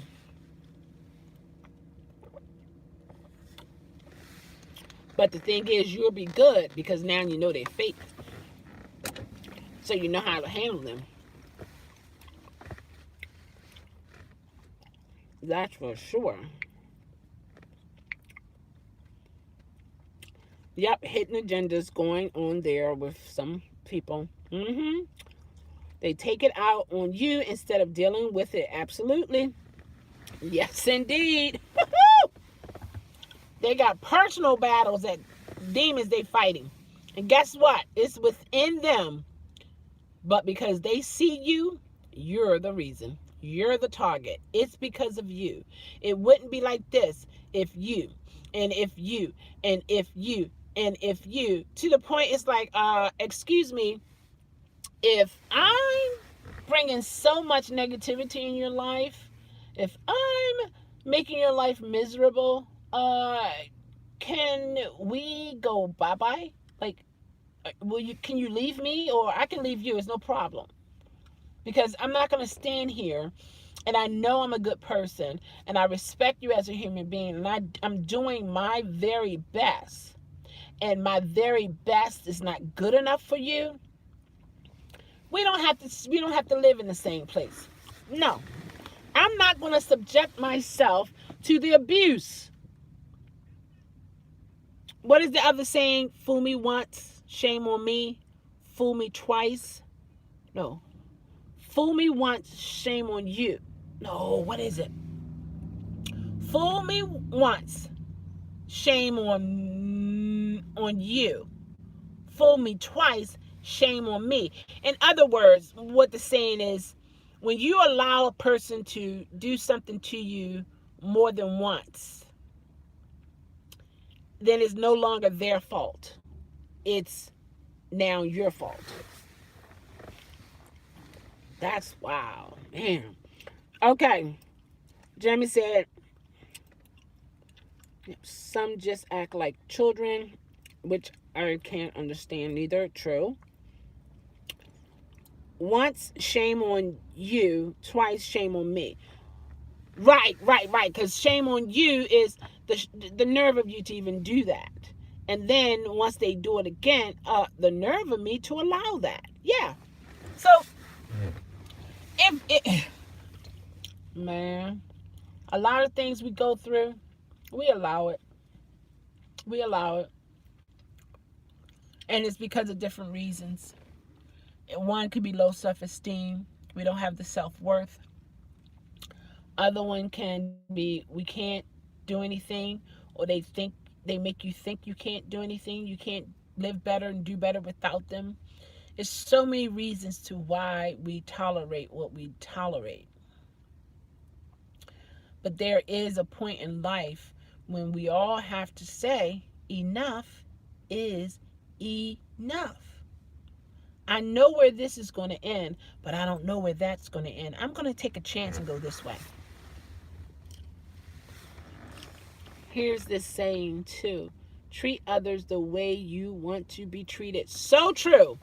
And I used to say that a lot. And then when I would ponder on it, I thought about it. I said, but what if that person don't love themselves? What if that person don't respect themselves? So they are treating you the way they want to be treated because they don't have any self-worth. They don't believe in themselves. But that's dealing with someone who have some mental issues. But for a person who's supposed to be a normal human being, and you would think if they have some type of love and respect for themselves, then in return, they're going to treat you the same way. But again, we are all living a human experience. And some of the things we see and we can identify amongst one another because we have experienced that. We know how that is. But to another person who may not have the same experience that we have, they don't understand that. They don't understand it. It's a human experience. What we are all going through is a human experience. It's a human experience. As long as we're on this side of the world, it's a human experience. And once our human experience is over, not by choice, once it's over, because it's over, then we will experience the life after death experience, or what some people think non-existence. Whatever it is after we leave here, then and only then we will experience that. But for now, as long as you can look up in the sky and you see the sun, the moon, clouds, we are in this human experience zone. That's what it is. And think about it. You can go north, south, east, and west. And what you experience in the north, you'll find it in the south. Maybe be a different shape, form, or fashion. But what is most important is now you can recognize it. You can recognize it no matter where you are. You can recognize it because you have had experience with that situation. Say, I got you. I see you. Oh, I see you. I ain't gonna let you know.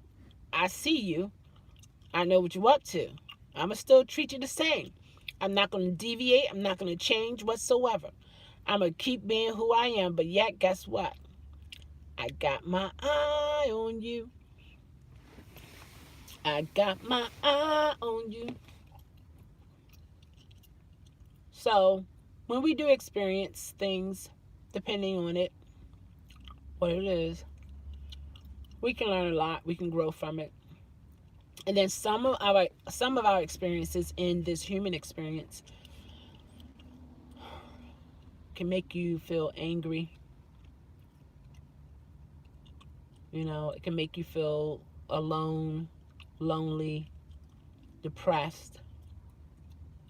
You know, a lot of other negative things.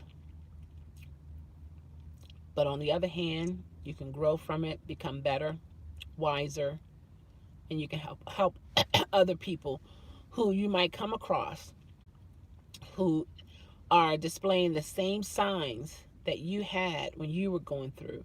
And then you're able, if they're ready, to throw out the lifeline for them. This is what you can do. This is how you should do it. Only if you know that you are ready.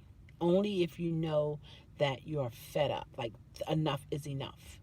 Because especially with relationships, sometimes you can reach out to try to help people who are in a bad relationship, and you're telling them, Girl, man, if I was you, I'll leave.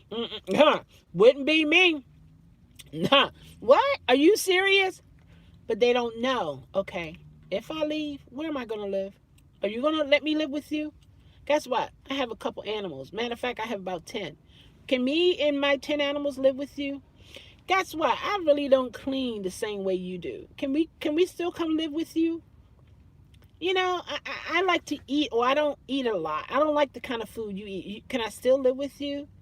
And not only that, I don't have any money. I can't contribute to your light bill that I will use, and your electricity that I will use, your water that I will use, and you only have one bedroom. So you're gonna give me your entire living room with 10 animals? Wow. No. Some people can't. They can't do that. They can't open up to that. They're not willing to make a change or to bring on, AKA, that burden. So you have to strategize. The person who is in the situation, you have to strategize things that will benefit you, that will secure you. And sometimes it does take a while. So you have to find a way to endure, to survive. But in the back of your mind, you know you are making things right so that you can get out. No way. Oh my gosh. Look, guys, Frank. What? Ooh. Oh my. Is it because he can't see me? Is that why he's here? Oh my gosh. That is. What? Oh my God. It's Frank. Hey. What happened? Get out here. Gwen said, nope. I say, nope. You married a black sheep in the family. The family treats their children the same way. There go. Mom didn't know I could get mad. Okay. Oh, wow, Gwen. What? Oh, my gosh, guys. Frank is back in the family. He's back in the comments. You were suspended for, oh, my gosh, it's been a long time. Happy 2020, huh? Wow. I was like, wait, hold on. Let's make sure. Oh, it is our Frank, because he did say, I guess they unsuspended the account. Okay. Because I was going to say, what's the secret word? But you can't say it on here, because then everybody knows the secret word. Wow, Frank. Welcome. Oh, my gosh. I hear echo. Is somebody watching me who's near me? Cause I hear echo. I see you're back. Wow. I can't believe that. Wow. Who would have thunk it? That, and you talking about a surprise. That is a surprise. Before our very eyes. Frank, man. If that's not awesome, that's cool. Well, hopefully you learned your lesson. Wherever the lesson it was, you know. Whatever it was. Oh, it's back, I think. Is it back? I think I did something to the phone. No, it's still black. Hold on, let me see. I'm going to come out of it and come back to it. No, it's still black. I was too excited about that. Because it said you're live, and then the picture changed So, okay. It is what it is. Wow, guys, Frank is back. Frank is back. Frank's back. Oh, maybe I'm hearing from my phone because I'm hearing myself.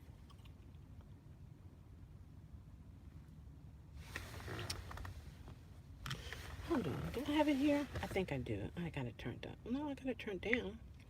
Let me see. Let me do this. Hello? I can.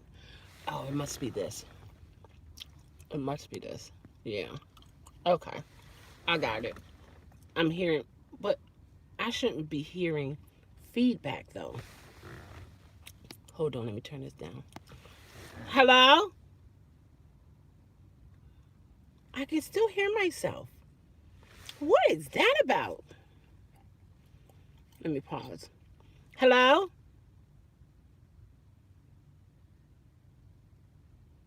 Okay. All right. I guess I don't have the volume all the way down on my phone that I'm watching the monitor, and I can still hear myself. Because when I paused it, yeah, that's what it was. It was still a little volume. I got it. I got it. I got it. I declare Frank is in the building. Frank is in the building. I declare. So so all of a sudden it was like, whoop, there you go. You're in now. Wow. That is interesting.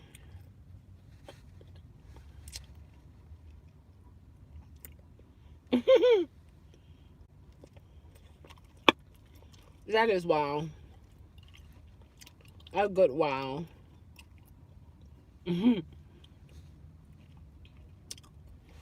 So I don't, let me see. Um, I think, am I live again? Let me go back here. Because, no, it's the same. Oh, they just sent you an email? Oh, okay.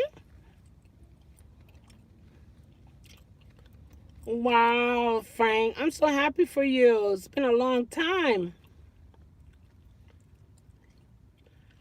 I add you as mod, but it says you are one for your channel, but I don't. Type something again and maybe it'll change. Wow. Isn't that nice, Gwen? I'll tell you. Ah, look what he wrote. I said something again and he put something again. Maybe does it take a while?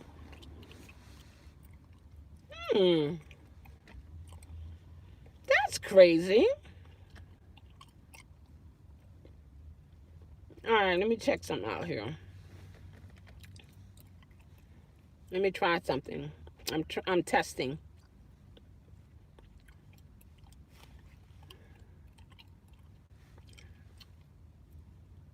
Let's see.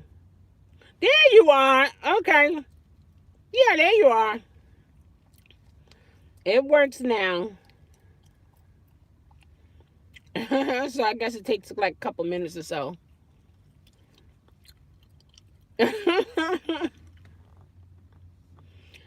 Yeah. And I believe I'm still subscribed to you. Nope, I unsubscribed. There you go, 131. I like your picture. That is so cool. Those red glasses, right? Oh my gosh. Make sure you put your settings on that your channel is not for kids. I do like your new icon. Yeah. That is so cool. Wow. Now back to making videos. playing your games and so on and so forth. You guess you'll keep your subs, whatever. Yeah, you will. Yes, you will. I ain't going nowhere. And that, well, I did go because what was going on, so I did unsubscribe. But yeah, guess who's back home? So guys, check him out. He's a gamer, and he shares his experience as what he will call, he's a senior gamer. Yeah, I said it. A senior gamer. Oh, yeah. He played games. Yeah. So check him out. Those who hear this video, I wonder if they put my chat message back in. I don't know. And maybe when they restore the account, everything is restored. I don't know. That would be interesting to find out, to see how long they actually hold the chats. Yeah. Yeah. So I know everybody who's subscribed to you and they have their notifications on, it's going to be like, what? Wait a minute. What? Franco. What? He was suspended. What? It's, I declare. YouTube don't play. A lot of things, we slip and do. We have no idea how YouTube going to respond to it, and they will suspend you. Just like I learned my lesson when I had played music on my channel. Copyright. They don't play that because it's dealing with money. I noticed when I watched you, these videos, all my chats were missing. Oh. I have to watch it now to see. You would watch it now to see. Yeah, yeah, right. So you can laugh at yourself. During my distress. I declare. I wonder how the geese are doing from a distance. You have it bookmarked. I declare. Some people, I declare, they just gain strength off of other people's demise or fears. I declare. When I look at the picture you posted in Hangouts, I was like, that was me. Look at that expression. Did you edit that in any way? Because that seemed like I was upset. I was like, Frank, and it was your fault. You're the one. Because you had insight that you did not share. And I had no clue. No clue whatsoever. You didn't edit it? Oh my gosh. I was like, oh yeah, wow.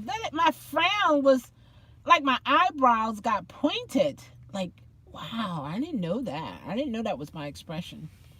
I had to look at the picture close. I'm like, is that me? Oh, it's your favorite. Oh, wow. Your favorite part. Awesome, Frank. So glad I could oblige. Yo, gosh. Got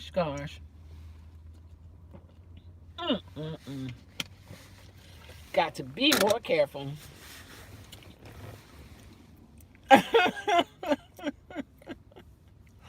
Yeah, he did. And me looking at the picture, I'm like, huh?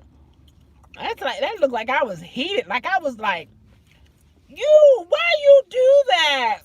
Like, what? The things people do. I declare. Wow. That's funny. But it's all good, though. It's all good. The next time, if there be a next time. Oh, wow, look. He even know the time frame. 54 minutes into the video. Wow. So whenever you go back to it, it's like, oh, okay. 54 minutes. Boom, there it is right there. Talking about the details. I declare. The details. Wow. If I go back again, And that's an if. At least I'm going with a little bit more knowledge, some wisdom,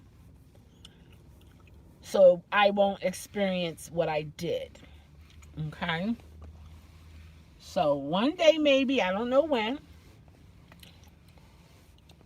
but at least I can go into it knowing. But I wanted to sit there and kind of like talk to them and, play with them, but I don't think that's a part of their nature. You know how sometimes we try to make things be and they are not to be? So I don't think it's safe for me to sit there around them and be feeding them. And that time I was the first one to feed them. So they were very aggressive, extremely aggressive. So I don't know.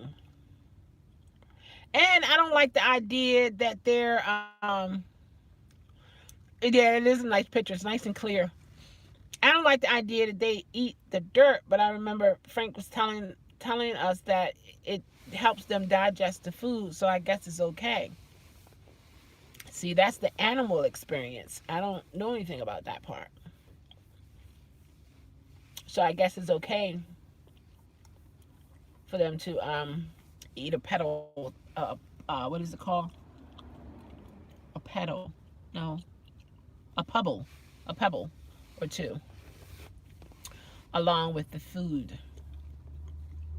But they really enjoy. Because I remember when I would go there, I would bring food. They love stale bread, so I would buy bread and I'll keep it for about 3 or 4 days, so it's not really fresh.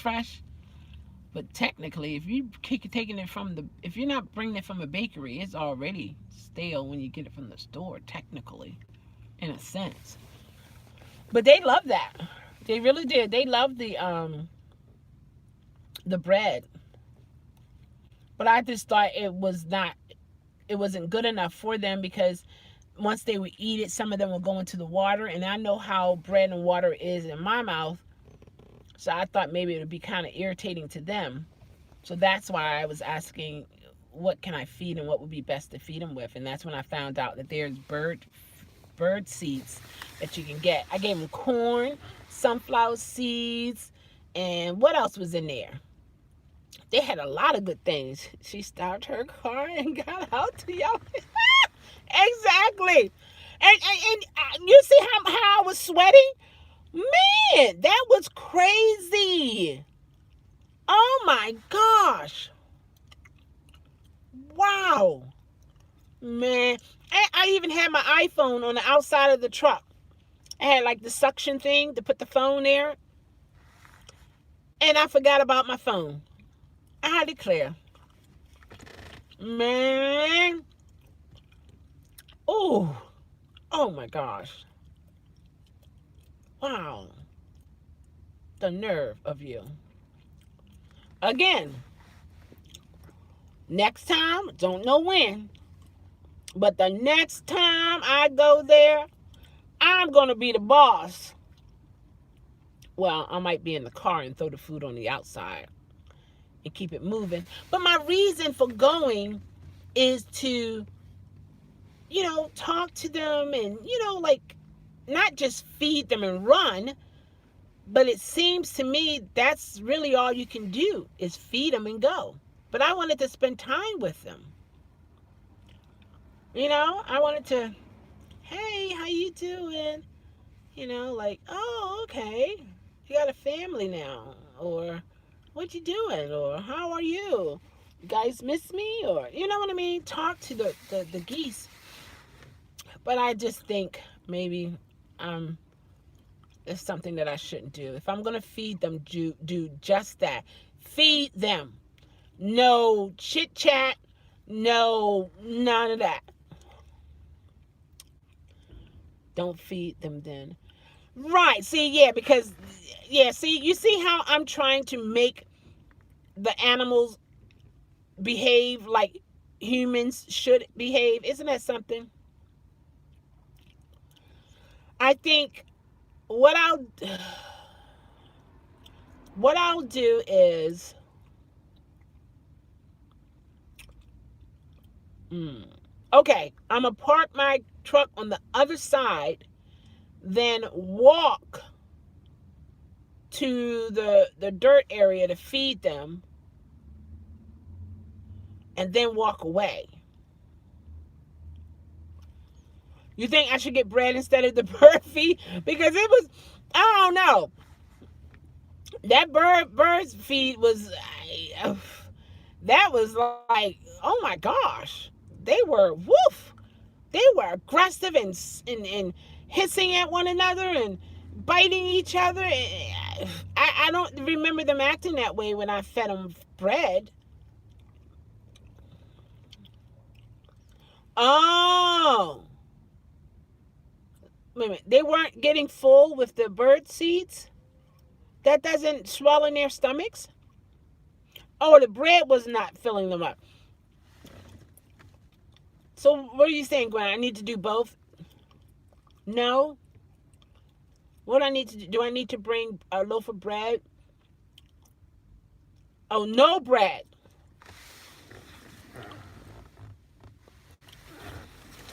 So you said no bread.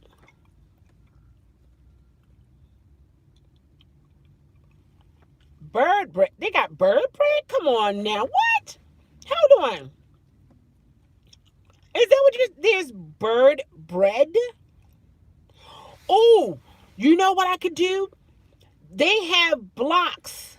Get 50 pounds of hamburger and go feed. No, Frank, nope. Nope, I'm not gonna do it. Some stores got old bread. Oh, okay, yeah. I know Walmart, they have old bread, like $1 or something. So you're saying have bread and the bird seeds, Gwen? Or I remember seeing a it was bird feed, but it was in the shape of a bell. Some kind of way it's stuck together, and then the birds will come and peck at it. Oh, just bread. Oh, okay. Will peck at it. And I'm thinking maybe then that might make them fight too.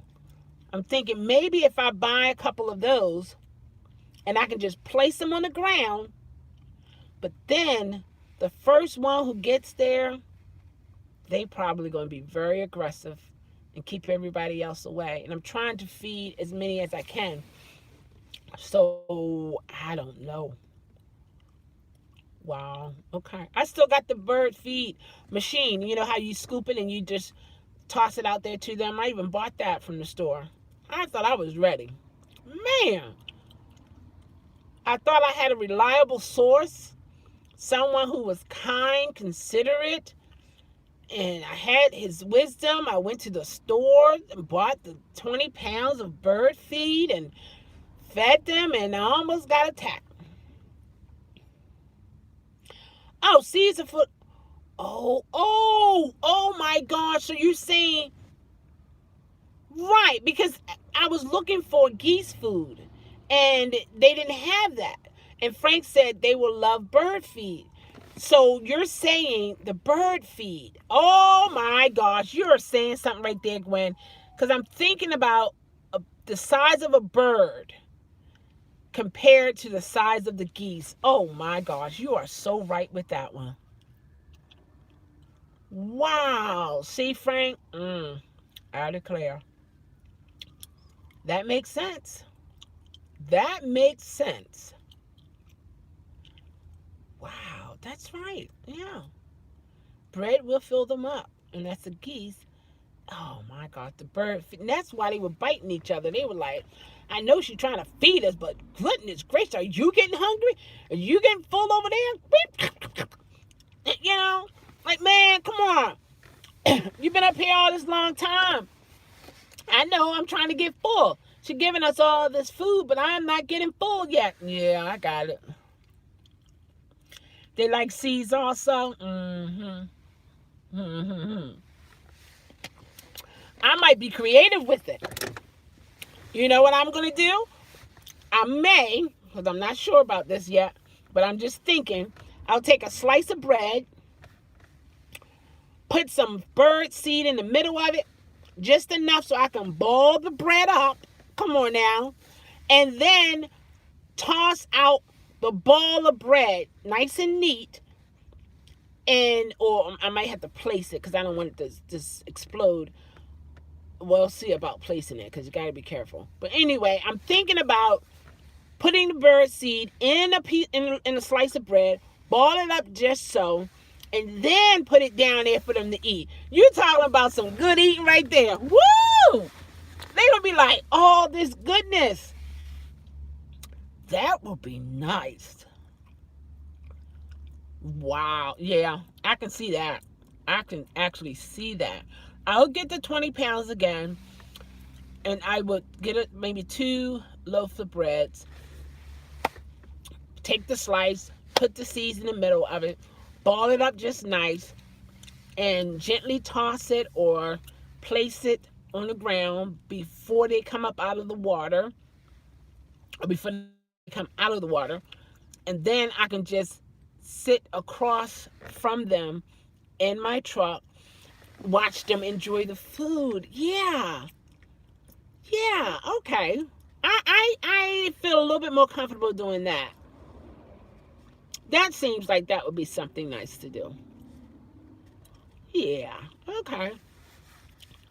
I'll work on that.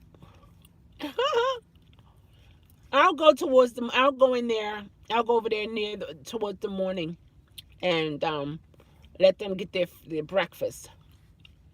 Yeah, and then since we know the bread fills them up, I might even, chop up some carrots in there and ball it up in the bread and give it to them. Now that, oh, I don't know, hold on, wait a minute, that might be a little bit too much because they don't really have teeth, so they can't chew. So okay, we won't go with the carrots. We'll leave that one out. Okay, I'm gonna stick with the bird feed. Put it inside a slice of bread. Ball it up nicely. And then as they pecking the ball of bread, they're getting bread and bird seeds. That is a delicious, delicious meal, I think. I think they will appreciate that. I think that would be pretty cool. That would be my project. If I ever go back, that is what I will want to do. That is what I will want to do. Absolutely. Yep. That would be cute. Just ball it up, put it right there. You have a ball, and you have a ball, and you have a ball. No fighting now. You got to get along, and you have a ball, and you have a ball. Geese love greens such as cabbage, cauliflower. Oh, okay. Oh. So, they will also eat leftover vegetables like cooked potato. Okay, something soft. Okay, carrots. Oh, wow. Although not all geese like the same thing and usually have to get a taste for things. Oh. So, okay. So, we need to do bird feed and a couple slices of bread. Also, bird feeds inside of a cabbage leaf. Is that what you're saying? Wow, they eating better than I'm eating. Goodness gracious. Well, see, with the cabbage leaf, you can buy one cabbage and there are a lot of leaves on there. You know what I mean? That I could, but see, how is it going to stay together though? I have to figure that one out. I do know the bread thing should work.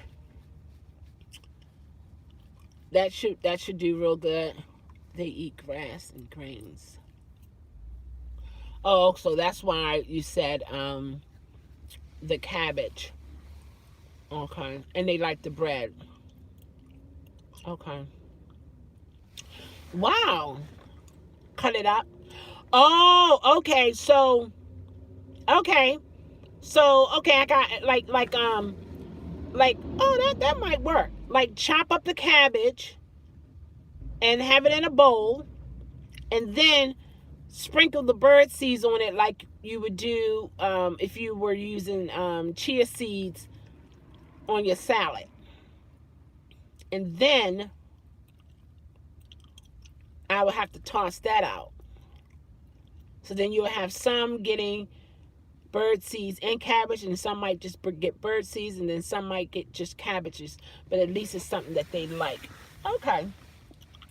But how small do I have to chop up? Oh, just throw it? Okay.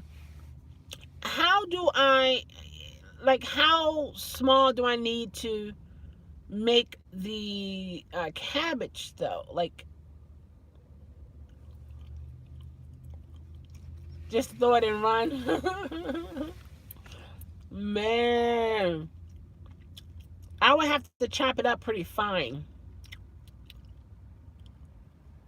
I'll work on that part. Run, Forrest, run for sure. Oh my gosh. Wow, that's gonna be interesting. Wow, they're gonna like that. Like you cooking it. Oh, so actually, oh, okay, okay. But I'm not cooking it though. But cut it up like I am gonna cook it, because they can eat it raw. If they eating grass, they can eat that raw. Okay, got you. I got you. I got you. Oh, bulk chop? I thought maybe they couldn't handle that. I don't want to have them choking. That would be messed up. Oh my gosh. Trying to do a good thing, next thing you know, you're killing them. Goodness gracious. I do know I'm going to check out the bread thing. And I can see how to exactly do that. But for the cabbage, I know I can't pack it into the cabbage leaf, because then I don't know how to tie it. Oh, ask Frank how big or how small. Probably. I'm thinking this has to be kind of small, because they don't have large mouths.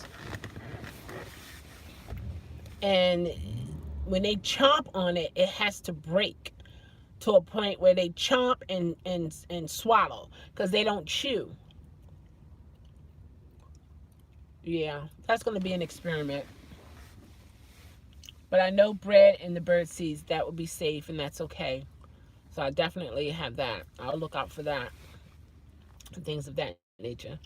Throw it away from... Right. Yeah, because I stood right there. I was watching them come out of the pond or whatever that was. And, saying hi and good morning. And, yeah. And, man, they act the way they should have, because they were animals. I was trying to treat them like human beings, and they are not. So now I know. Right, too close. Feeding geese and other waterfowl, bird, and crackers is a common pastime for many adults and children, but many people do not know that this can be harmful to the birds. Oh no! As well as the environment? Crackers and bread? Wow, so I can't do the bread thing. Okay, well, I guess it's cabbage and bird seeds. Wow. Okay. It is what it is. I will chop it up. Bread and crackers, popcorn, and other high carbohydrate foods are like junk food to birds. Oh wow, they provide very little nutritional content, and birds that fill up on them will not seek out other. Oh, okay, wow, okay, like right, exactly, Jeremy. Nothing beneficial. All right, this can cause the bird to become malnourished, which can contribute to a host of health problems for both adults and the babies. Oh, wow. Okay. All right, so we got to do bird seeds and cabbage. I will cut the cabbage up as much as I can. and I will have to put it in a bowl. I'll put it in a one of those disposable bowls. I don't think I should leave it out there because I wouldn't want them to peck it and they get some aluminum in them. So I will just get a bowl and toss it out, toss whatever, toss what's in the bowl out. Maybe have a couple bowls, because I do know last time there was some further down and then you had some in the major part of it. So I want to be able to feed as many as I can. So that's going to be the project, is to do that.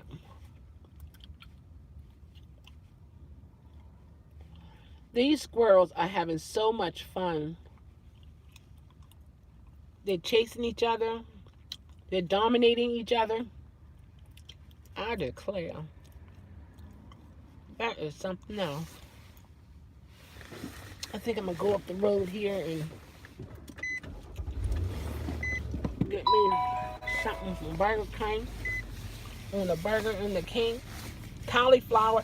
Yeah, see, I would think cauliflower would be better. Why?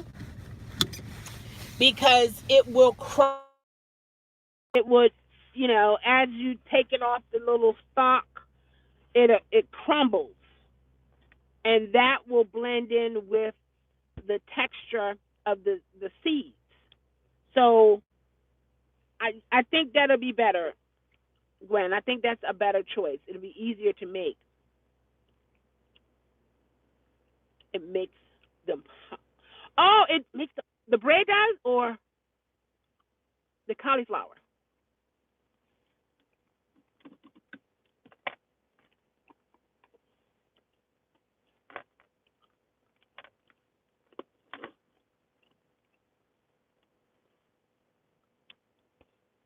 My phone on. What is that? Hello?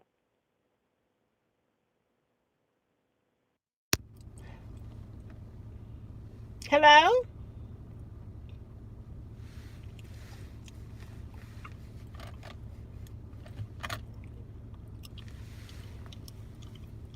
Hold on, let me see this. I've gotten messages on the other phone, but why is this?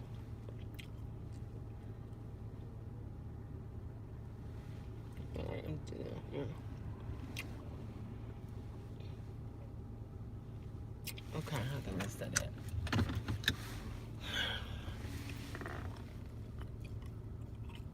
Carrots.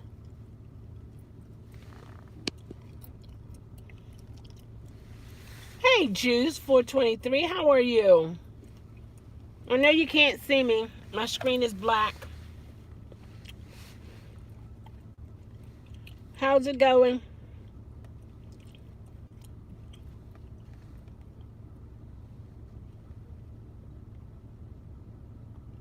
All right, Jeremy, the best to you, okay?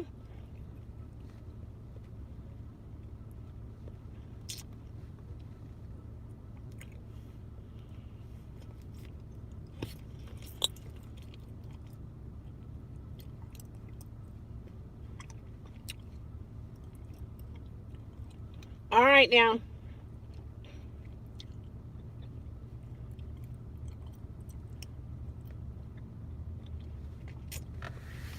I don't know why the phone is acting the way it is, but it is. And I don't know why.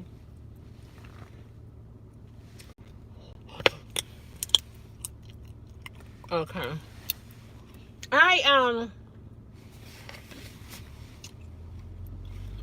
When I was looking for the work from home or work at home jobs, and how they immediately, when I was online, they immediately showed Lyft and Uber and Grubhub as they would be the perfect jobs to work at home. I mean, work from home. There's a work at home and then a work from home. And I was saying to myself, I said, that is so funny. I said, no, I don't want to work from home. I want to work at home. And they were talking about all the benefits, all this and that, and this and that, and this and that.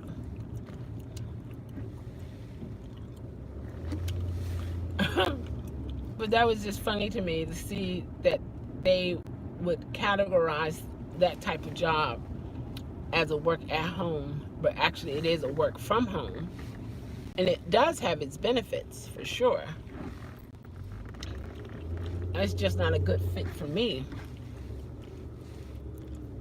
And that's the problem. And I have to not feel bad about it, because every job is not for everybody. Everybody is not for every job. The key thing is finding that fit. And that's what I'm in search of. Uh-huh. Right, they don't really, Juice. You got that right. Huh. They don't have any benefit, health, 401k, stuff like that. They don't. But they were showing the benefits in terms of, you can pick your own schedule. You have your flexibility. You have instant pay. Those type of benefits that they were talking about. But real benefits that really will make a difference in our lives, no, they don't have that. They don't. Ooh, that was a big one right there. Wow. No, they don't have that. Me personally, a perfect job for me would be, give me my task and let me at it. Just leave me alone. Let me do what I gotta do. If I need you, I will contact you. If I don't, then all is good. I don't want to be on a schedule to get it done. I mean, well, I don't want to be on a strict schedule, because you got to get it done. I mean, come on. I don't want to be like, the pressure of, you only got 30 more minutes, you got to get it done, I don't want to be like that. Give me my time frame and give me my room, give me my space. Let me do what I do, because if I'm more comfortable, then my mind is more relaxed and I'm able to comprehend better and get the job done, because I will only have all these happy, juicy vibes and, just woohoo, that kind of thing. But if it's a situation that's making me uncomfortable to the point I see is not good for me, then I know that's an issue. I got to make some changes, and it starts with me. But I'm grateful the training was paid training, and I called out. I think I told you guys that I called out today, and I didn't lie. I told them the truth. I said I need a mental stress day.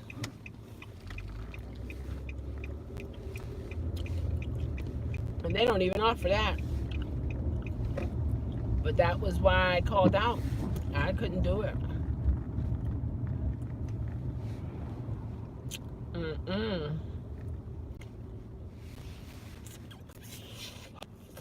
As Dustin was saying, that's a negative, Ghost Rider. I gotta find something else. And my mom, she told me, she said, go home and you get yourself some rest. We'll talk later. And then I turned the camera on to talk to you guys, because I saw that comment. And it made me feel a particular kind of way. I guess because I was in a bad mind space at the same time, and then to see that, it's just, ugh. It was like the nerve of you to even say things like that. But people will be people. And even if you're on social media or not, you have to build a tolerance when it comes to people. Like we said, what is constant in life is change. Change. So we have to build ourselves in such a way to handle it. And sometimes we do need help. Yes, we do. Yes, we do. Yes, indeed. I am. I'm alive. I'm still alive. My heart's still beating. Yes, indeed. I'm alive. I'm alive. I'm alive.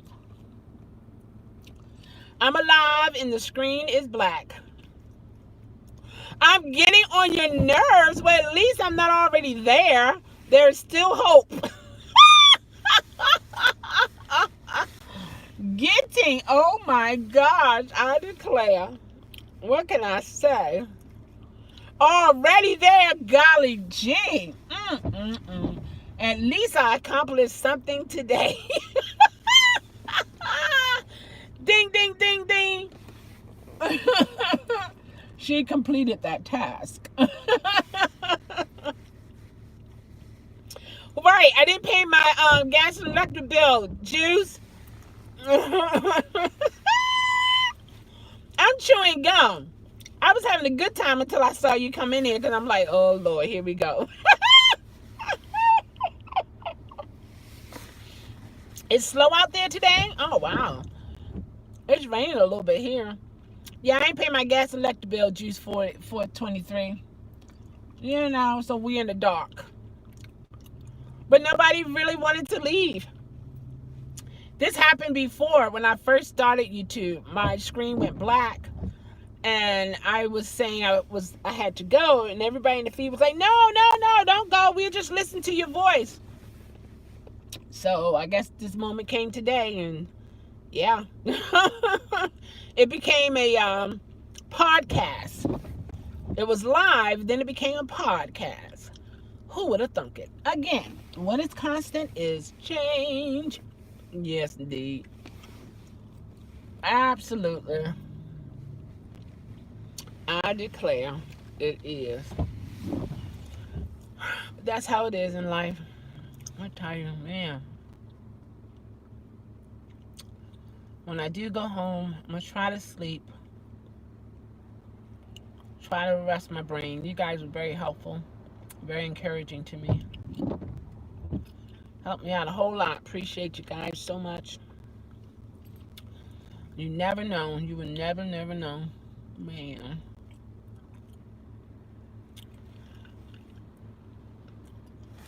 So I gotta do this. Hold on. Let's see here. Let's do it the other way. Oh my gosh. Yeah, so when I was doing the work, looking for the work from home, and then Uber and Lyft came up, and then I checked my email. Or not email, my text message. They sent me a message. They said that they were my Uber specialists to help me get back on the road. I declare.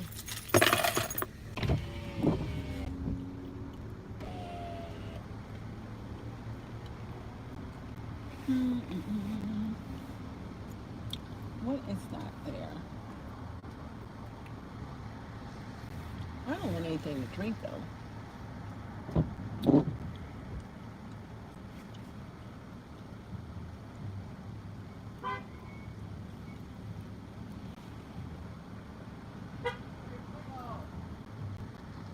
What? Who are they talking to? Hello? I don't know who's beeping. Turn your blinker off. Oh, they following one another. Oh, okay. Oh, he's missing a light. Oh, you better stay behind him. If police catch you guys, you're in trouble. Wow. I don't know what that is about.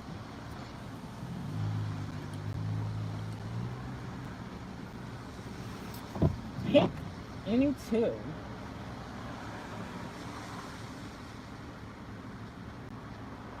And I don't want the drink, though. I don't want their drinks. Yeah, isn't that something how that works? Right, I ain't doing it. Just got an Uber Eats for Checkers. Oh, really? It's bad to go there? The horn.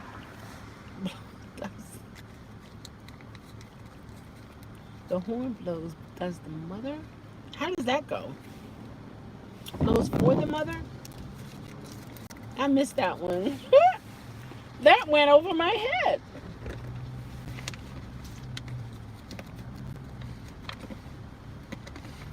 That went over my head.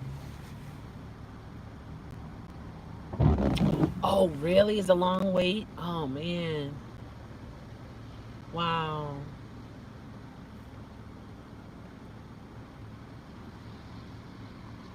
Hmm. That makes it bad when it's long like that. They have so much activity going on this menu, the new menu that Burger King has. You have something look like a television movie. So many moving parts. Then you have this flashing over here. Oh my gosh. Can we say confusion?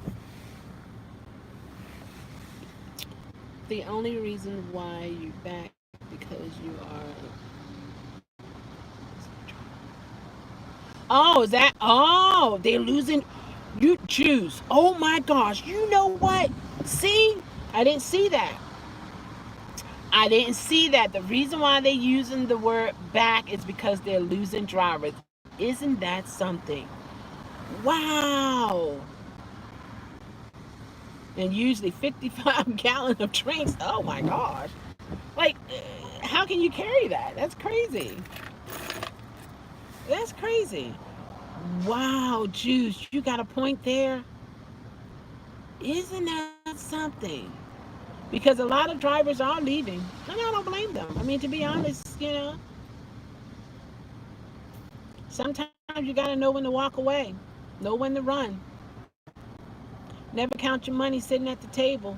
And hopefully I didn't take up more than 15 seconds on that one, because that's a copyright. Count your money sitting at the window. There you go. I don't know why the screen is still black. I can see the buses and I see moving parts and everything. I'm not a copy. It's not covered if you're speaking it. Oh. Yes. I would like the Whopper Junior and the spicy chicken sandwich. A spicy chicken sandwich and a Whopper Junior. Would you like cheese? No. I want the 2 for $10 meal, but I don't want the drinks. So it's it's not a junior. You want the chicken? I'm sorry. You want the fries and the drink. I mean the fries and the sandwich. That is correct. Yes. What size fries? Small. 2 small fries? Yes. Anything else, Steve? That'll be all. So there's 11:21. Go to the first one. All right. Thank you. 11:21. I thought. See, I'm looking at $10. I'm not thinking about the taxes. I declare. I declare. Ooh, Jesus. I declare. Hi. Hello. Man. Hey, Josh. It's black on my end. It's black on my end, too. Isn't that something? Oh, my gosh. Thank you. See, I didn't get mad at her because it's not her fault. You know what I mean? I'm not going to fuss at her. I wasn't thinking $11. Woof. Man. That's messed up. I will do better with that one. Oh, man. Keep reading. Oh, keep reading. Okay. It's black on my end. I was talking about the screen, nothing more. One seashell. What happened? A power outage? Yeah, I didn't pay my bill. I didn't pay my gas and electric bill. I shouldn't play like that because for some people that's pretty rough. I'm sorry, I shouldn't do that. Yeah, I don't know why it's black. It just went out and yeah, and it's like 32% on the battery. So yeah, I don't know why. I want to share something exciting to you and everyone, if it matters. Oh, if you care to share, go ahead. Now, keep in mind, everybody react differently. Okay, plug it in, plug it in. It is plugged in. Come on. Yes, please. And pepper. Thank you. Okay. You going home? How long you been out?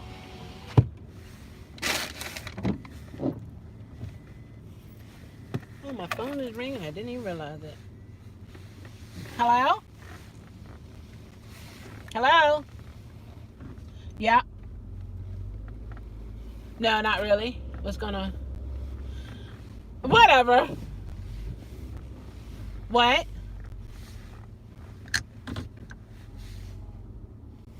Wait a minute. Say it one more again. You said... Wait a minute. Say it again. Go ahead. Oh, okay. All right. I'll send that to you. Okay. Oh, yeah, you do? Okay.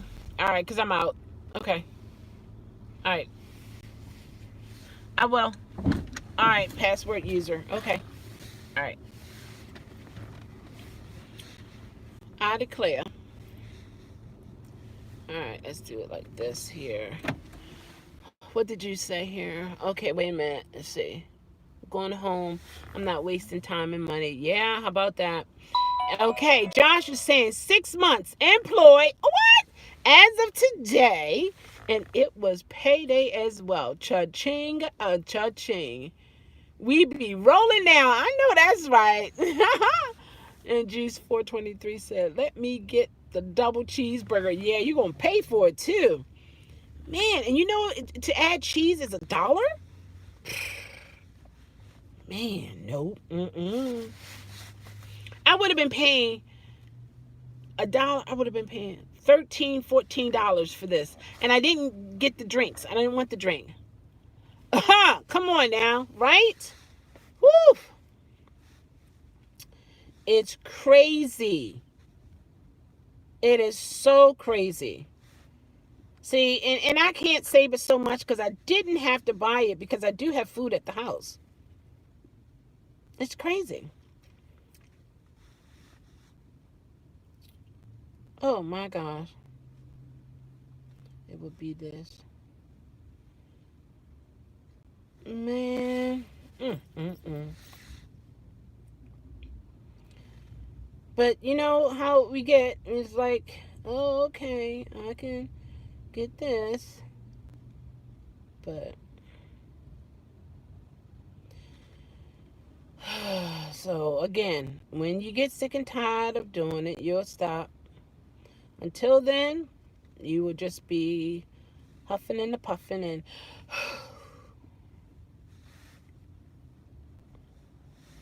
that's what you're gonna do. That's exactly what you're gonna do. So I got to do better with that.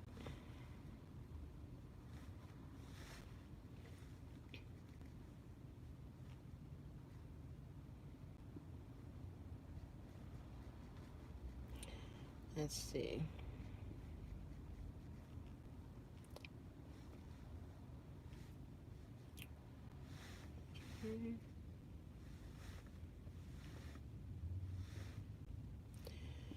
Wow, I'll tell you. Why is that doing that? Is something in front of it? Oh, that's the window. All right, let's see. Double cheeseburger, $1 for the cheese. Okay. Josh, 0.25 cents for cheese here in North Carolina. What? Maryland, let me tell you. Maryland is expensive.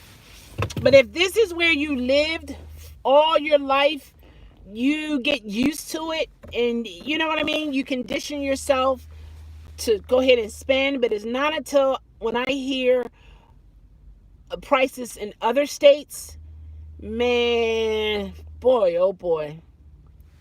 Or was it? What? slice. Okay. I'm going to go. I'm going to go.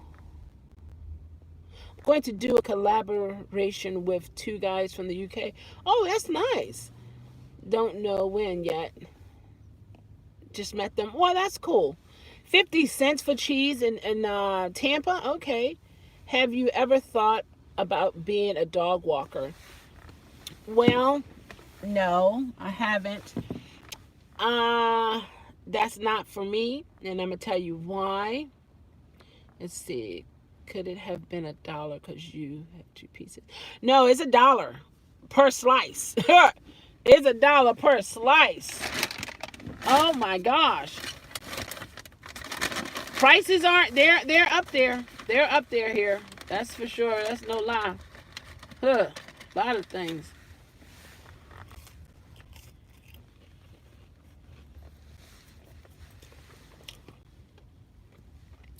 So when not walk a dog. The dog exactly. They're gonna walk me. I couldn't do that. I'm not couldn't. I'm not able to do that. I'll put it that way, Juice. I had dogs. I grew up with dogs. I always had a pet as a child, so I'm familiar. But yeah, that would be beneficial for me, in terms of getting out. But I do walk with the cane, and I just wouldn't feel comfortable. I wouldn't feel comfortable. Hey, Dual, the Dual Beacon of Lightning driver stays super lit. How are you? How's it going? Yeah, it's a black screen. I've been doing live with a black screen. I declare. What can I say? I don't know. All right, Josh said, clap, clap, clap for Josh. Okay, Josh, here we go. For being employed. Okay. Who's excited for me? It's a new venture. That's true. Adventure for you, for sure.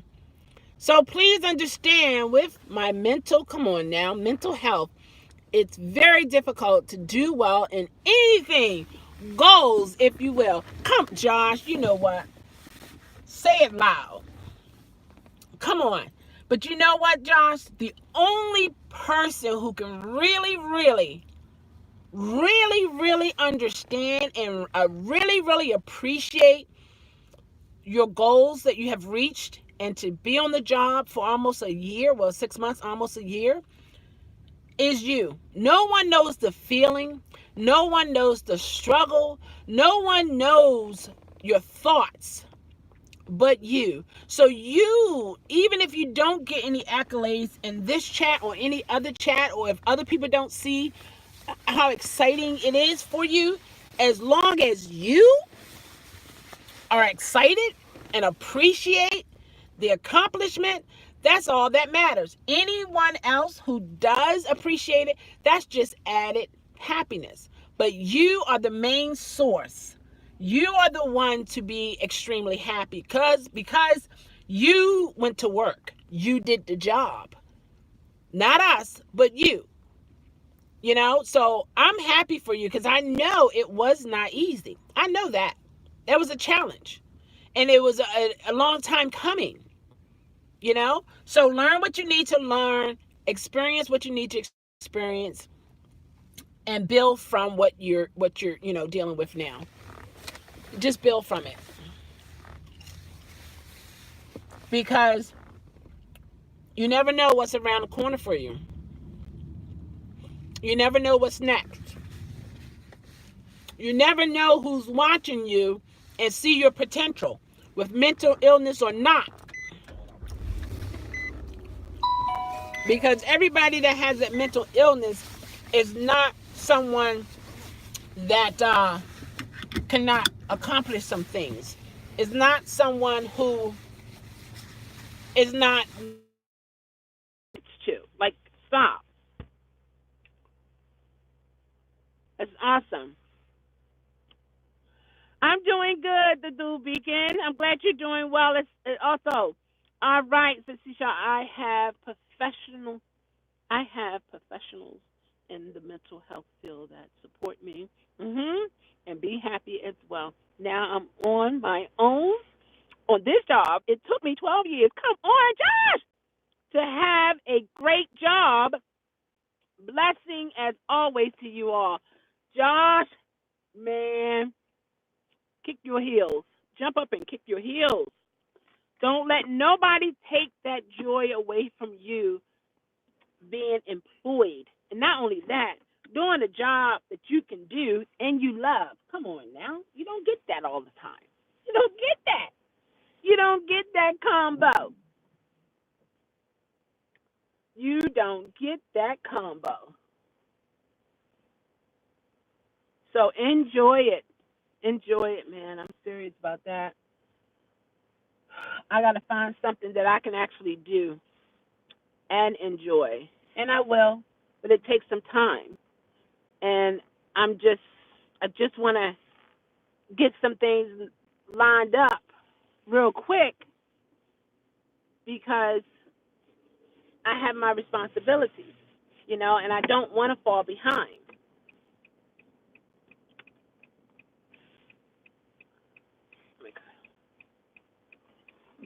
Hello? Oh, then you. Okay. I'll send the username. Okay, I would think he would know the username. You know what I mean? But I'll send it.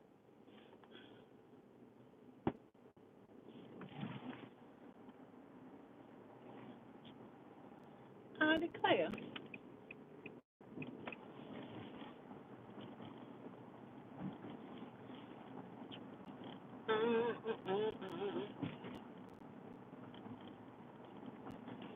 Yeah.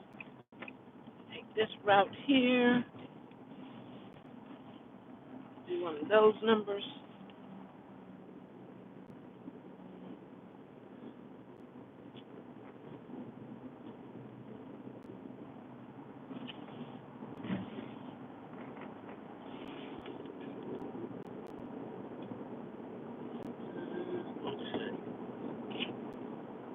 Can I even pull over there? Can I even fit?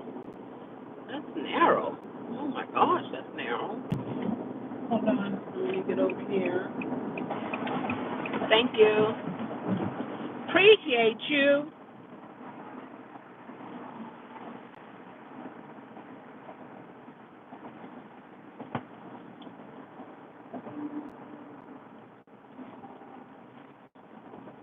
Woo. Hey there, Tony L. How are you?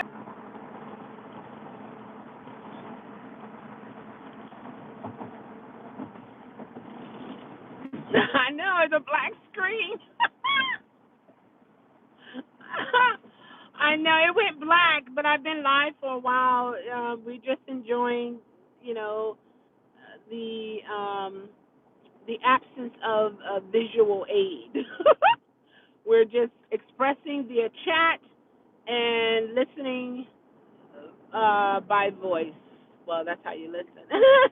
Anyway, what happened? No, somebody got in an accident, probably on the road. Oh my gosh, no. It just went to a crawl. Wow. Right, John's ASMR, right? Just listen to the sound of my voice. Are you relaxed?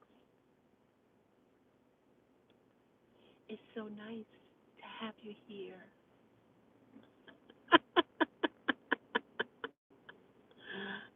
Would you enjoy some tapping? Some scratching noise?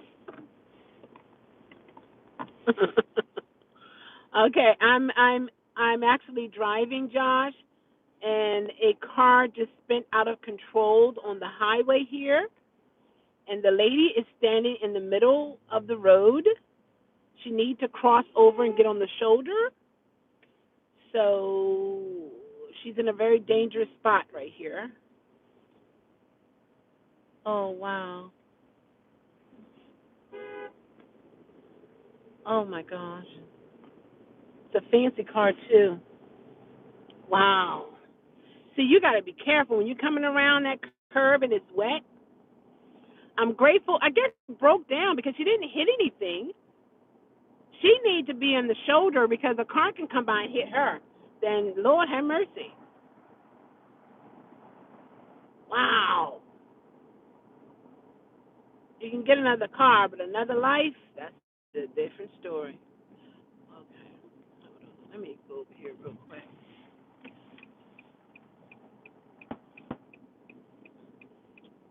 Let me pull in here. Gotta look at something. I gotta be safe on the road.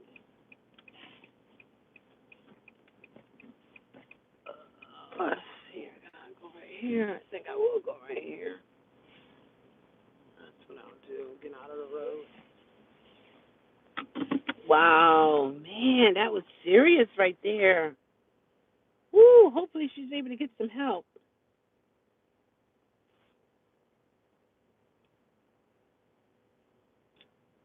Let's see here.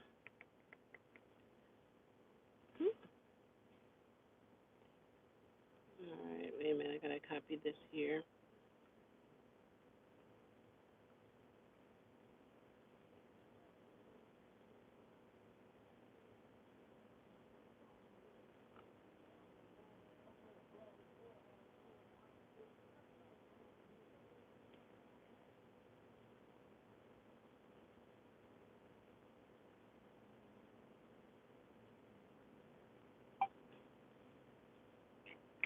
Hold on, I gotta send some information out real quick. Yes, indeed. Yes, indeed.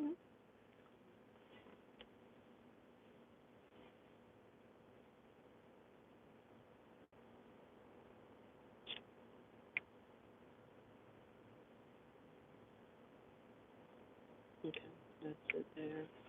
All right, let's see what. Let's go on the feed. I commented, stroke ASMR. From one seashell today, right? It's good to have constant income. Josh, come on. It gets us closer to trip planned. Oh, if you will, wink, wink. I know you want to travel. You want to travel. And you will. You will. It's in your blood to travel. I'm sorry to bump everyone out. You didn't bump everybody out. These are all adults in this chat room. Some of them have been here for a long time. Some have not. They know how to chit chat. A lot of people, they are doing things while they listen to my voice while I'm talking. So you're good. No problem. Keep reading. Sorry I bumped everyone out. Forgive me for I had to stop. But just because today I did something else for his wife. Absolutely. No, I'm quite sure they don't want an apology. You didn't do anything wrong. The people who I know in this chat, if there was an issue, you would know it and I would know it. But there isn't. You're fine. Pretty much everybody in here, they know you. You did? What color, Josh? Tell us. What color? What color?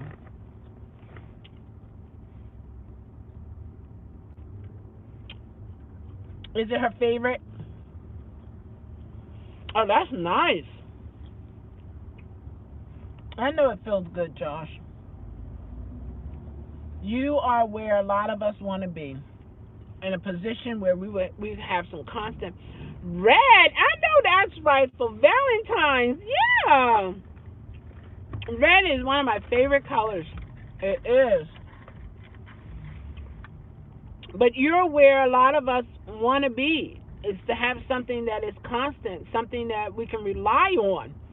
That's a guarantee. Hey, you know? And nowadays, we only have a few avenues that can do that for us. One is a W-2. The other one is the gig economy. And we have to, finagle a certain type of way. Hello? Hello? Who's calling? No.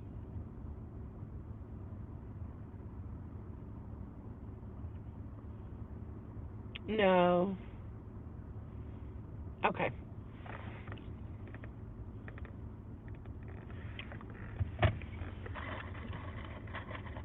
Yeah, so enjoy it, Josh.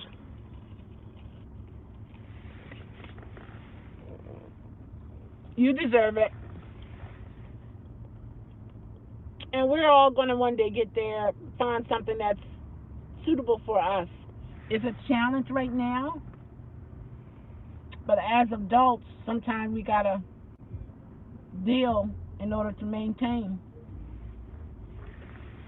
We got to deal with some things that we really don't want to deal with or would rather not deal with. You know?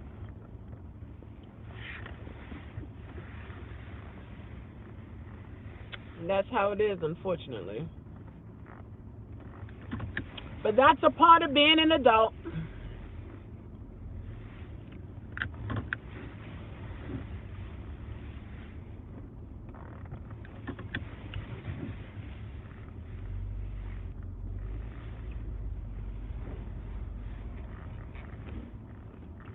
That is a part of being an adult.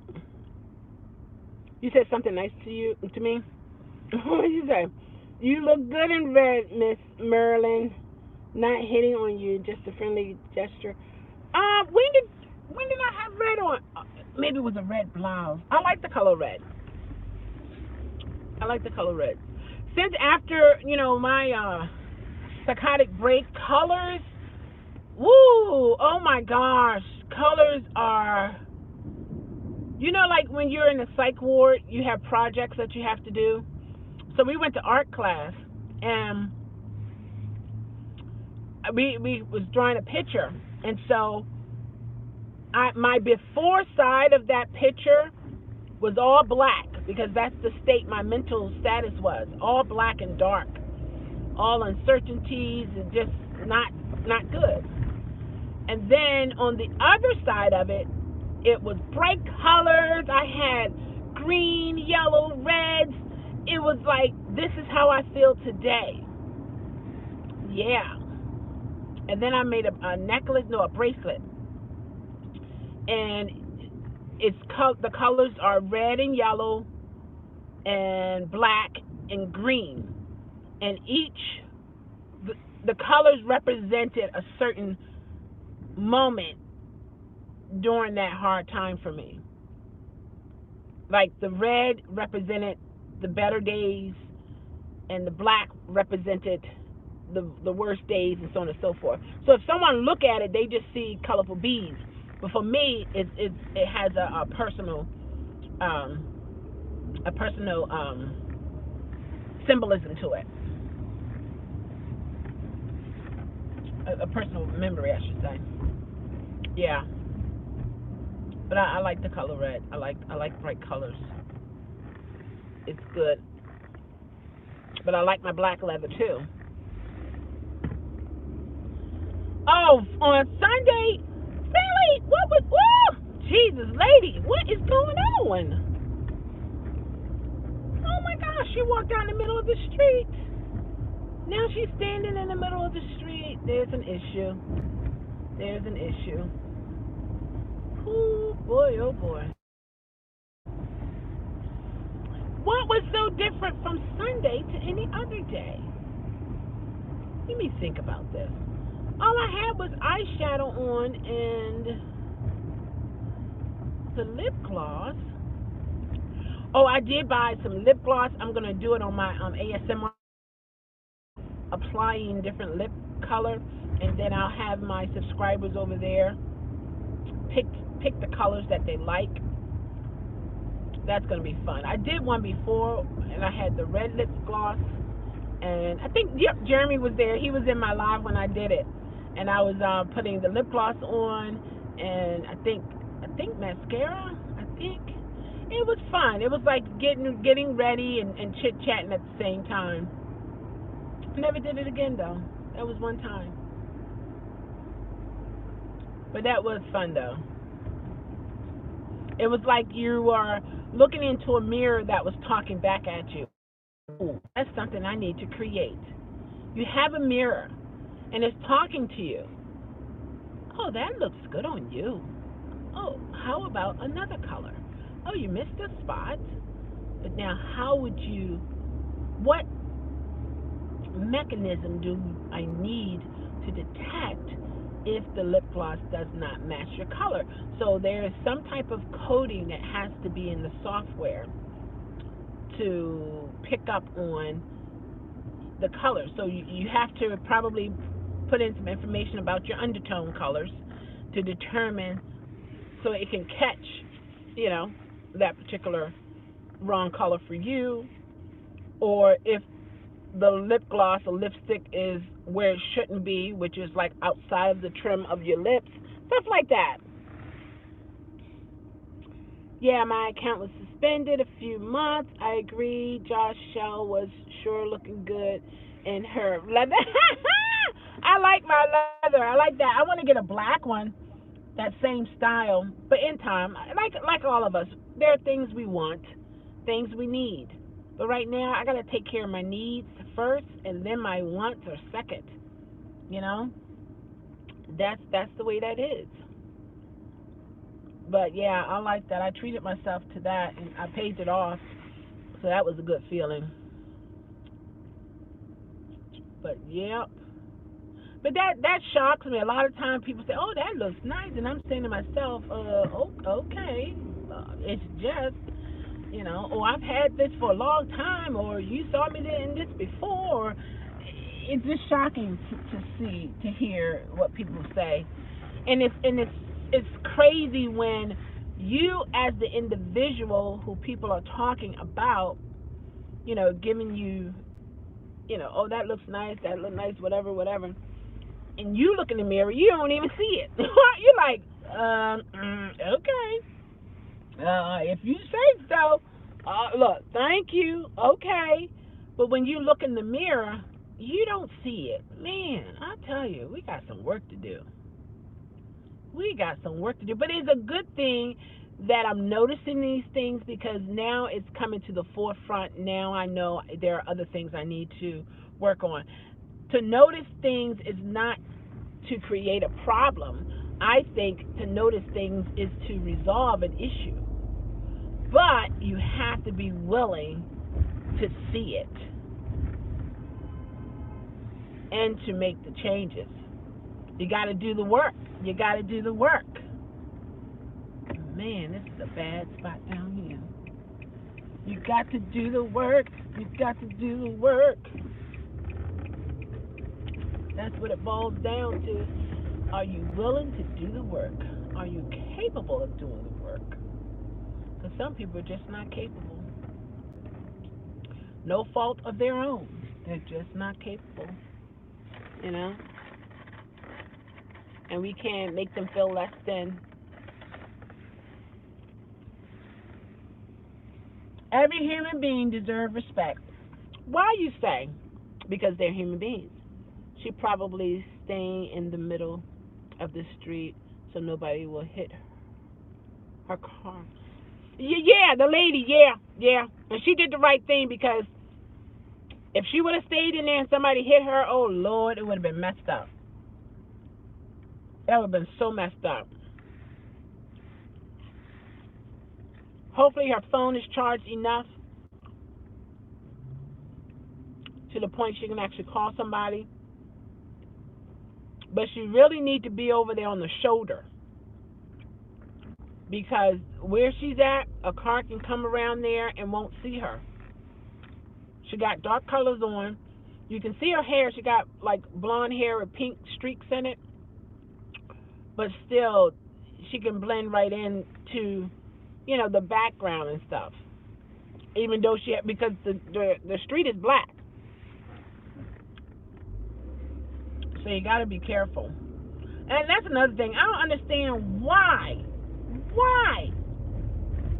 people want to wear all black and they're outside and it's dark. Do they not realize when we're driving how we see them? You got to have some type of flicker on you. Some type of flicker. Some type of flashlight from the house somewhere. You got to do something, because when you're walking, if the light is not shining properly on you, you can blend in with the streets. Your tennis shoes black, you got a black hoodie on. You can be walking on the sidewalk and you can blend in because you can't really even see your face. That's why it's good to have reflectors on. But I also understand some people don't want you to see them. Not because of criminal activity. They don't want you to see them. They want to get in and out. But there's something called safety first.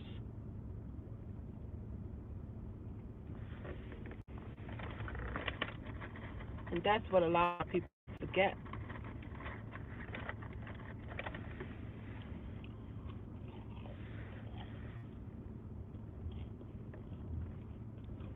So many people gotten hurt and killed because the driver didn't see them.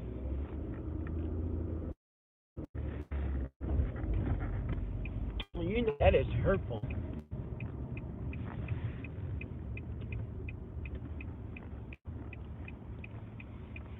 Nobody want to live like that.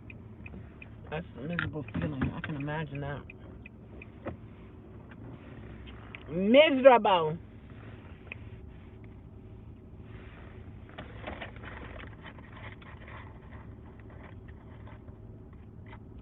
That's crazy. Yeah. I gotta get some gas too. And I surely will.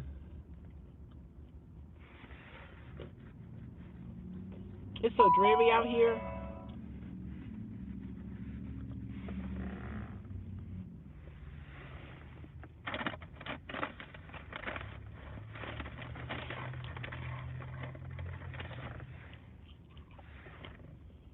I ate the french fries first. You know that's bad. Didn't even touch the burger. Didn't touch it. I need to eat this on my other channel. Yeah, no. That channel is growing pretty good, and I'm looking forward to hitting that 1,000 because I have a lot of subscribers over there who appreciate what I do and they enjoy it. It's like it's beneficial that that it helps them. Some people think it's sensual, but that's not my intention. That's not why I do it, I can't help how other people perceive it, but that's not my intention. Because at first, when I started getting different messages, I felt like the bottom of my feet is vibrating. And I got my car turned off. Am I feeling the vibration of another vehicle? That's crazy. Anyway, so yeah, I enjoyed that channel. I really do. I enjoy the people over there. One of my subscribers wanted to buy my gloves. I was like, oh my God. At first I thought he was saying he wanted to purchase me a pair of gloves.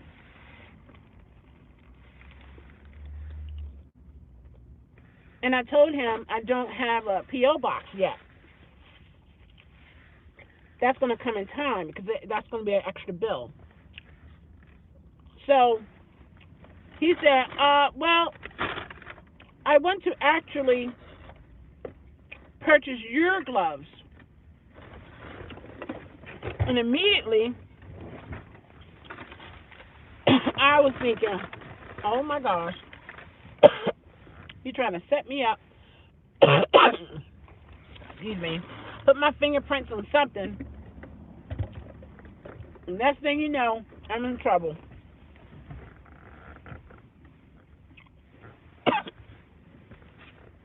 That's how I think sometimes.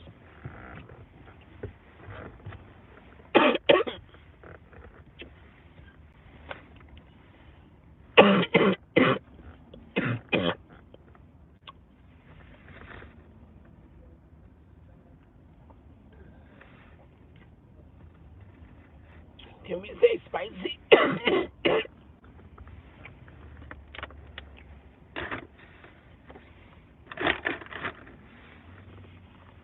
Ooh.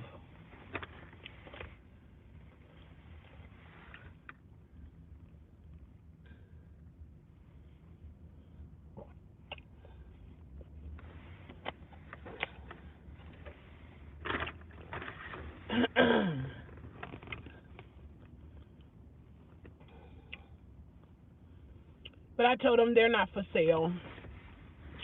He said, can we trade? I was like, no.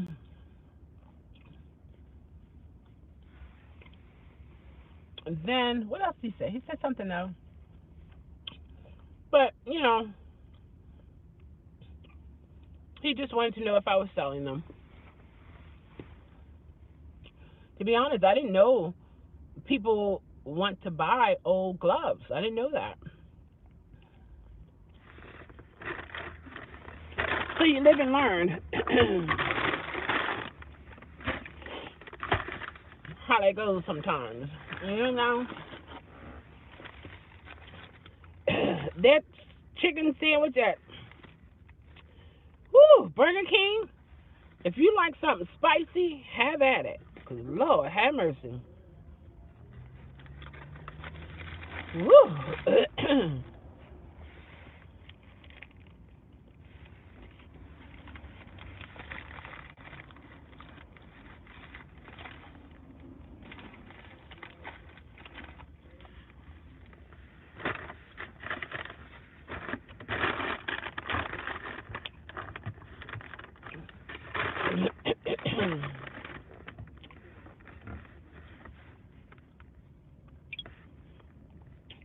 People coming home from work.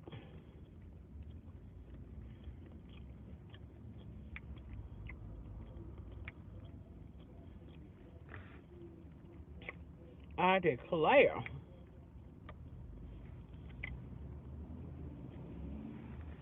That's spicy. I didn't know it was that spicy. Whew. All right, everybody. Sing along, maybe, with me. Love yourself. Know yourself. Be yourself. Change yourself to improve yourself. And we got to keep fighting. We cannot give up. Say it with me. We cannot give up. One more time. We cannot give up. One more. We cannot give up. We cannot give up. Those who believe in prayer, pray.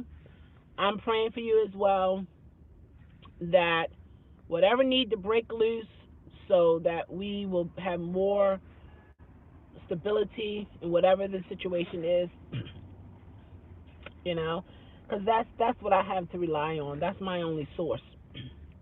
And it has helped me over the years, so that's where I got to go. That's what I got to do. All right, everybody. Take care, and I will see you again. Take care, everybody.